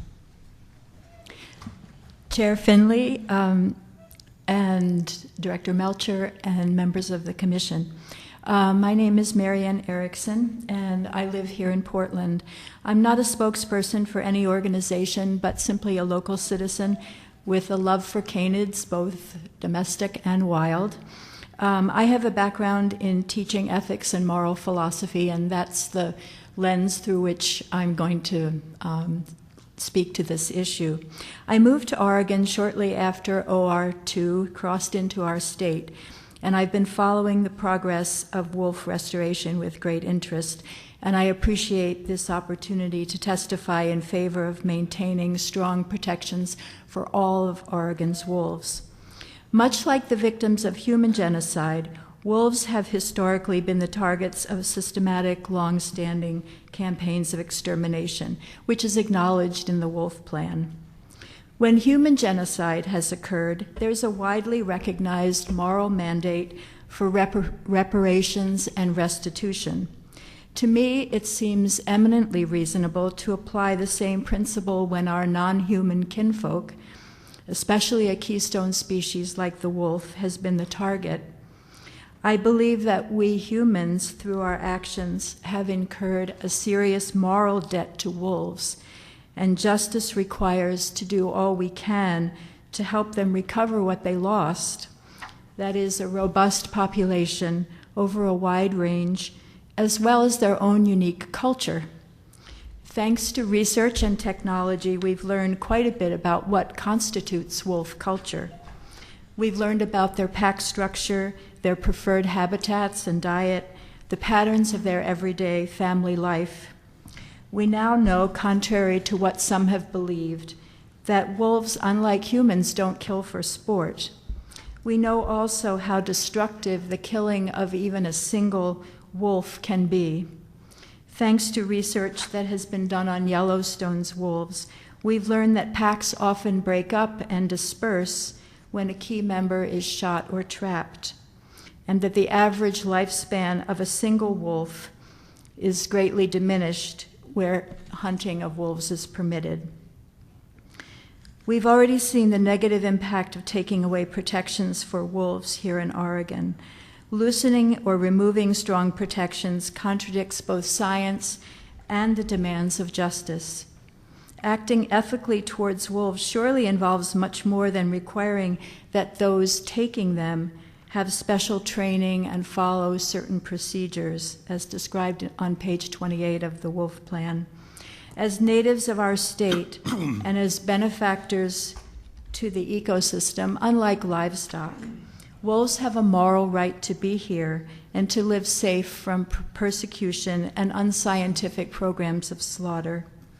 Thank you. Okay, thank you. Commissioners?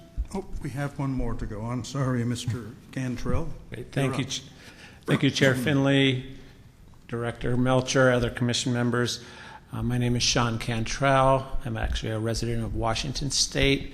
I work with Defenders of Wildlife. You already heard from one of my staff people today. I want to touch base just on some of my personal experience, touching on two specific things. First, the use of non-lethal conflict deterrence measures have been a major component of the success of wolf recovery and the coexistence of people and wolves on the landscape here in Oregon, and that is something that we hope can be continued forward as we go through. Quinn did speak to this, but I want to talk specifically about a couple of the activities that Defenders has done over the last decade in partnership with Oregon Department of Fish and Wildlife staff, as well as with individual livestock producers on the ground, of getting actual coexistence measures implemented, working with livestock producers so that they can in fact have their cows, their sheep live in the same range where the wolves are and avoid the conflicts, avoid having any depredations, which then can also mean that we avoid having any need for lethal removal.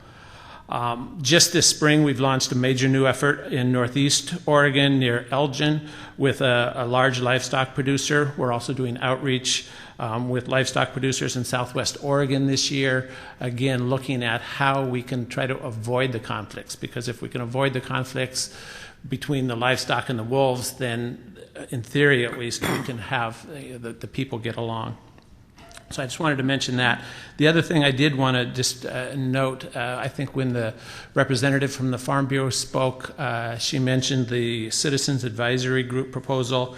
I would just note that I'm a member of the Washington Citizen Advisory Group, known as the Wolf Advisory Group, and this sort of mechanism can be very successful. It also can be very destructive if they're not facilitated well. But just would note that the key is having shared goals. And in Washington, we have a shared goals of a healthy, sustainable, well-distributed population of wolves, healthy, sustainable, well-distributed population of ungulates, and healthy, sustainable rural communities. And when you have the Farm Bureau, and the Cattlemen's Association, and Defenders of Wildlife, and the Humane Society, and many others, including individual livestock producers, rural county commissioners, hikers, and others, working together, we find that we can, in fact, find common ground. Thank you. Thank you. Commissioners, comments? Questions? Can you hear me, Holly?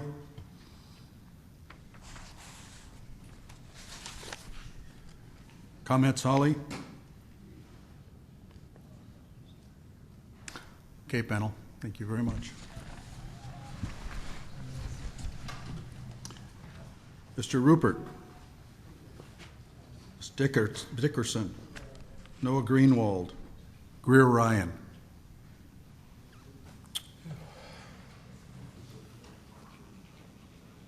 Okay. Noah left. Okay. Noah left. Thank you. Thanks.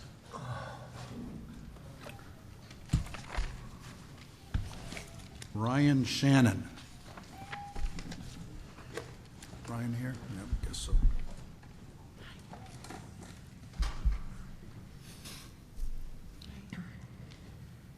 Rupert, we'll start with you. Yes, sir. Chair Finley, Commission, it's awesome to be here. This whole afternoon has been incredible. My head's swimming from all the information.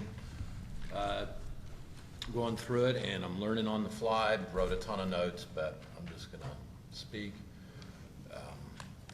From the heart, I'm pro-wolf. I'm anti-hunting. I was a zookeeper as a teenager. My father put me in charge of all the apex predators. I did pretty good. And so I've been following them my whole life. I'm a big proponent of as intense regulations as we can have, protections, because you can see what happens when they're not there, globally, nationally. I'm the apex predator, and with a gun, I will kill everything I can, essentially, because I got a gun. And that's what we see happening. That sounds harsh. That's what we see happening without intense regulations. I think this is a slippery slope, introducing the possibility of deputizing master hunters, lowering the depredation rate, lowering the bar. Because behind that, I'm hearing discussions of now we get local people to come in and immediately call a predation with no oversight. You know, that's going to be a local person who then can hand it off to the master hunter who's on tap. And I grew up with hunters. I'm from Maine, and I know what's behind that, which the wolves are like the sweetest target you can hunt. And, you know, I'm not naive about that. Talk about being afraid to walk in the woods. When I was a kid, I wasn't afraid of bears or wolves. I was afraid of being shot by a hunter. And I brought a bell and I wore orange, and I was taught to do so. So that's that. Maybe one more unique perspective. Yeah, I'm from Portland. I'm an artist. I'm a tattoo artist, and I engrave these images into people every day. I put a wolf into a kid who had cystic fibrosis. It was his first tattoo, and that's what he carried with him to the hospital every day. I'm tattooing a police officer who works the Mount Hood area, and they got that on their shoulder to represent their community that they work with, their crew that they work with, and give her the strength and courage to do her job. So that's, I just come from the cultural side and from the wolf side. You know, if a cow gets predated, get paid for it. The ODFW has their job to do. Everyone's in a rock and a hard place here. But Oregon's on the leading edge of it. It's awesome to be in a state that's doing exactly this kind of thing. Thank you very much. Okay, thank you, sir. Ms. Dickerson. Good afternoon, Director Melchner and Commission. This is my very first time I'd ever been at anything like this. My name is Celesta, and I am a Washington resident. And that being said, I am just here because of my love of wolves and to have my voice heard because they can't talk. I am an active outdoors woman. I bow hunt and fish every year since 2007. I've been out in the woods every year, every archery season, and I have never had any fear of wolves or bears or anything. And I've been by myself with my husband, and we've even split up, and I've never had any fear of the wolves. As I heard somebody saying that he was scared to be out in the field with them. But also, I would just like to ask you to please take into account the benefits of wolves on our ecosystem. Please continue to investigate other options to improve wolf and cattle conflicts. I'd like to see them non-lethal, and please stop wolf hunting and trapping. And that's all I'd like to say, and thank you for your time. See, that wasn't so bad. No? Thank you. Mr. Ryan. It was. Thank you for coming. Thank you. Mr. Ryan? Miss Ryan. It's fine. Oh, Mr. Ryan. Greer, I'm sorry. It's fine. Chair Finley, Director Melcher, and Commissioners, thank you for having us here. My name is Greer Ryan. I'm the Sustainability Research Associate for the Center for Biological Diversity. So you've heard from my colleague Amric already.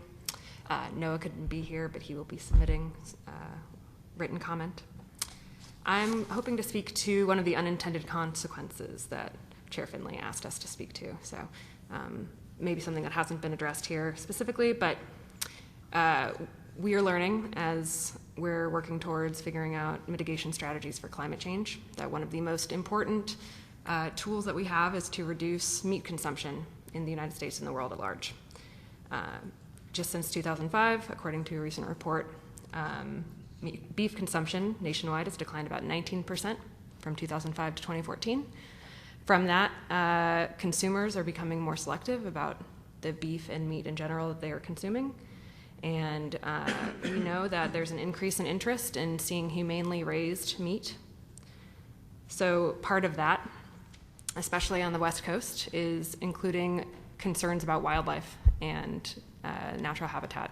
So consumers of beef here in Oregon and the rest of the Pacific states are wanting to see producers ensuring that wildlife are not negatively impacted by the production methods.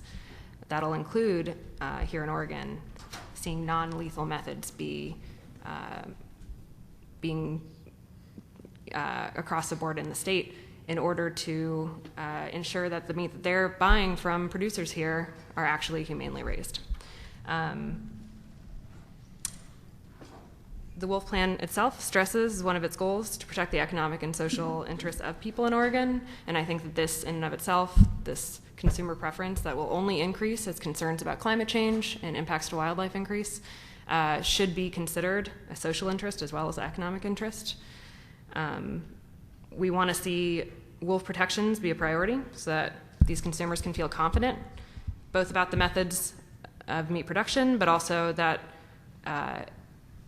administrators and producers are valuing wildlife alongside profit making.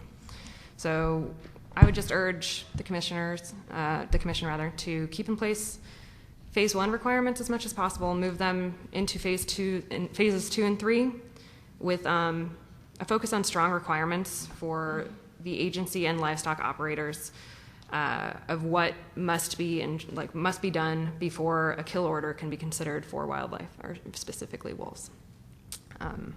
And that's it from me. Thank you very much. Okay, thank you. Mr. Shannon. Good afternoon, Chair Finley, Director Melcher, Commissioners. The wolf plan is based on conservation, and it's true that since coming back into Oregon, we have seen wolf populations grow. However, during most of that time, the wolf population here was listed on the Oregon Endangered Species List, and that protection was removed in 2015, and since then we have seen populations stagnate. The plan currently states that in an event of a rapid decline, the Commission may relist the species under the emergency relisting provisions. However, it goes on to note that while in phase 1 or 2, in the event of an observed population decline, it will begin an assessment that includes a 1-year increased monitoring effort. And then in phase 3, it says explicitly that while relisting is not likely to be immediately considered, it will consider doing the same studies as required by phase 1 and 2.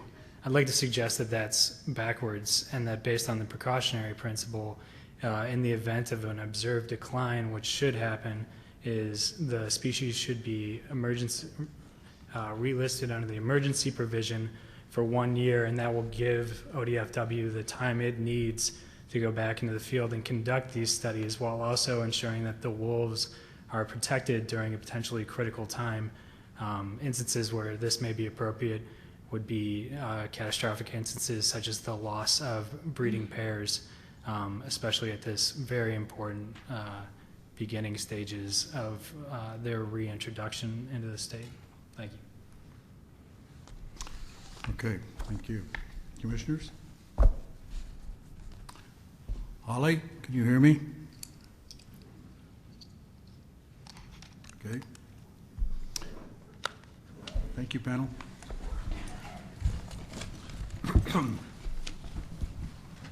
Next panel is Shane O'Neill, Steve Wastel, Paula Ficara, Dorothy Foley, and then on deck, Stephanie Christensen, Stella Redmond, Dale Ballard, and Colby Newman.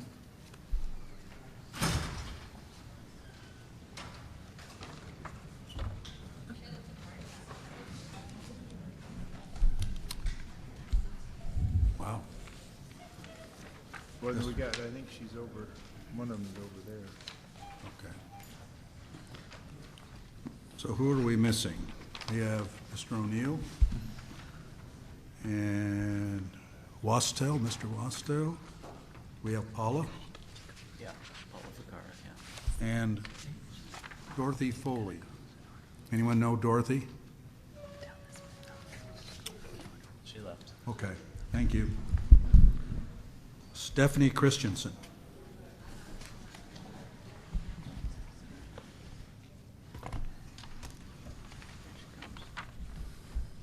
Okay. We'll start with you, Mr. O'Neill. Thank you, Chairman Finley and the rest of the Commission. My name is Shane O'Neill. I'm with the Center for Biological Diversity and also a graduate student at Duke University. And so I'm hoping to provide maybe a little perspective based on some situations that I've seen in North Carolina in a somewhat parallel situation with the red wolf out there. The red wolf was reintroduced in North Carolina, and the recovery was going quite well for a while, similar to how the wolves are beginning to come back to Oregon. But recently, the Fish and Wildlife Service out there has begun issuing more take permits, authorizing nighttime hunting of coyotes and other similar provisions in deference to landowners. And in response, the wolf population out there in the last 5 years has plummeted from over 110 wolves to only 30 to 40 known wolves remaining in the state. And so I just would like to use that as an example of how vulnerable these small populations of wolves can be to even slight increases in taking and to, whether incidental or intentional, these potential losses through other means. Excuse me. And just as a brief second point, a paper was published in February of this year by Stone et al. In the Journal of Mammalogy about a 7-year case study on non-lethal methods of predator control in in Idaho. And they found that in this area, they had a protected area where lethal take of wolves was not allowed. And in this area, they found only 0.02% of sheep were killed. And this was a much, much lower rate whereas in the other areas where the lethal take of wolves was permitted and these non-lethal measures were not enacted, they saw 3.5 times greater losses of sheep in those areas. So that paper could potentially serve as a further scientific reference when looking to increase non-lethal measures and consider those in the full use of the report. So those were the two main points that I just wanted to bring forward. Thank you. Okay, thank you. Mr. Wastel. Thank you, Chair Finley, Director Melcher, and the Commission. My name is Stephen Wastel. I came here yesterday from Los Angeles. I am the co-founder of Apex Protection Project. We are a nonprofit wolf and wolf dog rescue education and advocacy organization. I love wolves. I spend a good part of my week teaching kids in schools about wolves and about how important they are to our environment. But how I got here today was actually unusual. I was encouraged to come to this meeting by a prominent member of the livestock community of Oregon. About 6 months ago in Bonanza, Oregon, at a workshop that was conducted by the Working Circle Collaborative on non-lethal coexistence methods, I met this gentleman. I believe that he asked me to come here today because at that workshop, a wolf advocate and a rancher shook hands and talked to each other simply as people. That conversation meant a lot to me, which is why I'm here. It proved that there is a possibility that two sides with opposing views can come together and find a working solution. That being said, with the current population of 112 wolves in Oregon, I agree entirely with America and the team on not hunting or killing these wolves. But what I heard today from the ranchers and from the ranching panel is that they need some help. And it seems like it's a funding or a staffing issue.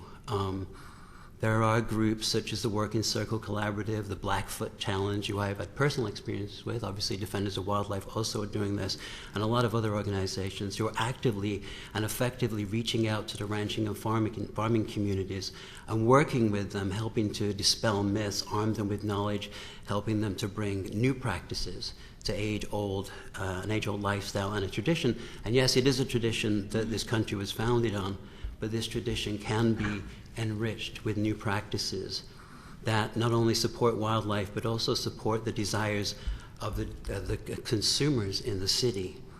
This polarizing argument of wolf management has been going on for a long time, and Oregon, compared to the rest of the country, has a reasonable wolf management plan.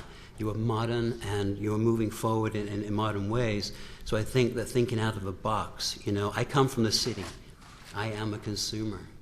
I love steak. I had a wonderful burger today at lunch, and maybe one of these guys made it, I don't know. But I also love wolves. And I know there are thousands of people just like me in the cities across these countries. So instead of killing wolves, why not consider developing programs that encourage the consumer to help fund non-lethal coexistence efforts, that help save the wildlife that they care about, but also empower the livestock community and get them the help that they need. Thank you for your time. Thank you. Ms. Ficarra? Chair Finley, Director Melcher, Commission. My name is Paula Ficarra, and I'm the other half or co-founder of Apex Protection Project based in Los Angeles County. And we are here today representing 7,000 supporters, not just from California, but from around the country. Not quite as many as Center for Biological Diversity or Defenders, but we're getting up there. But we're here today because we feel that this is not just a state issue, it's a nationwide issue, and it's something that we all care very deeply about. And I had written this speech, and after listening all day, the thing that is touching me the most is, again, we did attend the Working Circle Collaborative's workshop. It was incredible. It was as advocates, sitting in and listening to ranchers really honestly and vulnerably share their fears and concerns. It really awakened us in a way that we had not been aware of how vulnerable they feel and how unsupported they feel. But we do support everything that the environmental panel today shared with you, and we do ask that you take their advice in the wolf management plan in Oregon as proactive, as forward-thinking as you are, we ask that you continue to do that and be a leader in this country as far as wildlife management. But I also believe that we're hearing the word non-lethal coexistence a lot, and there are a lot of ranchers who I just don't think they're prepared to face that kind of technique. It's not something that's been part of their tradition or culture for years, and I think that it's important that we, as the general public, the majority of the general public who want wolves in the environment and want them protected, that we step in and help support them with that, so that we can have our desires met as far as the protection of the wolf, and that the ranching and farming community feels supported, and that they are willing to open up to these new kinds of non-lethal coexistence techniques. And perhaps that even means that I'm happy to pay a few more dollars at Whole Foods for my meat if I know that it comes from a predator-friendly ranch that is practicing non-lethal coexistence. And if I'm willing to do that, I believe that there's a large majority of the population, especially in cities, where lots and lots of consumers are willing to do the same thing. So maybe that's how we can start to come together in a more forward-thinking manner with the coexistence, the non-lethal coexistence. Thank you. Thank you. Ms. Christensen. Director Melcher, Chair Finley, and Commissioners. My name is Stephanie Christensen, and I'm a resident of Portland. First of all, thank you very much for making a hearing in Portland possible. It means a lot that Northwest Oregon citizens are included in these hearings. I'm here because I support wolf conservation in Oregon and have concerns about its movement forward in a positive way. One of my biggest concerns for Oregon wolf conservation is poaching. I know that all of you are aware of the significant increase in poaching in Oregon, and I'm sure that you, like myself, are angered and sickened by this. I am worried about the direct effect of the illegal killing of wolves, and I'm also concerned about the indirect effect of poaching deer and elk and how that may cause wolves to become scapegoats for the decline of the deer and elk populations. I am reassured that it appears that provisions from the existing plan that require wolves are proved to be the primary cause of decline before allowing them to be killed is being retained, if I understood Mr. Morgan correctly. In addition, I would ask for more specific, clear strategies to reduce poaching that would include increased enforcement through improved and expanded collaboration with enforcement agencies, and increased education to improve public understanding of the negative impacts of poaching and improve rates of cooperation and reporting of poaching events.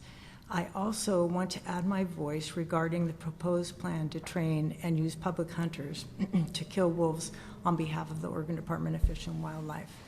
Although I appreciate that this is resource-driven and that avoidance of the use of wildlife services is always preferable, I cannot say strongly enough that I believe this option should not be used. It is not possible for public hunters to be trained in a way that replaces the experience, investment, and ethical integrity of professional biologists who have worked to conserve wolves and who fully appreciate the seriousness and impact of killing a wolf. I'm also concerned that using public hunters may compromise the security of wolf locations and ultimately their safety. And finally, it sends the wrong message that killing wolves is a prize, a trophy, and that it would lead to a push for general wolf hunting and trapping seasons in Oregon, which I hope never to see in our state. Again, thank you so much for your time and consideration of our comments. Thank you. Commissioners, any questions? Okay.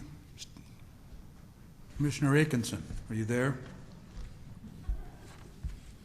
Okay. Thank you, panel. Sheila Redmond, Dale Ballard, Colby Newman, and Jennifer Haig.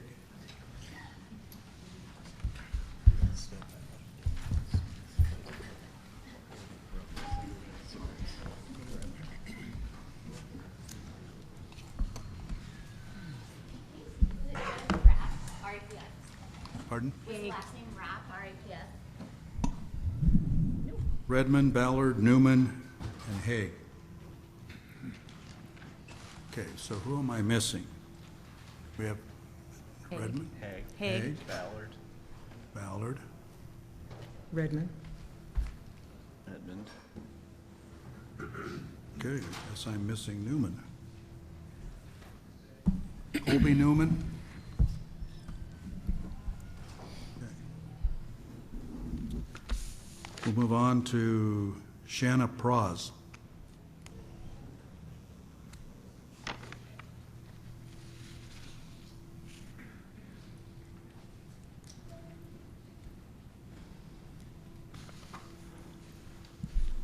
Okay, thank you. We'll start with you, Ms. Redmond. Okay. Thank you, Chair Finley and Commissioners. I appreciate and support the testimony of Cascadia Wildlands and the Center for Biological Diversity, Defenders of Wildlife, and Oregon Wild. So I think that they pretty much covered a lot of territory far better than I could. And so what I would like to do is just kind of share some of my own personal concerns, if that would be okay. I think that the Oregon Wolf Plan has been pretty successful so far, but I have some concerns about some issues. And one of them, of course, is I think people have mentioned wildlife services, and I'm one of those members of the public that doesn't trust them and doesn't want them to be involved in wolf management in any way in my state. I don't believe that they work on wolf conservation. Their only function is to kill animals, millions of them every year. And without animals to kill, they would be out of a job. There'd be no reason for them to exist. I do have confidence in the Oregon Department of Fish and Wildlife in terms of making good decisions and being fair and impartial where wolf management is concerned. My second concern, and this is more of a fear, is that our wolf plan seems to be based on the assumption that since Oregon wolves are part of the northern Rocky Mountain population, that we'll continue to have wolves dispersing into Oregon from Idaho, which may be true, but it's not guaranteed. Now, Idaho, in spite of the glowing testimony this morning, is extremely hostile to wolves. The governor has said that he would like to have them gone, and his goal is to have the bare number to keep them off of the endangered species list. And it's like, I didn't think that the goal of the Endangered Species Act was just to prevent extinction, but to actually aid recovery. And that leads me to my third concern. And here I'm getting a little personal. It's like I'm very afraid in our current political climate that the Endangered Species Act itself will be endangered, and the wolves will lose their federal protections in the near future. And without ESA protections, they will again be vulnerable to those forces that exterminated them in the first place, particularly in Idaho.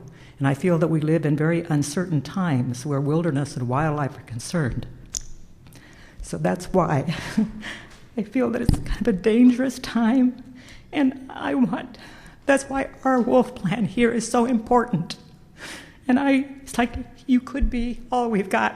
So please make every effort to make sure that this wolf plan is as safe and fair and protects the wolves as much as possible. Thank you. Sorry. Okay, thank you. Mr. Ballard. Oh, I'm sorry. Good afternoon. Chair Finley, Kurt Melcher, Director, and Commission members. My name is Dale Ballard, resident of Troutdale, Oregon. I'm a fifth-generation Oregonian, OHA Life member, and have hunted since I was 14 years old.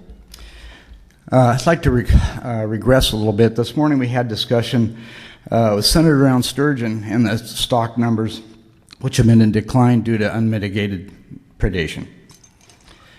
Currently, the agency's hands are tied by federal law, resulting in thousands of sea lions in the Columbia and Willamette rivers eating our prized salmon and sturgeon. We heard Tucker Jones earlier in the presentation about sturgeon. The decision to allow a very tightly regimented small take of sturgeon generated serious discussion concerning the viability of sturgeon stocks. We need look no further to recognize unmanaged wolf populations will bring the same issues regarding deer and elk. Do you really want to jeopardize our ungulate populations, which are at the very least will alienate the license and tag buying hunters, but more importantly, what will be the management matrix that triggers wolf removal? As for license and tag purchasers, ODFW can hardly stand additional constraints on funding. Wolves are here to stay. With that, we need to have science-based, data-driven management and the tools necessary to manage wolves. Program management should not be a product of social engineering for the sake of a feel-good mantra that forsakes populations of our big game animals to unchecked predation. We are seeing what management restrictions do in regard to cougars with their frequent incursions into suburbia. Wolf predation upon ranch animals is rising and will continue without a strong management plan which includes options such as hunting and trapping.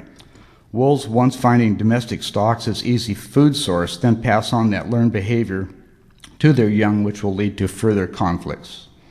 Washington State has recently eliminated 2 entire packs for that very reason. Listening to comments today, much of what has been said isn't so much about protecting wolves, but just anti-hunting. In conclusion, I strongly urge the wolf management plan be adopted based upon the best science, but necessary management tools such as hunting and trapping be included. Thank you. Thank you, sir. Ms. Haig.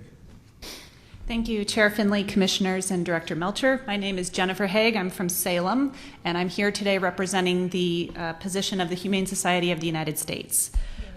We were part of the 22-member coalition that presented a letter and written testimony. It was submitted last week, so I hope you have that, and you can refer to that for the point-by-point arguments that go into greater detail, so I'll just kind of give you the high-level, big picture.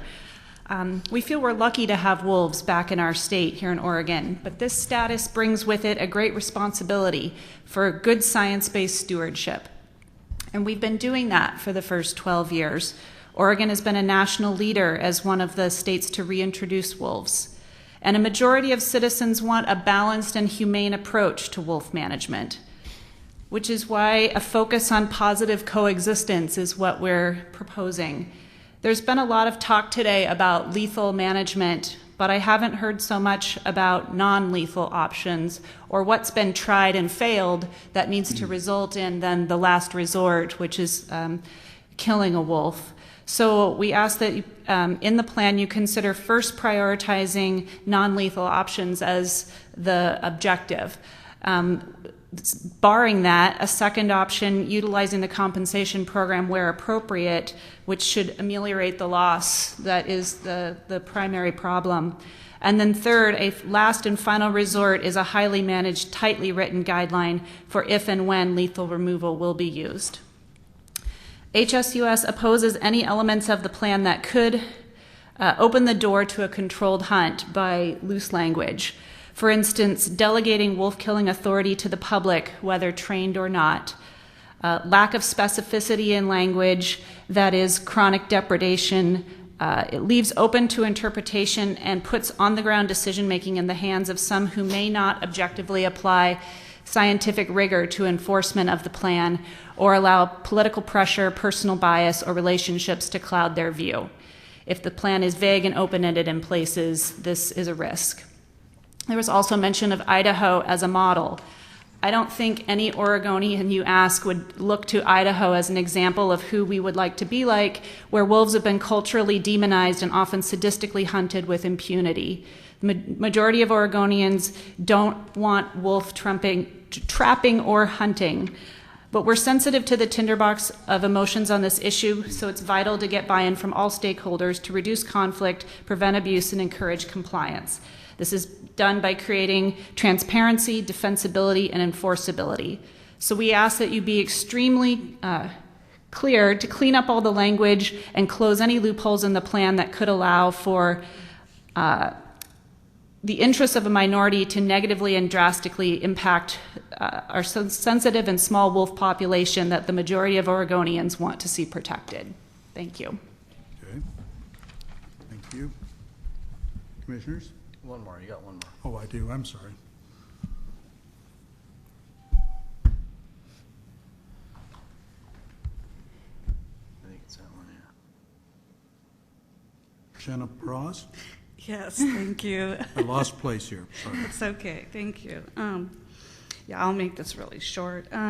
So this is obviously a complex and complicated process and situation, and I appreciate both sides of the issue completely. But I do support wolf recovery. I am a native Oregonian, and I'd like to remind you of the mid-1800s when they were nearly eradicated to extinction, again in the 1960s. So, like I said, I do appreciate both sides of the issue, but I think that they do need protections. I'm really surprised that they've been delisted, and I think that there should be more investment with the ranchers and the non-lethal methods as well, and explorations into more methods of non-lethal interaction with them.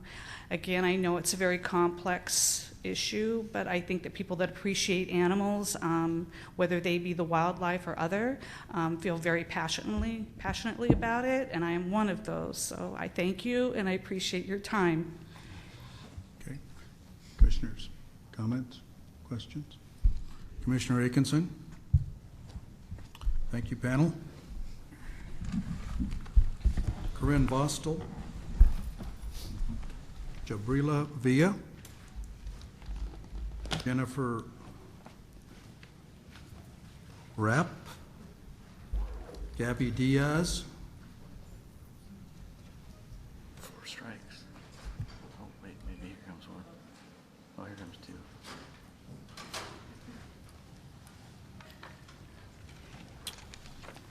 All right. So, Ms. Vostel. Do we have Ms. Vostel? Guess we don't. Corinne Vostel? She had to leave. Okay, thank you. Gabriela Villa? Do we have Ms. Villa here? She had to leave too. Okay. So we have Ms. Rapp Yes. and Ms. Diaz. Yes. Alex Woolery. And Bobby Muir. Okay.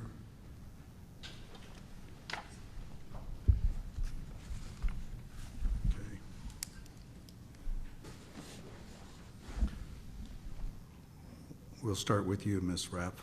Thank you. Chair Finley and members of the commission, my name is Jennifer Rapp. I live on Clinton Street in Southeast Portland. I would like to start by saying thank you for taking the time to hold this hearing, especially in Portland. We've been hearing a lot of that today. And I take 3 things very seriously in life: wolves, Willie Nelson, and whiskey, in that order. I grew up feeding and milking the cows up at Alpenrose Dairy and on my uncle's ranch in Northern California. I've loved every animal I've ever been introduced to, but I really love wolves. And I really feel like they've simply have gotten a bad rap due to miseducation. I'm here today because I'm deeply concerned about the lack of protections for wolves in Oregon. The continued conflict between ranchers, hunters, and wildlife conservationists is creating a divide that is more harmful than constructive, cohesive, and inclusive.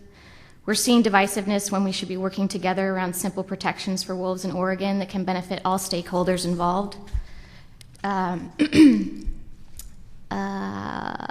10 years ago, we had 0 wolves in Oregon. Today we have just over 100. I think that's an incredible success story for Oregon, and we are leading the cause in that example.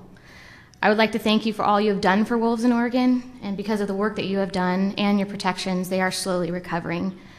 But as you've heard today, we still have an uphill battle in maintaining those healthy wolf populations here. The key is to focus on conflict prevention and wildlife conservation. My question to you and the commission is this: how can we work together to ensure there are wild wolves in the state for the long term? Overgrazing is a considerable concern from both domesticated cattle and wild hooved animals. It is scientifically proven that ecosystems and wildlands suffer without a keystone species. Wolves hunt the elderly, the weak. It's part of biology and evolution for them to naturally control and maintain healthy populations of deer and elk. The conflict between ranchers is minimal and state compensation just when livestock is taken. I would ask ODFW to prioritize using non-lethal measures before considering killing wolves. In addition, in writing and reviewing the newest version of the Oregon Wolf Plan, please take into consideration the following. Please ensure clear language around the difference between sport hunting, de facto hunting, trophy hunting, and hunting. Like Rob said earlier, please consider to support aspects of the Phase 1 Wolf Plan that worked and revise those aspects that did not. Unacceptable ungulate decline is a provision under the Wolf Plan to kill a wolf. Please clarify that language. What is an unacceptable decline? Please be more specific. Lastly, and definitely one of the most concerning potential outcomes of this revision, please do not allow trophy hunting or open up any kind of legal hunting to the public. It will take one hunting season to wipe out our 100 plus wolves. And I want future generations to be able to experience the wonders of a healthy, wild Oregon. And without wolves, I just don't think that's possible. Again, thank you, Chair Finley and members of the Commission, for listening to all of our voices today, no matter what side of the fence we're on. Your jobs are not easy, and I appreciate all of you. Thank you. Okay, thank you. Ms. Diaz. Yes.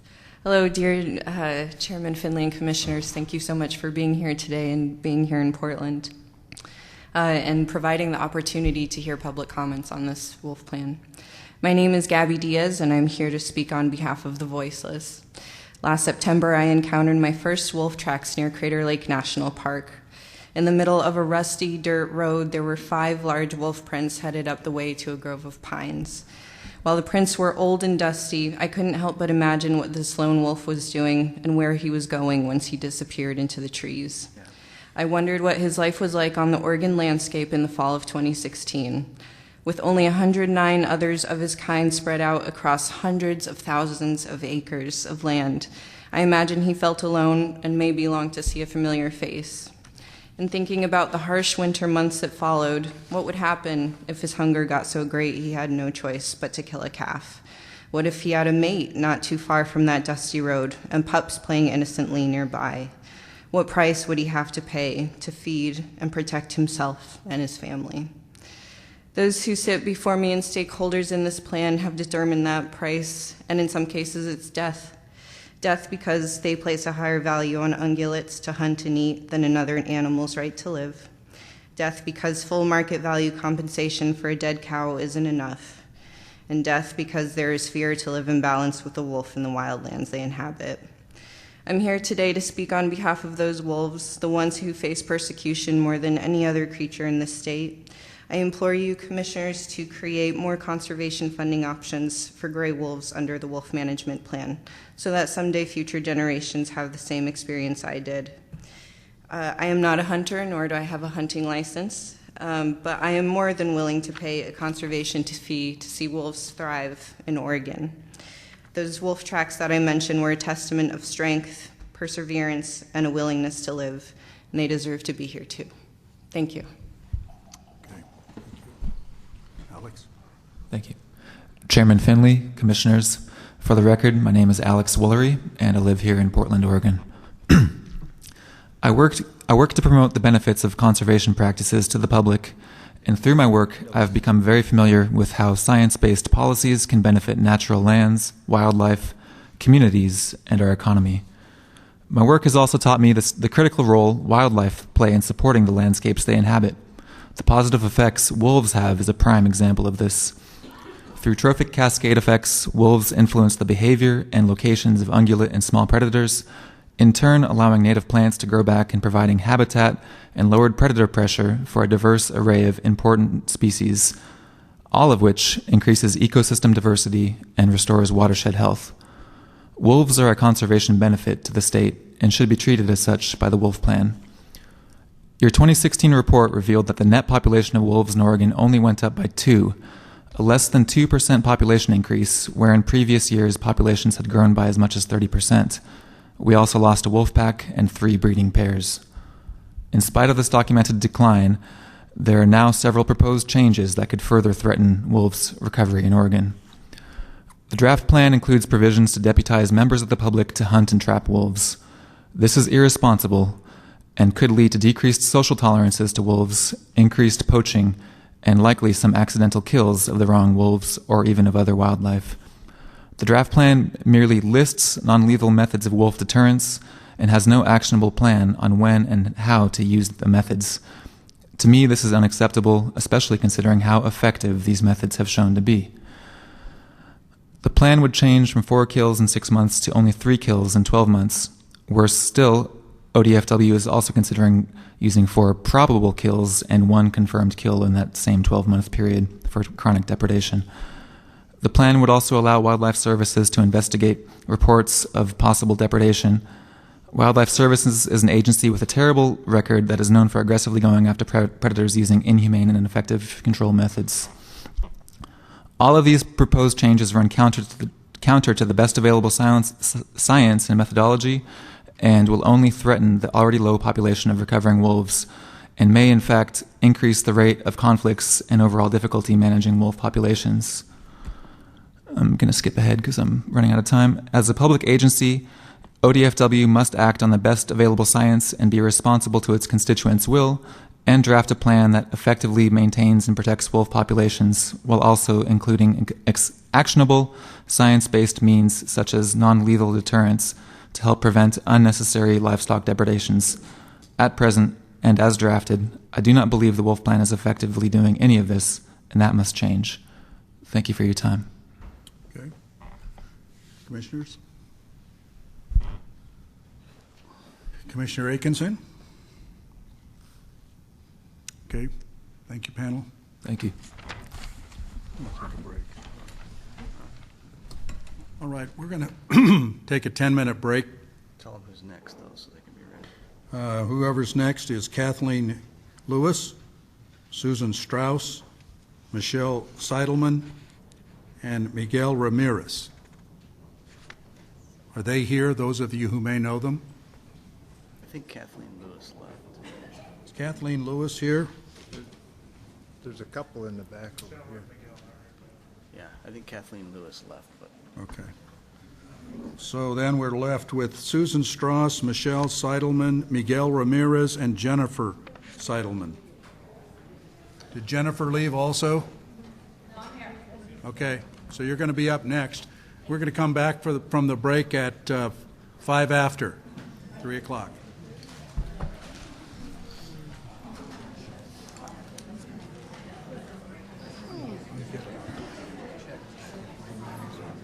What's your name? We're going to get back to the taking public testimony.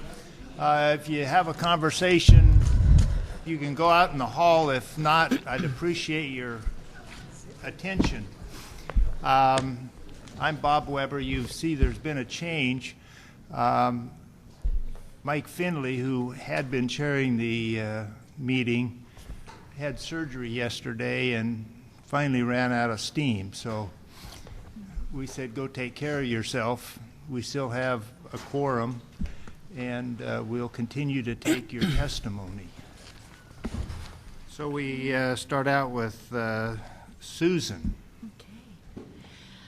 Well, thank you very much for enduring this time with us. I'm not a scientist, but I'm a mythologist. And I'm married to a scientist, and I'm in love with the story of science. I was in love with wolves ever since I was 16, and among some of the books I've written about the relationship between biology and mythology is this book on wolf stories.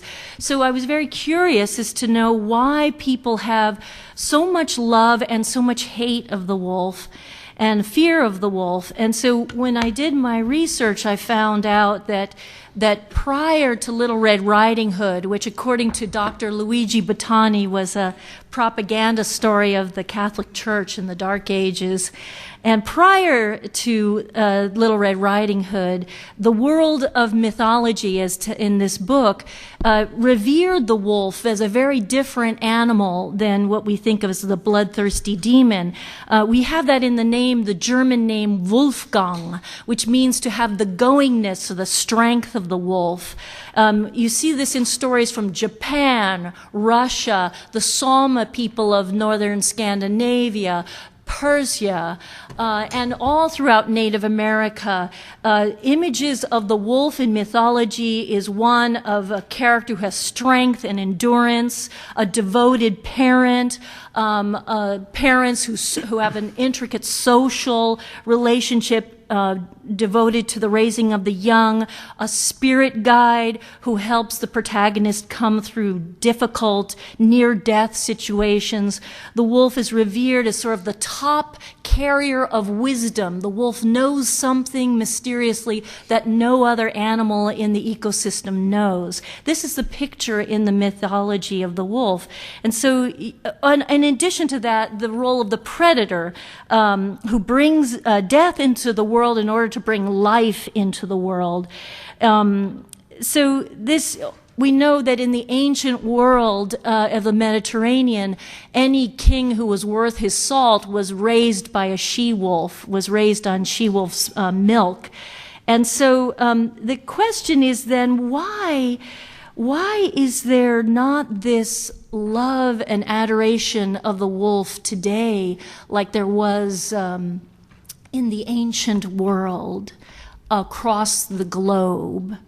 A universal picture of an animal that was worthy of a noble adoration. So that's a big question for me, and that's one point I wanted to make, is that and then I go right back down to basics, thinking about how I live outside of the stereotype. You know, I live in a rural agricultural community. I'm an owner of livestock. My husband is a hunter, and yet we love the wolf, and we want to see the wolves thrive. And so, you know, some people, including my husband, like wolves also, eats beef. He's a big beef eater. So I had to set myself to the task of finding a predator-friendly rancher. And I have found three. I live in Central Oregon, and I've found three in Central Oregon that I can buy beef from who are predator-friendly. Okay, so I leave you with this point, is that when I travel in my work around the country, people say, oh, Oregon's such a great place, such a green state. I like to be able to continue to say, yeah, Oregon is in the lead, keeping our wolves alive, keeping our wolves healthy in our environment. Thank you. Yeah. Michelle? I wanted to thank the commission for coming here to Portland today to hear our testimony. My name is Michelle Seidelman. I live in St. Helens, Oregon, and I'm not here today because I am a so-called wolf fan, nor because my livelihood is involved. I'm here today because I'm a conservationist, and I want a healthy and balanced ecosystem. I'm not a scientist, but I'm quite certain that over 1.3 cows, which are not native to the land, grazing primarily on public lands set aside for native wildlife, seems a bit off to me. The idea of using lethal methods to deal with cattle depredations serves business and corporations, not a balanced, healthy ecosystem. I was quite sad to see that since removing wolves from the endangered species list in November of 2015, the number of breeding pairs has dropped from 11 to 8. We've lost a pack, and since the delisting, the population has only grown from approximately 85 to 112. I was also very sad to sit through recently a WDFW meeting, watching videos of cattle stomping through the burn areas where vegetation is desperately trying to grow. My point being, should a population of 112 wolves even be killed, or should the cattle be better managed? I understand that there were 24 confirmed livestock depredations last year. Let's say that number was way off and there was 1,000 depredations last year. There was over 1.3 million cattle in the state, and that does not include the other livestock included in these deprivation numbers. That is a drop in the bucket. I would like to see more dogs, range riders, and non-lethal methods used to manage these private businesses, often using our public lands to graze their cattle. I understand there's a cost associated with this, but as a business owner here in the state of Oregon, I'm consistently faced with the financial impact of loss with no safety net or reimbursement from the state. This is the cost of doing business. The cattle business in the state of Oregon is a $1 billion industry and the #1 commodity in the state, yet still subsidized by taxpayers, and I feel that an occasional depredation is a reasonable cost of doing business in the state. I'm absolutely against hunters and trappers having anything to do with wolf management. What will be done with the bodies of these animals? Will they be kept by the hunters? If so, isn't this the equivalent of a trophy kill? This job should only be done by ODFW and will appear to residents of the state who are against lethal management like a complete conflict of interest and a slippery slope to a wolf hunt, especially with the poaching we are currently seeing. In addition, having Wildlife Services research depredation seems to be a conflict of interest as well, since they are controversial and operating to exterminate so-called problem animals. I ask you, in behalf of myself, as well as many other Oregonians who could not be here today, please continue to add non-lethal methods of wolf management and strive for a wolf plan based in science and true conservation, not money. For wolves belong to Oregon, and they belong to the landscape. Thank you, Michelle. Miguel.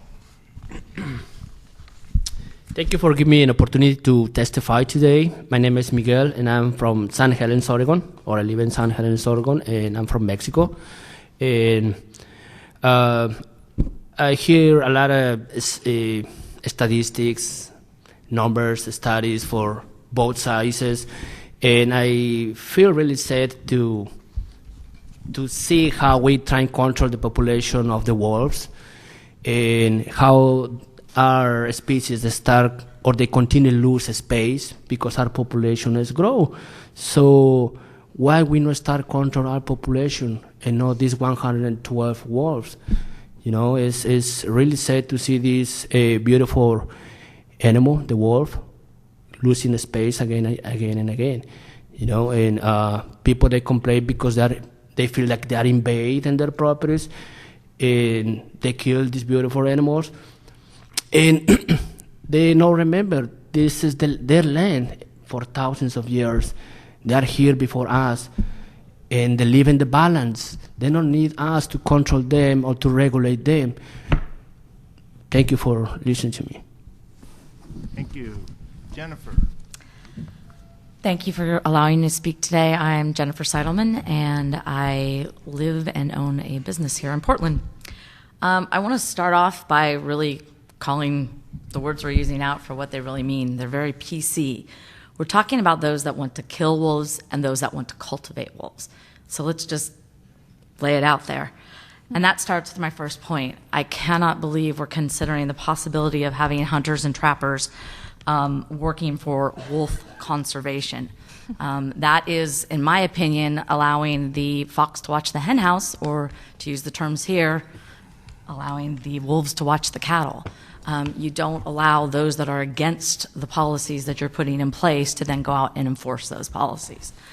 That also goes along with talking about this local management. Again, there need to be checks and balances, and the people who are out there and implementing these plans need to be neutral. They do not need to have a stake in the game.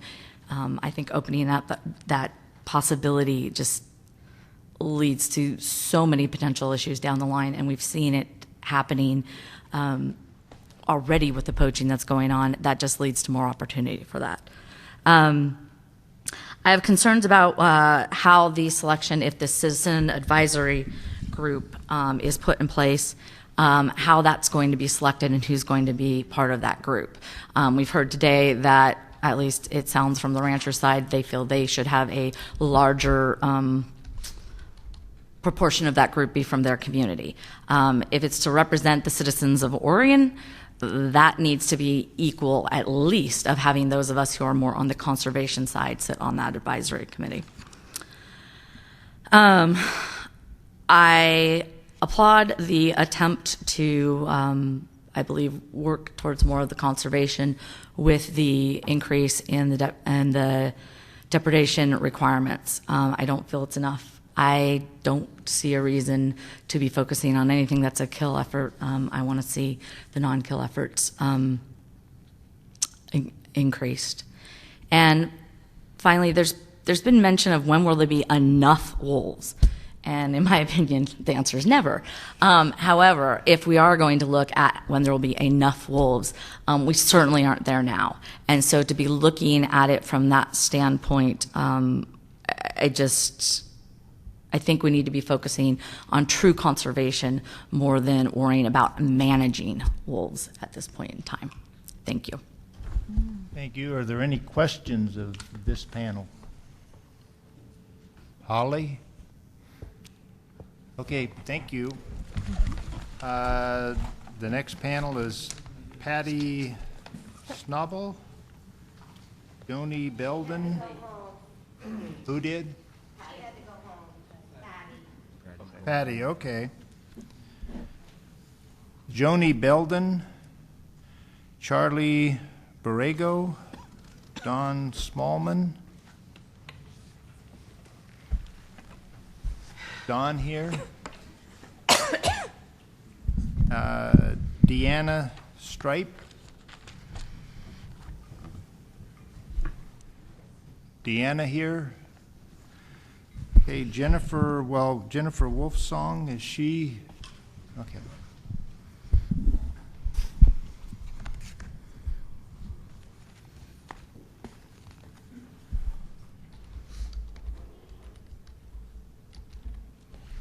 Joni. Okay.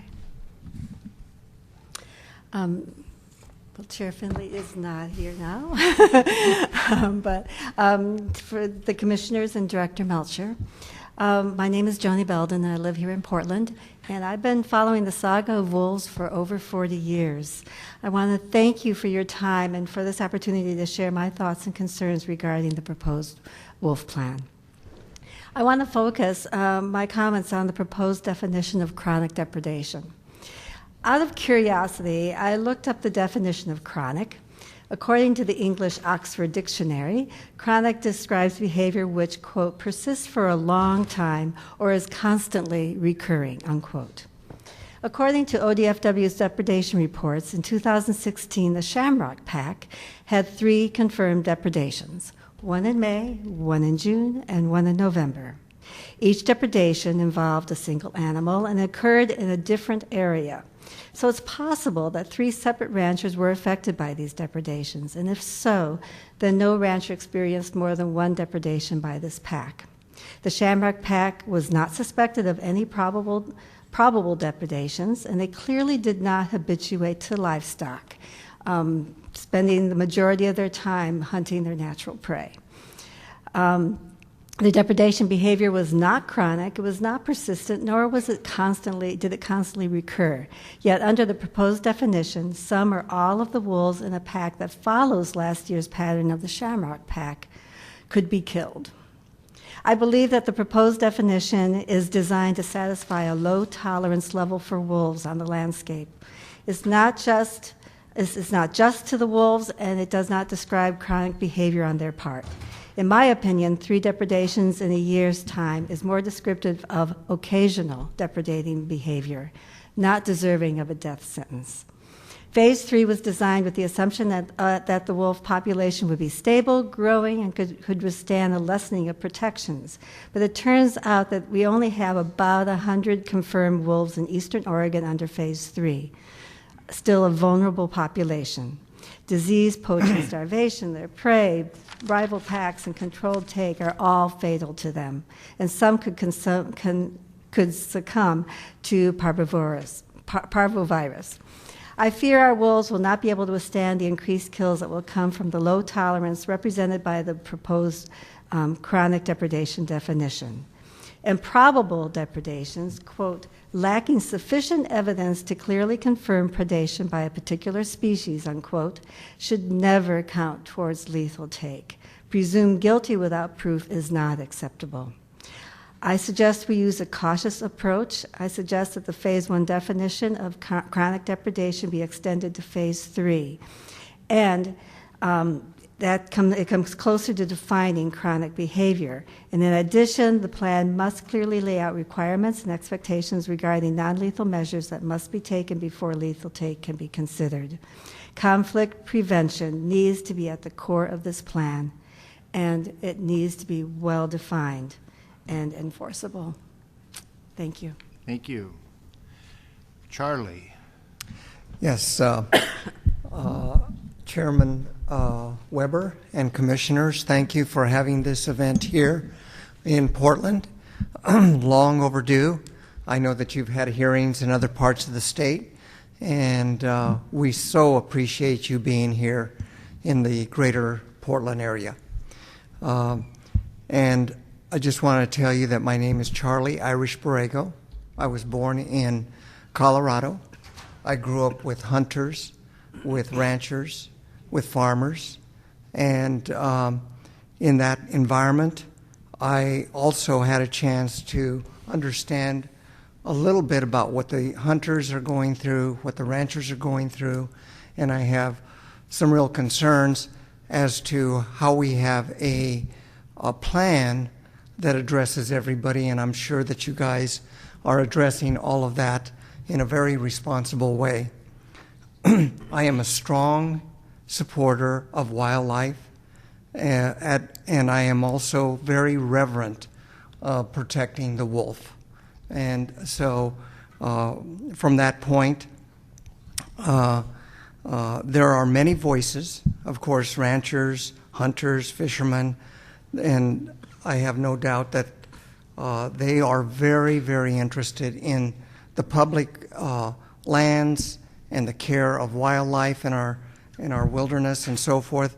So I think we're all saying the same thing. We're just trying to come up with a solution that protects all parties involved.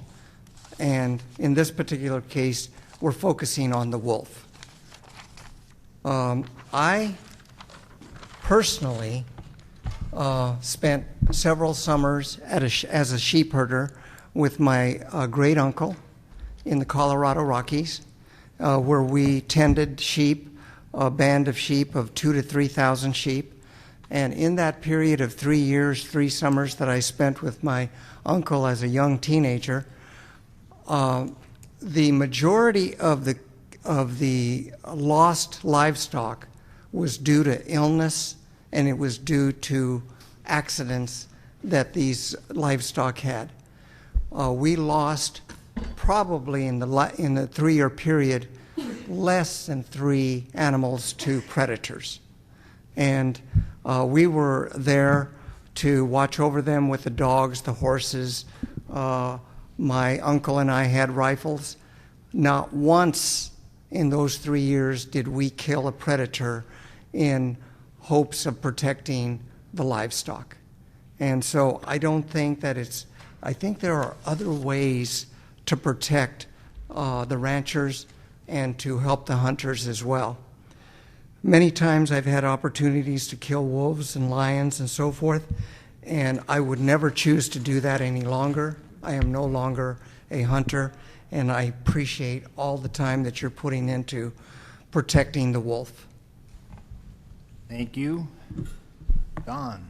Hi, thank you. My name is Dawn Smallman, and I want to thank you for the opportunity today to comment, and I appreciate you coming to Portland to take comments as well. Oregonians value wolves. Conservation values are a huge part of that. That's why those values need to lead your final management plan. The plan needs to represent the majority of views of folks in the state, not just landowners, nor a single industry such as ranching. And being here in Portland, I'd like to say, as you travel around the state, I hope you'll keep in mind that sometimes people who live in the city are stereotyped as being distant from wildlife or not economically dependent upon wildlife out in rural areas.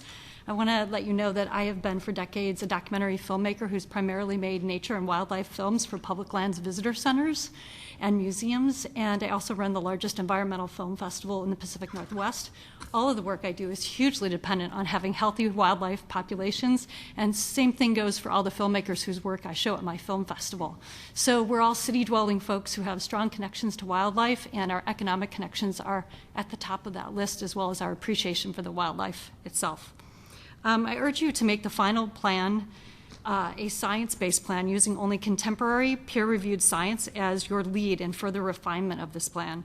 I'm strongly opposed to the ODFW authorizing, certifying, training, anything like that, members of the public, public hunters, or others to become local control officers who would take over lethal actions used in management of the wolves. This kind of idea seems to me to be obviously rife for corruption, hard to manage by people at the state level. And I think to protect yourselves, you should be clear that it will open you up to, accusations of less transparency in the way the management gets done. So there's a bunch of reasons, I think, not to authorize local hunters. And I think, from the point of view of you wanting to protect your integrity of your own department and commission, that should be at the top of your list. I think if you did authorize the public to do that kind of killing, it would serve the few rather than the public at large. I would like your plan to focus on non-lethal conflict deterrence as your centerpiece that leads the entire management plan. I would say rather than training people to hunt the wolves, why don't you train people who are worried about their interests being in conflict with the wolves to use these kind of deterrents, train them, support them economically if you can, and sort of re-educate them and re-educate the public at large about how effective the non-lethal deterrents can be.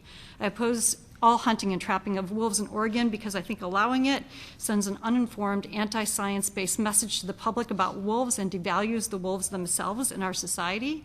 I think we need the ODFW, this commission, and the Oregon Wolf Management Plan to value wolves, present them to the public as the important keystone species that they are in our ecosystems, and to manage them as such. And thank you very much for taking my comments today. I appreciate your time and being here. Thank you. Any questions of the members of this panel? Got one more. Oh, I'm sorry. You didn't go yet. I thought it was just Finley. Well, yeah. I was like, did I go already? Who didn't go? We enjoyed it. Thank you.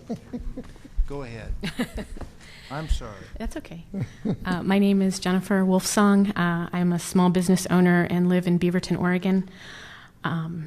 Thank you, Vice Chair Weber, Director Melcher, and other commissioners for being here today and hearing our public testimony. When I spoke to you in Klamath Falls, I urged you not to allow for any public trophy hunting of wolves that's currently allowed under Phase 3, however it's labeled. And I do want to reiterate my opposition to wolf hunting today. And I also would strongly caution against doing anything at all the way Idaho does it. As has been suggested here today. I'm actually a little alarmed that was a serious suggestion.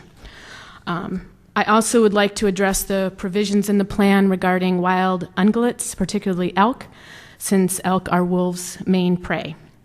The plan cites extensively to many studies, scientific studies regarding wolf effects on ungulate populations, but there were only two main conclusions from all those studies. They were either that there was no decline in the elk population after wolf reintroduction, or that there was a small decline, but it could not be concluded what had caused the decline, whether it was wolves, other factors, or a combination.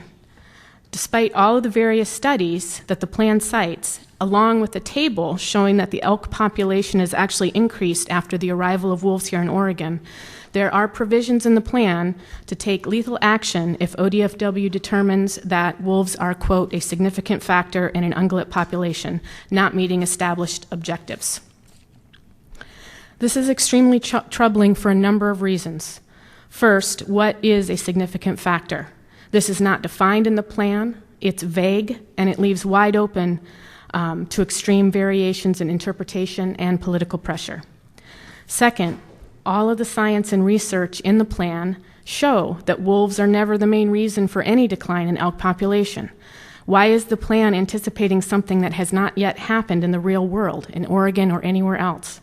This leads me to believe that this section is written into the plan for political reasons rather than having any basis in science. Third, wolves are carnivores, and if they are eating elk, then they are not eating cattle or other livestock. Wild ungulates are wolves' natural prey, and we should use the utmost caution and care when considering any kind of control, especially lethal take, when wolves are doing what they are supposed to do. Finally, I just want to suggest an idea for ODFW to raise funds to help pay for wolf conservation. How about selling no hunting tags or licenses to not hunt a wolf? I would buy one, and I bet most of the city slickers in Portland would buy one as well. Thank you very much for your time. I have a question. How much would you be willing to pay for that tag? How much are hunting licenses right now? How much are Are you licenses serious? right now? How much is the tag? As much as a hunting license? I just had to ask that. I have like no idea. ideas. I'm all about revenue generation. Any other questions? Thank you, panel. Thank you. Good idea. The next panel will be Kristen Leopard. Oh, she left. Pardon? She left. Okay, thank you. Can I take her spot? Because I think I may have missed mine, and I'm with the Yeah. same organization that she's with. Sure. Yeah, you did miss your spot, but we called you. But go ahead, yeah. And who are you? I'm Kathleen Lewis. Okay.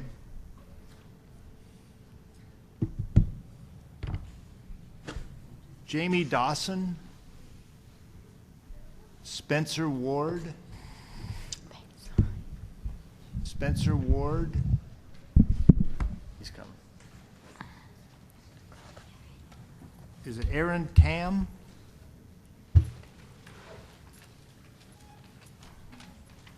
And the next group will be Jasmine Stockett, Larry Jacobs, Patty Snowball, Maya Greenover. Hey, go ahead, Catherine.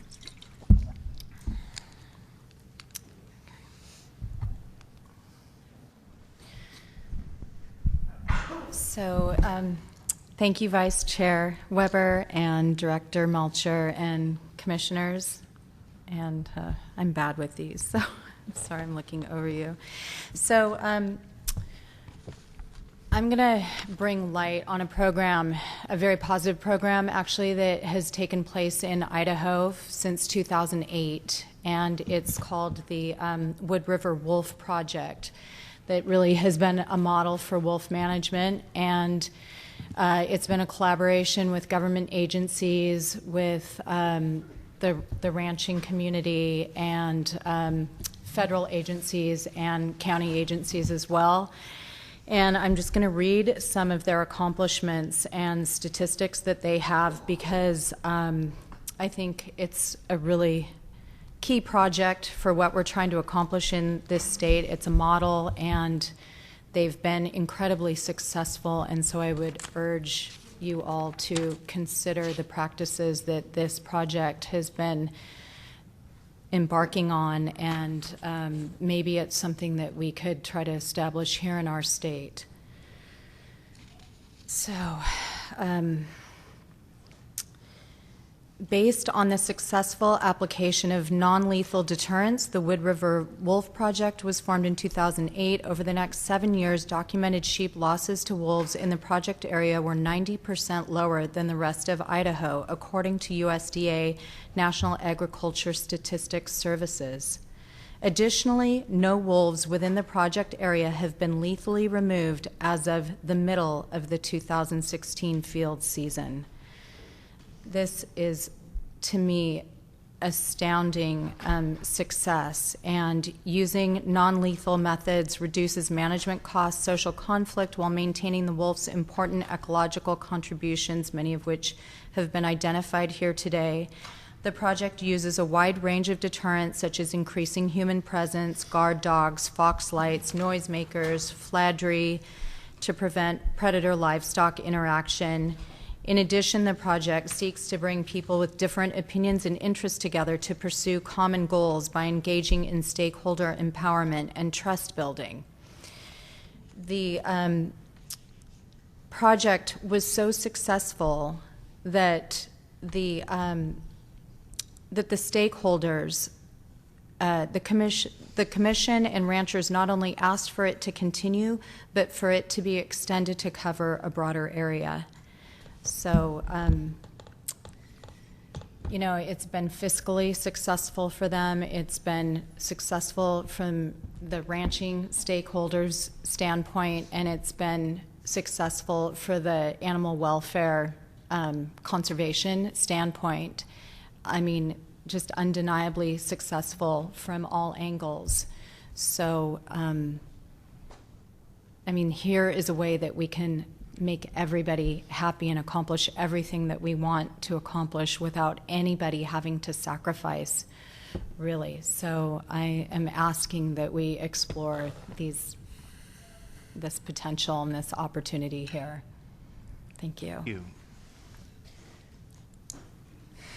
Jamie? Hello, thank you. Can you hear me? Awesome. My name is Jamie Dawson. Oh, excuse me, Vice Chair Weber. Director and Commissioners, thank you for having me today. This is my first time testifying, obviously. My name is Jamie Dawson. I am a semi-recent transplant to Northeast Portland from rural interior Alaska from a subsistence hunting and fishing community on the Copper River. And I've spent about 99% of my life in rural areas. This is my first time living in an urban center, for what it's worth. I just wanted to thank you all for having us here in Portland. Obviously, it's hard for some of us to come to these meetings. And I just wanted to echo what Rob Clavins and some of the other folks in the conservation arena had said earlier today, and as well as many of the other folks who testified. I'll try not to belabor any of those points. Just a couple brief things regarding depredation investigations. I totally understand. I think we should do all that we can to make that as timely as possible, but I would hate to see scientific integrity sacrificed in order to make things timely, which I think that's some of the things that I feel like I've seen as of late. And as somebody who pays for taxes, pays for a hunting tag, and pays for fishing licenses, I expect very stringent and explicit requirements for selecting the people who can be responsible for conducting these investigations, as well as the standards by which the carcasses are investigated. I think as long as that's explicit and very clear, it'll make it easier for everybody to swallow, pardon the bad pun. Second, regarding finances, I know there's been a lot of talk today about the changing demographic of Oregonians, big move over to the urban side of the rural-urban divide, and as someone coming from a rural area, historically I know that that can be very intimidating or even maddening. But I wanted to say that there are, as we saw in the last set of testimonies, there are a fair number of people who are willing to, aside from hunting and fishing tags, also pay their fair share, and I'm here to say yes, in addition to a hunting tag, I would do that as well. With that in mind, a super brief anecdote. I was privileged enough to take a group of underprivileged inner-city youth out once and be with them for their very first wolf encounter. I don't know what you mean by me either. Anyhow, we were out in the woods and the wolves were crossing a frozen lake, and that was the moment for these kids who had spent their whole life in the city completely disconnected from everything natural almost, that it clicked. Like, okay, this is real, this is something worth protecting and something worth investing in. And if we are at all concerned about the changing population, rather a growing urban population, and our management agencies losing financial support, we should absolutely consider a healthy and well-dispersed wolf population as a central solution to these issues. So thank you for your time. I appreciate it. Thank you. Spencer? Yes, good afternoon. Good afternoon, Director Melcher, Vice Chair Weber, and Commissioners. For the record, my name is Spencer Ward. I volunteer with and am providing testimony on behalf of Blue Mountains Biodiversity Project, and I live here in Portland. Blue Mountains Biodiversity Project has been working to protect and restore public lands in eastern Oregon since 1991. Wolves are a vital and necessary component of healthy ecosystems. Wolves prevent damage to streams and riparian habitats from deer and elk, and so play a critical role in the restoration of these areas. This, in turn, helps to support healthy populations of fish, birds, and riparian vegetation. Especially given the threats to streams from climate change, such as increased stream temperatures and lower flows, maintaining healthy riparian areas is critical. Native gray wolves belong in these ecosystems, and stronger protections are needed to ensure wolf recovery. Non-lethal controls are effective and help to reduce conflict. They should be an integral part of the wolf plan with clearly defined, enforceable, and meaningful requirements. Killing wolves harms pack structure, which may cause young, inexperienced, or immigrating wolves to be more likely to prey on livestock. In areas where killing wolves is legally acceptable, public support of wolves may decrease, and state-sanctioned killing of wolves actually increases controversy and discontent about wolf presence and may cause more depredations. We are opposed to lethal control of wolves, particularly on public lands. The inherent ambiguity and uncertainty regarding probable depredations make them inappropriate to consider as counting against wolves. Wildlife Services lacks transparency and public accountability, and so should not be involved in investigations. Members of the public should not be deputized to kill wolves, as this increases opportunities for conflict and abuse and may decrease social acceptance. Given the complexities of population dynamics, and that wolf populations are much smaller than those of deer and elk, and that wolves are more vulnerable to extirpation, it is inappropriate to kill wolves in response to fluctuations in ungulate numbers. Wolf population caps are arbitrary and biologically indefensible and should not be imposed on wolves. Oregonians have been clear in their overwhelming support of wolves and of strong protections in order to ensure wolf recovery. State and federal agencies are obliged to uphold the law, act in the public trust, and preserve natural resources and wildlife, including wolves, for current and future generations. We urge you not to weaken protections or existing protections or the conservation-based emphasis of the current management plan, and thank you for the opportunity to comment. Thank you. Aaron? Thanks. Vice Chair Weber, the Commission, my name is Aaron. I'm actually from Washington, but I'm here to represent the Endangered Species Coalition as the Pacific Northwest organizer. I felt obligated to give a testimony because today is Endangered Species Day. Thanks. Endangered Species Coalition is a national network of hundreds of conservation, scientific, education, religious, sporting, outdoor recreation, business community groups across the country with over 175,000 members. Endangered Species Day was first created by the U.S. Senate in 2006 when it was unanimously designated May 11th, 2006.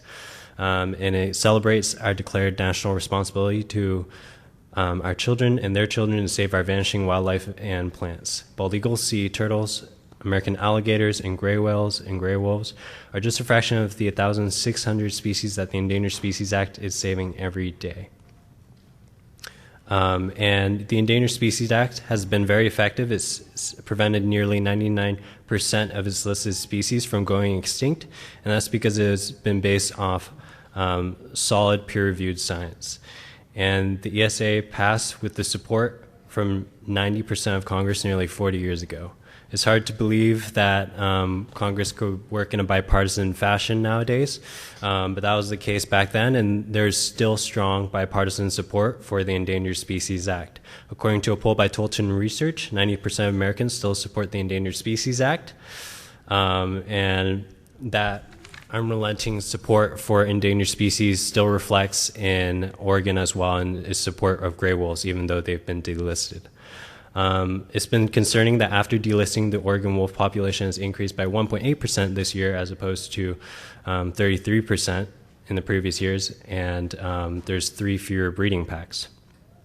In terms of bipartisan support for protecting wolves, the Mason-Dixon poll results of 800 Oregonians shows that there's still support across all political spectrums that oppose many key aspects of the new wolf plan, including hunting wolves to manage ungulate populations. 67% oppose that.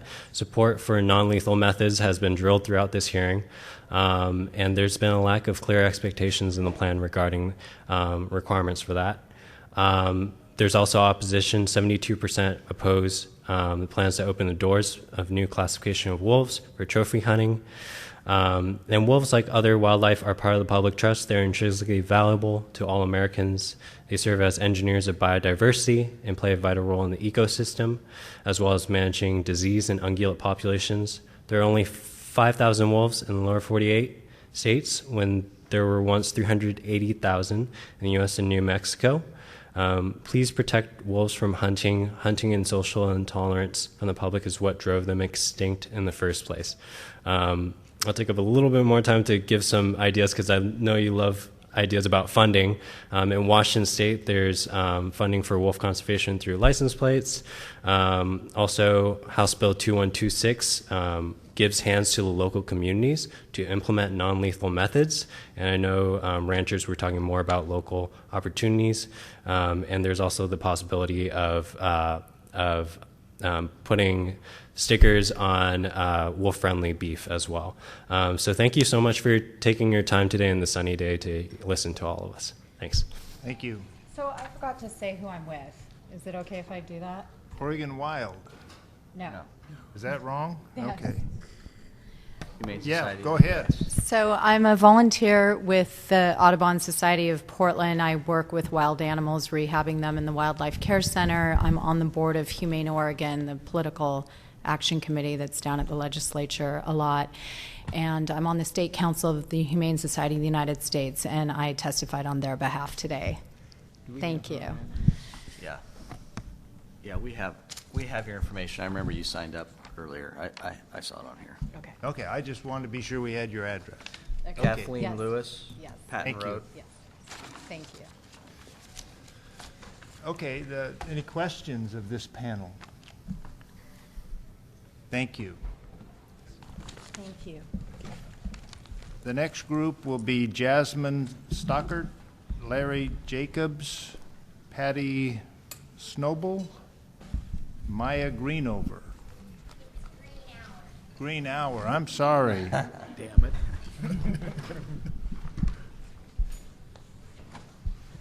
Who are we missing? Patty? Looks like it, yeah. Patty Snowball? How about Mary Grace Brogdon?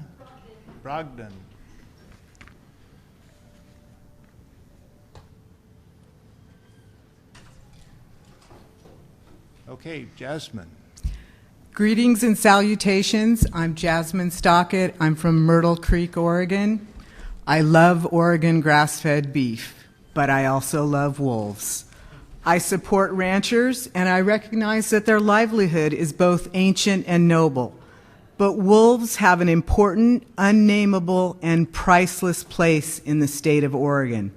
Non-lethal methods should be paramount. Trapping is barbaric and wholly unacceptable. It is not 1859. Local control is not acceptable and gives too much leeway to people who are obviously anti-wolf. As of January 1st, 2016, the Oregon Department of Agriculture stated there were 1,320,000 cattle and calves and 190,000 sheep, for a total of approximately 1.5 million head of livestock. During this time, when 6 million hooves were on the ground in the state of Oregon, much of it on public lands, there were 10 sheep taken, 10 sheep killed, 3 calves, and 1 working dog. 2 calves and 1 lamb were injured. This represents a little more than 1/1000%. I support ranchers. I want them to be successful. I support giving them an even larger budget, and I personally would be willing to pay for a non-hunting tag as well. But I want to give them more money to humanely manage the wolf population. I think ranchers need to change their paradigm about their interactions with wolves. No trapping, no wildlife services, no hunting with drones, no poaching. Predators worldwide are under extreme threat. Let's work together to outwit the wolves with an empathetic eye. All of life comes from but a single ancestor. We share approximately 80% of our DNA with wolves. Wolves are intelligent. Wolves have complex social lives, emotions, and are much more like us than many people might think. I feel connected to wolves emotionally, spiritually, intellectually, and indeed biologically. And whether I ever see a wolf in the wild or not, I want to know that they are there, viable, protected, and managed in the most humane manner. And I am fully believe that the majority of Oregonians feel the same. Thank you for this opportunity. Thank you. Larry. Vice Chair Weber, members of the Commission, Director Melcher. My name is Larry Jacobs. I'm the current president of Oregon FNAWS, and I'm also on the board of directors for the Wild Sheep Foundation. I participated in the public development process for the initial wolf plan on numerous occasions, and again in the delisting process. Thank you again for the opportunity to voice my opinion on wolf management.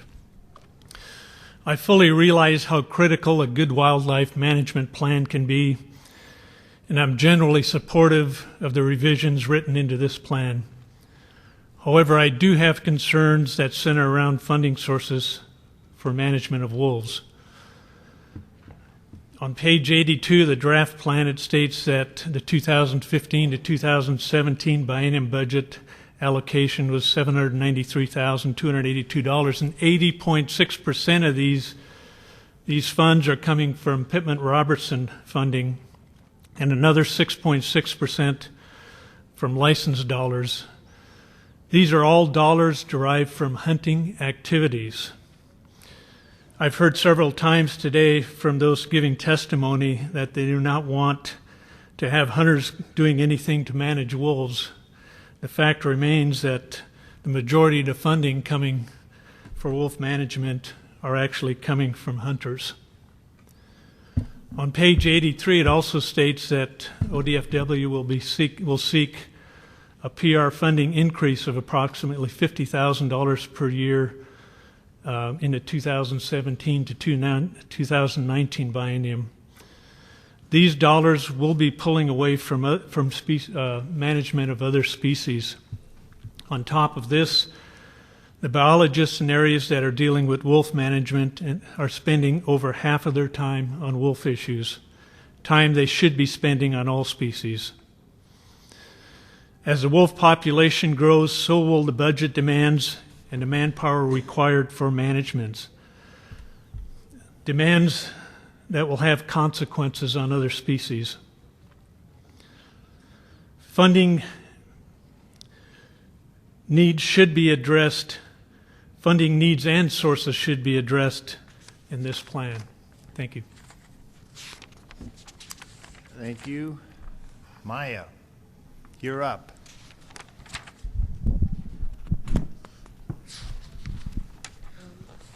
Hello, my name is Maya, and I'm 9 years old. I just want to thank all of you for having this meeting in Portland. It was very nice of you. I'd like to make 2 points about wolves. The first one is wolves are very good for the ecosystem, which is good for everyone. It really starts and it all comes down to the food chain. Wolves and things like that are at the top. And it goes all the way down to the elk and the deer and the caribou and the birds and things like that. If you minus the wolves, there'll be nothing to hunt the deer or the elk, and they'll eat all the grass and all the trees, which will drive the songbirds and rabbits away. It will go down all the way to having no trees. It will affect the rivers by making them shallower and always changing courses. My second point is not really about wolves, but it's about something that I did. I have formed a club at my school. It's called HOWL. It stands for Helping Our Wolves Live.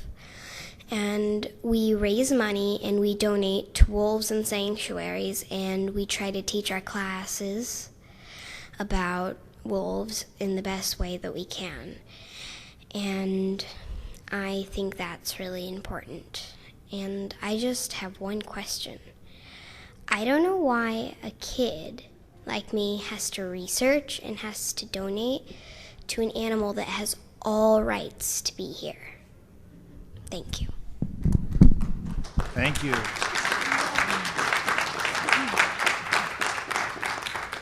Very good job.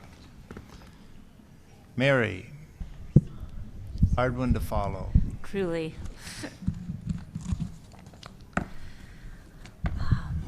Thank you, Director Meacham and Vice Chair Weber. I'm Mary Brogdon from Springfield, Oregon, representing Forest Web of Cottage Grove, a small nonprofit that works on preservation of forests in Oregon, specifically old growth and mature forest. And wolves are part of the forest. It was great to hear today people acknowledging from every side of the aisle that wolves are simply back on the landscape. I want to endorse what was said by the second panel and also by Drs. Wolf and Dr. Veshta. Strongly, I agreed with what they said. And since wolves are back on the landscape and part of the landscape, we feel that wolves shouldn't be killed on public land. This is Oregon. I'm a native Oregonian. We have the right to defend ourselves in Oregon, and lots of folks here carry guns, and there is room in your plan for the killing of wolves in self-defense. It's well detailed.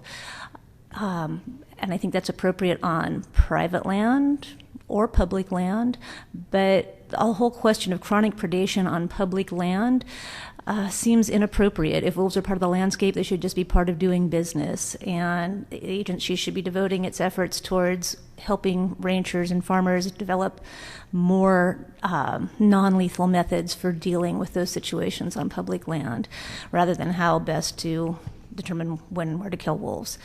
We especially oppose the involvement of wildlife services, an agency, the culture of which needs to change before we could welcome them, welcome their greater participation in Oregon. A lot of what I had to say has already been said, so I want to focus on a couple of solutions. I love the idea of a no hunting tag, although I think it should be a conservation pass or a no hunting pass. It needs to be visible. It needs to be something a person could put on the back of their Prius next to their Northwest Forest pass. This model already exists. On my little diesel veggie car, I actually have a Lane County parking pass. And, I think I would like to have a no hunting or a conservation pass right next to it. My disabled friend paid $35 for her fishing license. My husband's paid $225 for his sportsman's pack. There should be a range for people depending on what their means are to display this and have bragging rights. The other solution, the Center for Biological Diversity kind of picked at your review of the literature in the section, especially on ungulates, and whether or not killing wolves is helpful. I would invite you to ask the Center for Review of the Literature, ask the Cattlemen's Association, ask OSU graduate students to throw in their 2 cents. Get some people to do this work for you. It's cheap. This is the cheapest kind of research you can do because it's really about compiling other people's research. Thank you very much for your time. Thank you. Are there any questions? Great. Maya? I have a question. Thumbs up, Maya. I just want to let your mom know I did take a picture from this angle if you want. Okay. Okay. All right. Holly, did you had a question? I do. I just wanted to make a comment. I've been hearing a lot of people say they'd be interested in a non-hunting license and wanted to remind people that ODFW does have a habitat conservation stamp, and that's $20. And if you'd like an artist print that has the conservation stamp on it, that's $100 if you'd like that signed by the governor. So I encourage all the non-hunters to go out and buy one of our tags. I want to put it on my car. Thank you. Any other questions? Okay, thank you, panel.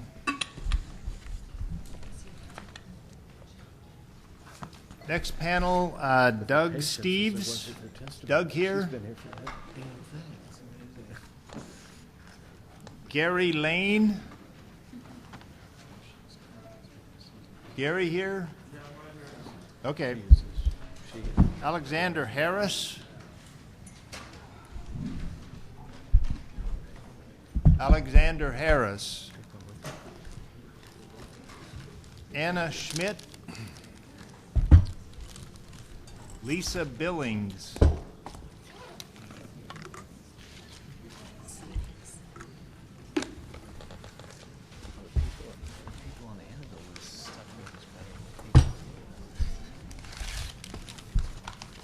Okay, Doug. Well, first of all, thanks everybody for letting us do this here in Portland. Vice Chair Weber, members of the commission, my name is Doug Steves. I live in Portland, Oregon. I represent myself, and I'm doing my part to speak on behalf of just over 100 wolves who could not be here to speak as we casually talk about how to decide which wolves get to live and which ones don't. Lethal force is driving me to speak today. Over the years, I've read numerous bloody stories of cowardly hunters and poachers murdering wolves across the United States from the ground and from the air, not because it's right or truly for the common good, not because it's based on facts and evidence, but because they can. Innocent wild animals ripped apart, if not by bullets to the flesh, then by the loss of one or more of their pack. We humans are part of nature, and yet prove time and time again that we are more brutal and cruel than nature herself, with no real sense of balance, unless by balance we mean that we're the dominant species, and if we want to encroach on wild land, claim it, label it private, so that wild animals have somewhere else to live or to be murdered, we can. And if the wolves should be, it's as if the wolves should be glad they're allowed to exist at all. I heard it said here that Oregon had conversations if the state should even have wolves. And I just want to know, do you hear the hubris in that? The human and economy first, not part of nature, eco-engineering hubris mentality that is so deeply disturbing and so insidious. I usually hear that wolves will have to be killed and the population managed by someone who is artificially populating the area with domesticated animals for economic purposes. Again, shifting the blame to the wolf and forcing them to bear the burden of Oregon growth and Oregon economy while dismissing or ignoring other tangible and intangible benefits of the wolves. It is immoral. Why is ranching so untouchable? Maybe we should be achieving our own balance with nature by reducing our ranching and increasing our farming, since ranching is a water-heavy industry, and we can feed more people with grain than meat and save water by doing it. So why do the wolves have to bear the lethal burden of our need to expand? And when does that expansion stop? If we create reservation-like zones for them, how long would the interspecies treaties last before someone decides the land is too valuable? And the wolves would have to go so a pipeline can go through, or some other natural resource can be exploited for the economy. And zones, it sounds an awful lot like another justification for murder. Otherwise, how exactly are you communicating those zones to the wolves in a way they can understand? This plan lacks clear communication, clear language. It creates subjective loopholes, significant factor in undulate decline, probable responsibility. No. Look, all terms, definitions, and requirements should be transparent, defensible, and enforceable. I disagree with GPS collars, for example. The information could be provided to the public, misinterpreted, and used to justify poaching and killing wolves, and this plan does not go far enough to deal with poachers, not by a long shot. Dark pun intended. Wildlife Services is already a controversial agency with the public and was previously removed from its investigative role due to its failure to conduct objective, evidence-based investigations. They routinely confirmed predations where ODFW did not find sufficient evidence. There's not nearly enough exploration of non-lethal methods to coexist with and deter wolves from human settlements and for living in harmony with the wolves in Oregon. That's a travesty. While humans can hide behind legal words and justifications, in the end, wolves are, once again, under threat from a fear-based and expanding human population that values economic interests first and that has people who are determined to condemn wolves by labeling them as bloodthirsty and a bane to helpless livestock while providing scandal evidence and taking little to no responsibility for their own part and any part of the unnatural imbalance between those species. It's clear that this keystone species needs more stringent protection under the law, maybe so far as to make them persons under the law so that they are not murdered simply because they had the audacity to be born as wolves near humans on planet Earth. I support the testimony of the environmental groups earlier. I personally will be contacting all of my representatives about this hearing, this plan, about deterrence, and about greater wolf protections, and I do genuinely thank you for what you guys have done so far. Thank you. Gary. Thank you. Good afternoon. Thank you for the opportunity to testify on this important policy issue here in Portland. I've lived in Portland for the past 14 years. I took Chairman Finley's advice to heart and reduced my comments as much as I possibly can, but I'd like to refer you to my submitted written comments for details. In the interest of effective public testimony, I would like to assure the commission members that I'm not a conservationist who advocates or expects a return to the 19th century when wolves were, quote, ubiquitous on the landscape. By the same token, I don't think any objective, reasonable wildlife conservationist can claim that wolves have fully recovered in Oregon in the biological extent of occupying the carrying capacity of the ecosystems in which they live. So the question, I think, respectively can be respectfully reduced to, should the public be allowed to exterminate wolves as part of their management plan, those wolves deemed to be agricultural pests or deemed to be eating too many valuable trophy animals? And I think the answer to that is pretty clear on several levels, culturally, ethically, and scientifically. And many of these reasons have been already enumerated already today. Just briefly, Oregonians have demonstrated their cultural commitment to the recovery of the wolf. They do so by substantial majorities. To use Idaho as an example of a positive management plan is a mistake. Idaho has exhibited a clear anti-wolf bias through most of its history. Oregonians, on the contrary, support wolf recovery and perhaps even support wolf thriving in Oregon. The fact that Oregon got its first wolves through migration from Idaho speaks volumes in my book of nature about the anti-wolf bias existing in Idaho. So looking to them as an example of how to manage wolves is a huge mistake. I think you, as commissioners making policy decisions, would be better off looking to perhaps the state of Washington if you need to have an archetype to follow. The ethical consideration has been addressed here too, rather eloquently, by the woman who identified herself as a mythologist. The wolf has been persecuted for 3 centuries in this continent, and we do owe a moral debt to this animal to end that persecution and to control them in a positive and humane way. Allowing the public to hunt wolves is not going to fulfill the ethical debt that we have to these animals. Science has already identified the trophic cascades and other benefits that wolves have on the ecosystems in which they live. If I have any time left, I'd just like to suggest some specific recommendations and improvements that could be made to your proposed plan. Public hunting should not be used as a means of wolf control under any circumstances. To do otherwise would to initiate a policy drift toward the status quo ante when wolves were considered varmints subject to being shot on sight. This is already occurring in states like Wyoming, which now has an open season on wolves. You need to wrap up. Okay. I just would also like to say that in my last statement is that Wildlife Services has been singled out here repeatedly for its anti-wolf bias, and it should not be allowed to return to investigating wolf depredations in Oregon for that reason. Thank you. Anna? Good afternoon. My name is Anna Schmidt. I'm the wildlife biologist for the Bureau of Indian Affairs in Portland, Oregon. The Northwest region here, we cover all tribes in Washington, Oregon, Idaho, western Montana, and southeast Alaska. I do not speak for the tribes, but I assist the tribes. And in my region, there are so many tribes. Some tribes, individual tribes, I agree with how they manage their wildlife, including wolves, and some I don't. But I listen to the individual tribe, I respect them, and I provide them the best available science. And that's why I'm here today, is to put on my biologist hat and encourage you with the plan, the wolf plan, to use the best available science and continue adaptive management. Putting on the BI hat on top of that to just continue, encourage you to continue to invite the tribes in on the dialogues with the plan.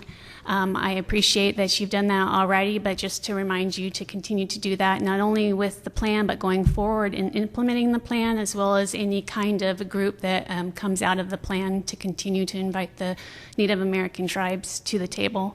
I will share with you, I am not a Native American, and being with the BIA, I have learned a few things. One is sometimes we tend tend to group tribes as one lump, and just to remind you that they are individual tribes, so they each have different missions. So just inviting a couple tribes to the table doesn't do it, because they all have a different voice and that they deserve that voice at the table. Just the other thing is that we tend to put them in reservations, but they do have historical lands outside that and rights to those lands too. So that's just another reason that they should be brought to the table. So thank you for your time. Thank you. Lisa. Good afternoon, Vice Chair Weber, Director Milcher, other members of the committee. My name is Lisa Billings. I live in Southwest Portland.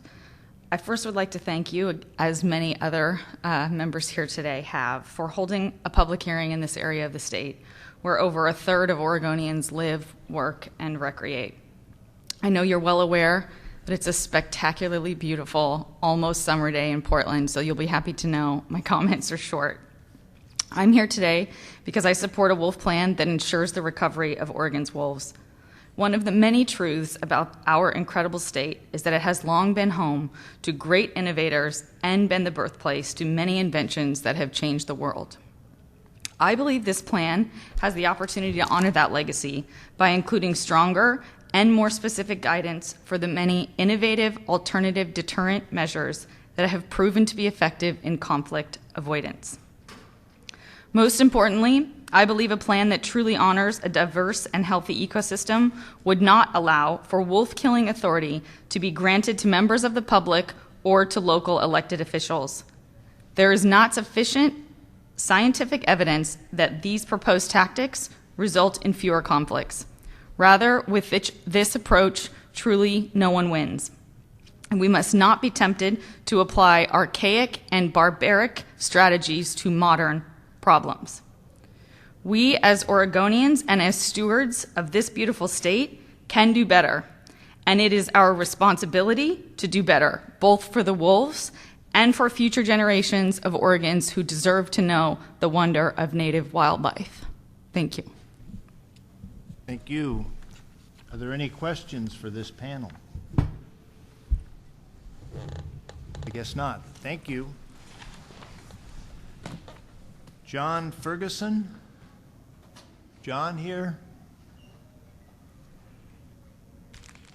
Jeanette Fairbanks? James Taylor? Patricia Taylor? John McCarthy? Jonathan Jellin?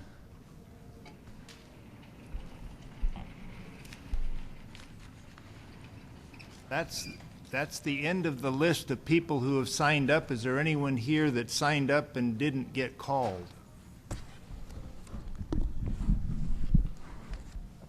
Did you signed up? No, I don't. Come on up. Where's the? We can get. What do you want? You want to add her name to the list? Oh, there's one that's partially.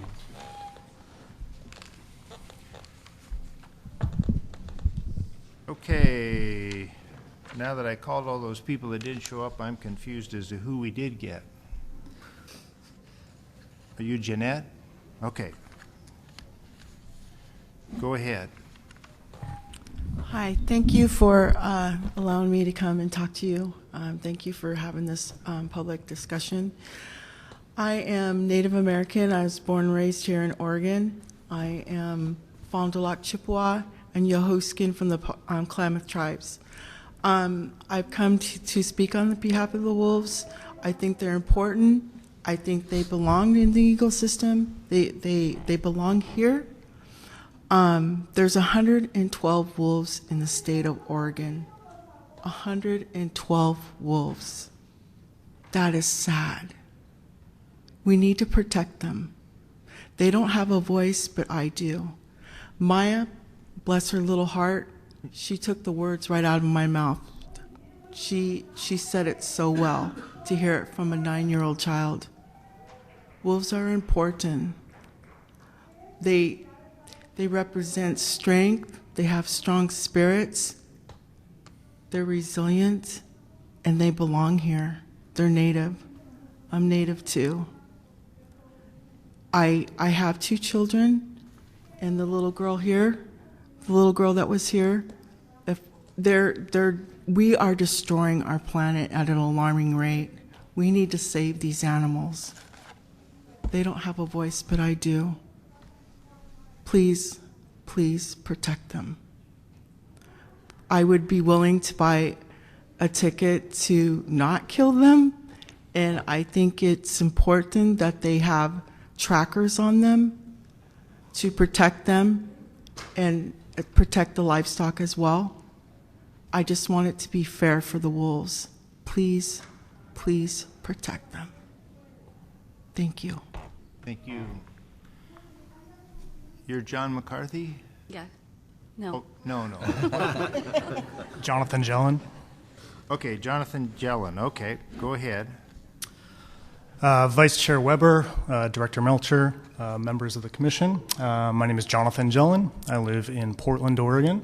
I've testified in the past before this commission as a representative for Oregon Wild, and while I'm still Oregon Wild's development director, today I'm here to provide my own personal testimony. It's been a long day, and I really appreciate all the time and attention that you've spent to hear the voice of people in the Portland area on this. In an effort to maybe provide a little bit of levity, my last name, Jellin, in a variety of Eastern European languages, means everything from elk to deer to buck. So in a sense, you've got an ungulate testifying here before you in favor of wolf protections. A lot has been said today, and so I don't want to repeat any of that, but going back to the very first panel of the morning, which seems like about 18 hours ago, there were a couple of themes that seemed to be pretty persistent in both Jim's testimony as well as in Todd's testimony. And one of that was that we need to normalize wolves. And it struck me as notable that every time we're hearing from the livestock industry that we need to normalize wolves, it is exclusively in the context of relaxing protections for wolves, but never talking about other things. Compensation comes to mind.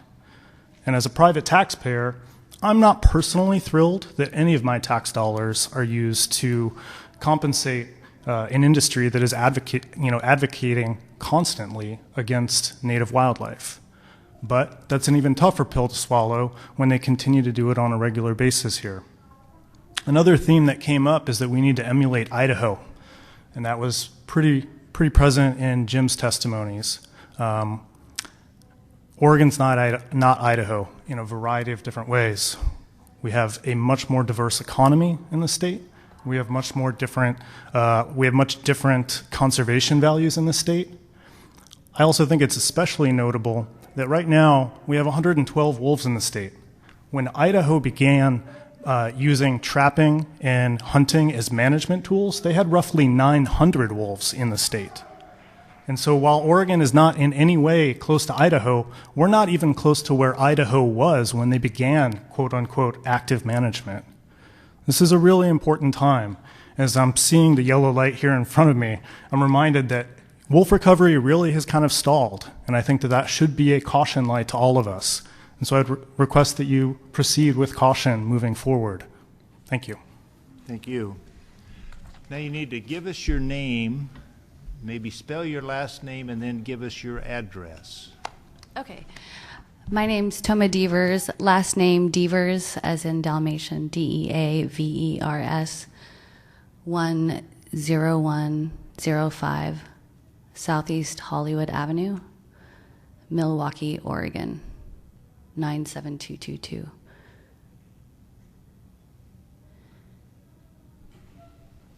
Okay, you get the last word. Great. Thanks for letting me testify at the very end here. I grew up in Southern Oregon, and I currently live in Milwaukee. I spend a lot of time hiking and enjoying the natural splendor of Oregon. It's very important to me. And, as this gentleman was just saying, wolves were steadily making a comeback here in Oregon, and now we see that that comeback has reached a plateau, and we're seeing that the wolves are going to be, possibly being given less protection and even set up to be hunted as a trophy animal. And in my mind, that's perverse and disgusting. and I think we should be better human beings. I mean, wolves are like the ancestors to like mankind's best friend, the dogs. I don't know if do any of you have dogs? I mean, wolves are pretty connected. They're very noble, beautiful creatures. And I think in Oregon, what we need to be doing is restoring the holistic ecosystem. We know that wolves, are part of the food chain.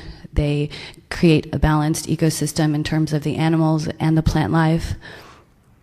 And, we don't need people going out and hunting wolves and terrifying them and, just looking at them like a trophy. I think we need to have higher standards here in Oregon, and we need to fight to, be trailblazers to create a very beautiful, diverse, protected ecosystem where wolves belong, just like you and I belong in Oregon. Wolves belong too. That's all I have to say. But please help us keep the wolves protected. They need our energy and our efforts for that. Thank you. Thank you. Any questions for this panel? Thank you. That ends the public testimony. You ready, Russ?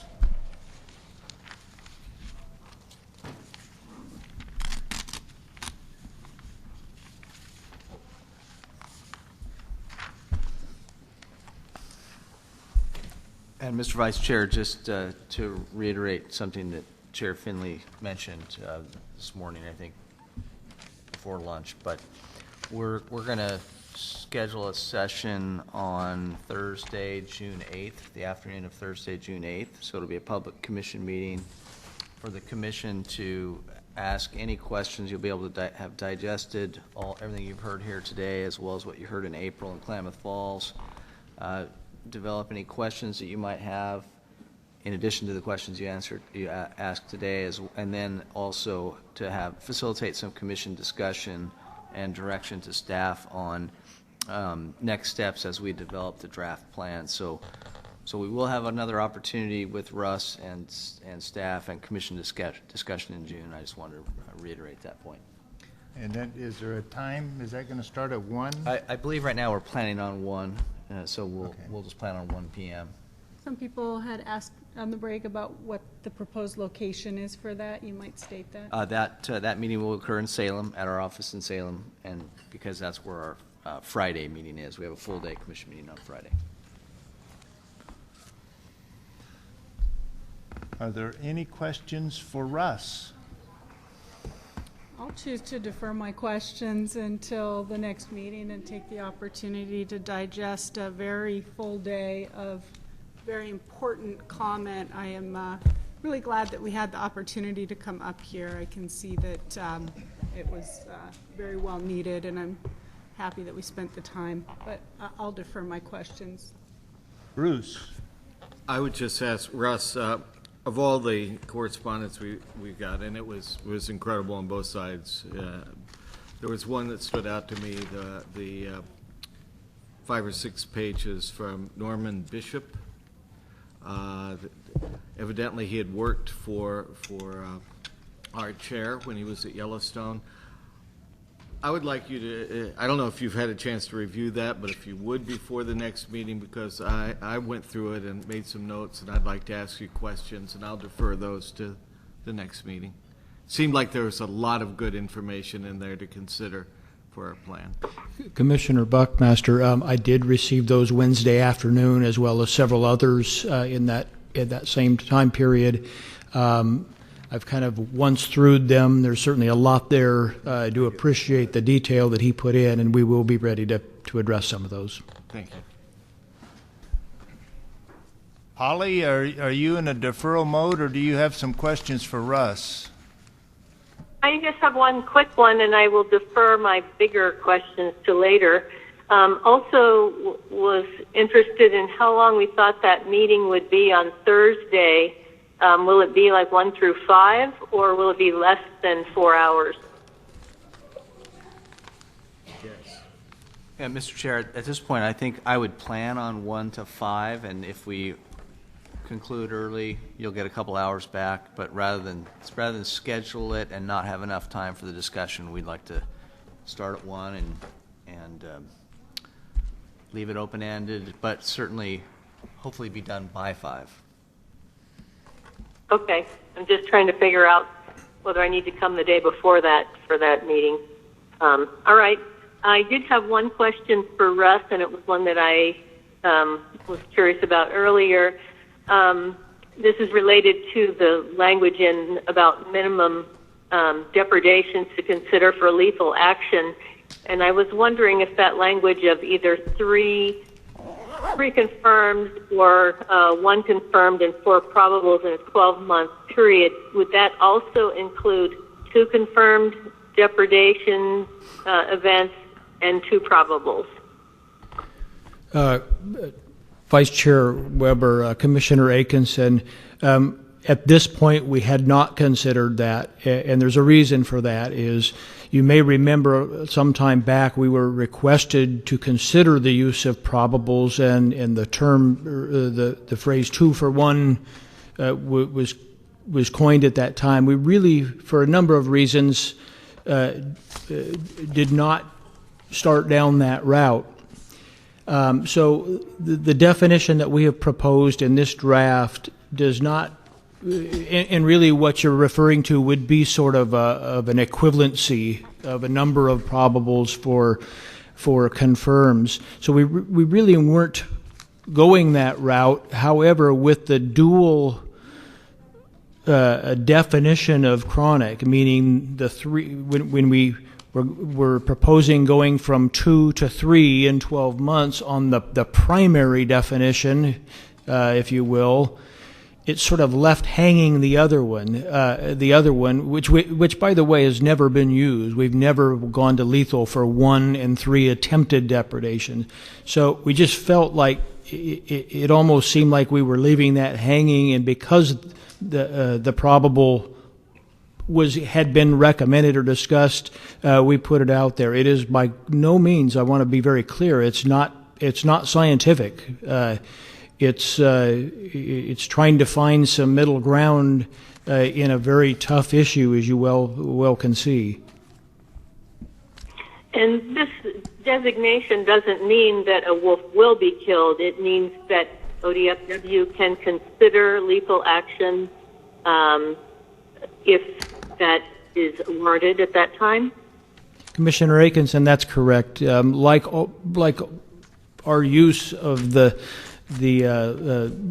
standards for lethal control, technically those standards have been met on a number of occasions, but for a number of other reasons, we elected not to go to lethal control, which our director even pointed out to some extent earlier. So that is correct. Okay.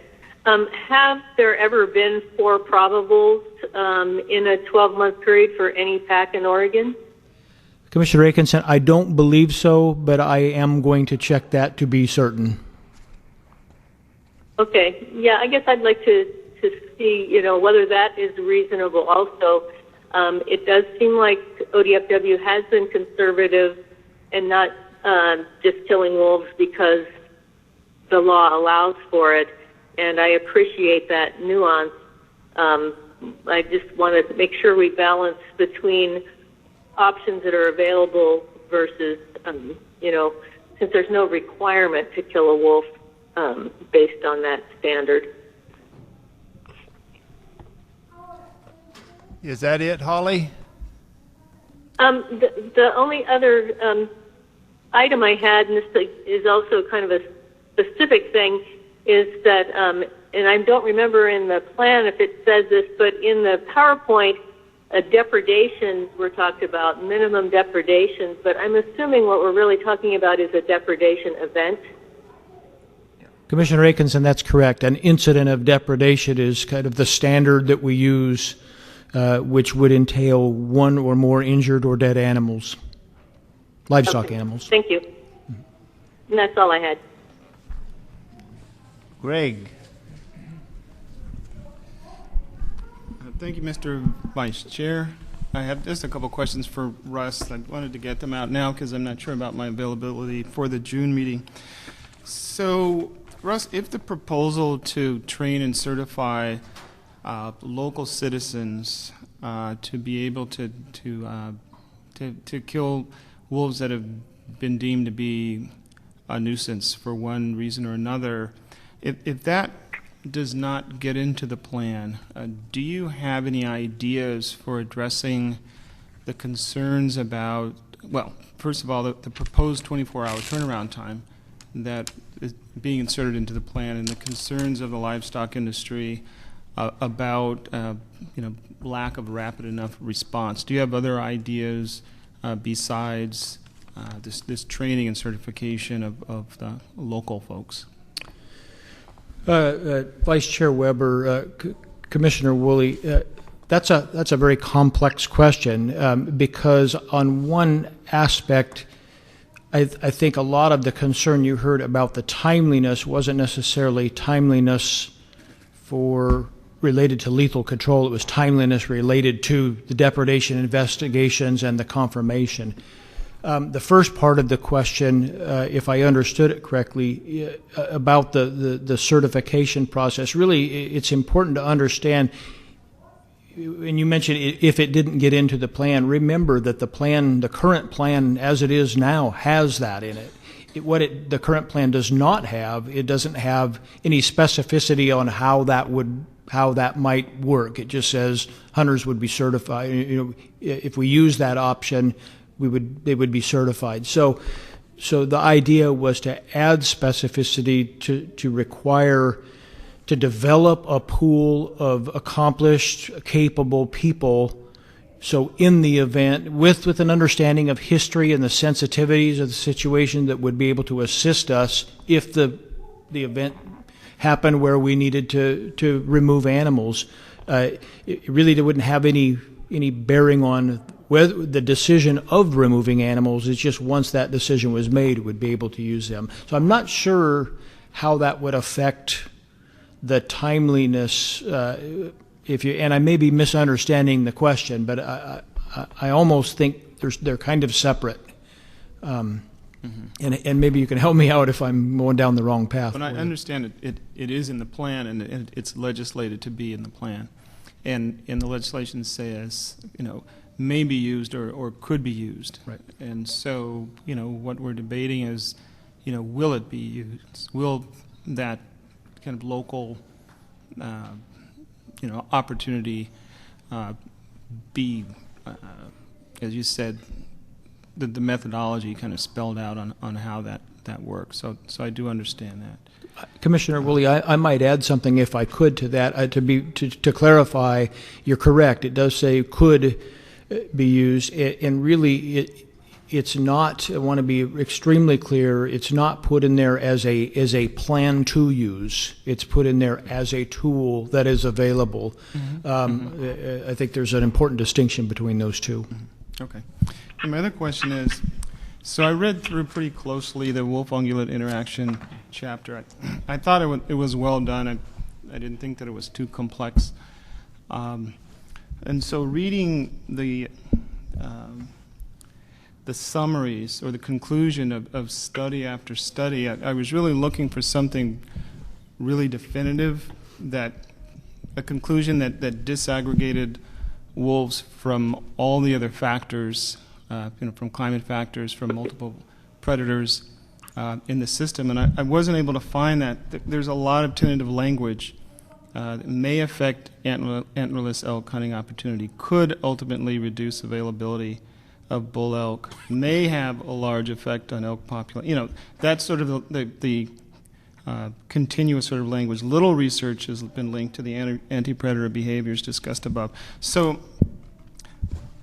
despite this this lack of very definitive conclusion from all of these studies, in any of these instances that wolves are specifically the problem, the department is proposing killing wolves for ungulate management. And so I'm just trying to rectify, what is the justification if, all the studies, at least that the department has provided for us to read, doesn't kind of give any credence to be able to do that. And so, I'm just kind of trying to figure out how does that get into a proposal of what we might do. So, Vice Chair Weber, Commissioner Woolley, another big and complex question. At the most basic level, remember that the baseline that we evaluated this plan from is this draft plan is the current plan. So it is already in the current plan, that option to use. And I want to say, as some of the testimony pointed out, it is if these events happen, if then it becomes a tool. It's not, to clarify again, it's not a plan to kill wolves because they have an impact or affect deer. It becomes a tool in that situation. You are exactly correct, and your observation of many of the scientific support that's within there is a lot of maze and mites, and that's very common with science in this field. Oftentimes, if you really, while people can view these studies and draw conclusions, oftentimes what we're left with is, they're not really conclusions, but there's a lot of maze. It doesn't, I guess what I'm getting at is we put that in there, and I'm glad you noticed it, that there is a lot of uncertainty. There isn't a lot of definitive work that says if wolves are here, X will, if X happens, then Y will as well. So our intent of having that in there is to make sure we're covering a broad spectrum. There's certainly work in there that is points toward some situations where wolves do have significant impacts on deer and elk.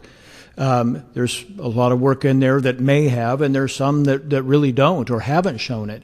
And our intent was to really provide kind of that entire breadth, but it wasn't necessarily put in there to lead to to automatically tie a conclusion of the body of that work toward the use of hunters or the lethal control. It's not an automatic because of that word "if" in the middle.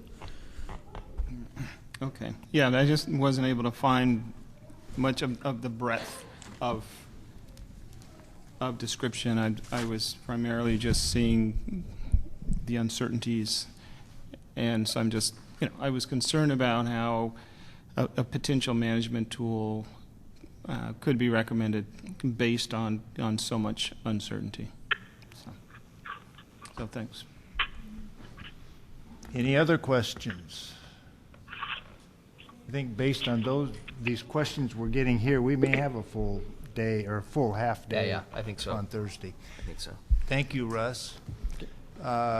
Thank all of you who are still here, and I'd like to thank the ones also that left. That I thought this was very productive, and everyone conducted themselves in a very professional manner, and we certainly appreciate that. I don't know if there's any other comments. I see Maya. I guess Maya left. I don't know if I'd see her over one of those chairs.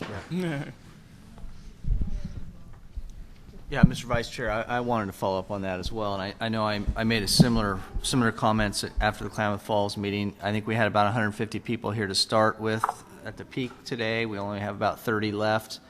I contemplated saying this at the beginning of the meeting, but I didn't want to jinx ourselves. But I do want to express our appreciation for the really professional and civil manner that everybody conducts themselves with at these meetings. We see in the modern era, if you will, a lot of public meetings that don't go so well, that aren't very civil, that aren't very respectful, and we're very blessed in that our participants, I think, behave admirably. And so, didn't want to say that at the beginning and jinx ourselves, but for the few of you who are left, just wanted to express my appreciation and the Commission's appreciation for that. So with that, I don't have anything else unless you do, Mr. Vice Chair. I was just going to say that everybody was thanking us for coming to Portland, and the reality is we come to this congressional district once a year at least, and most of our meetings are just down the road a little bit compared to how far we have to drive to get here. So welcome to come to Salem anytime. With that, the meeting's adjourned.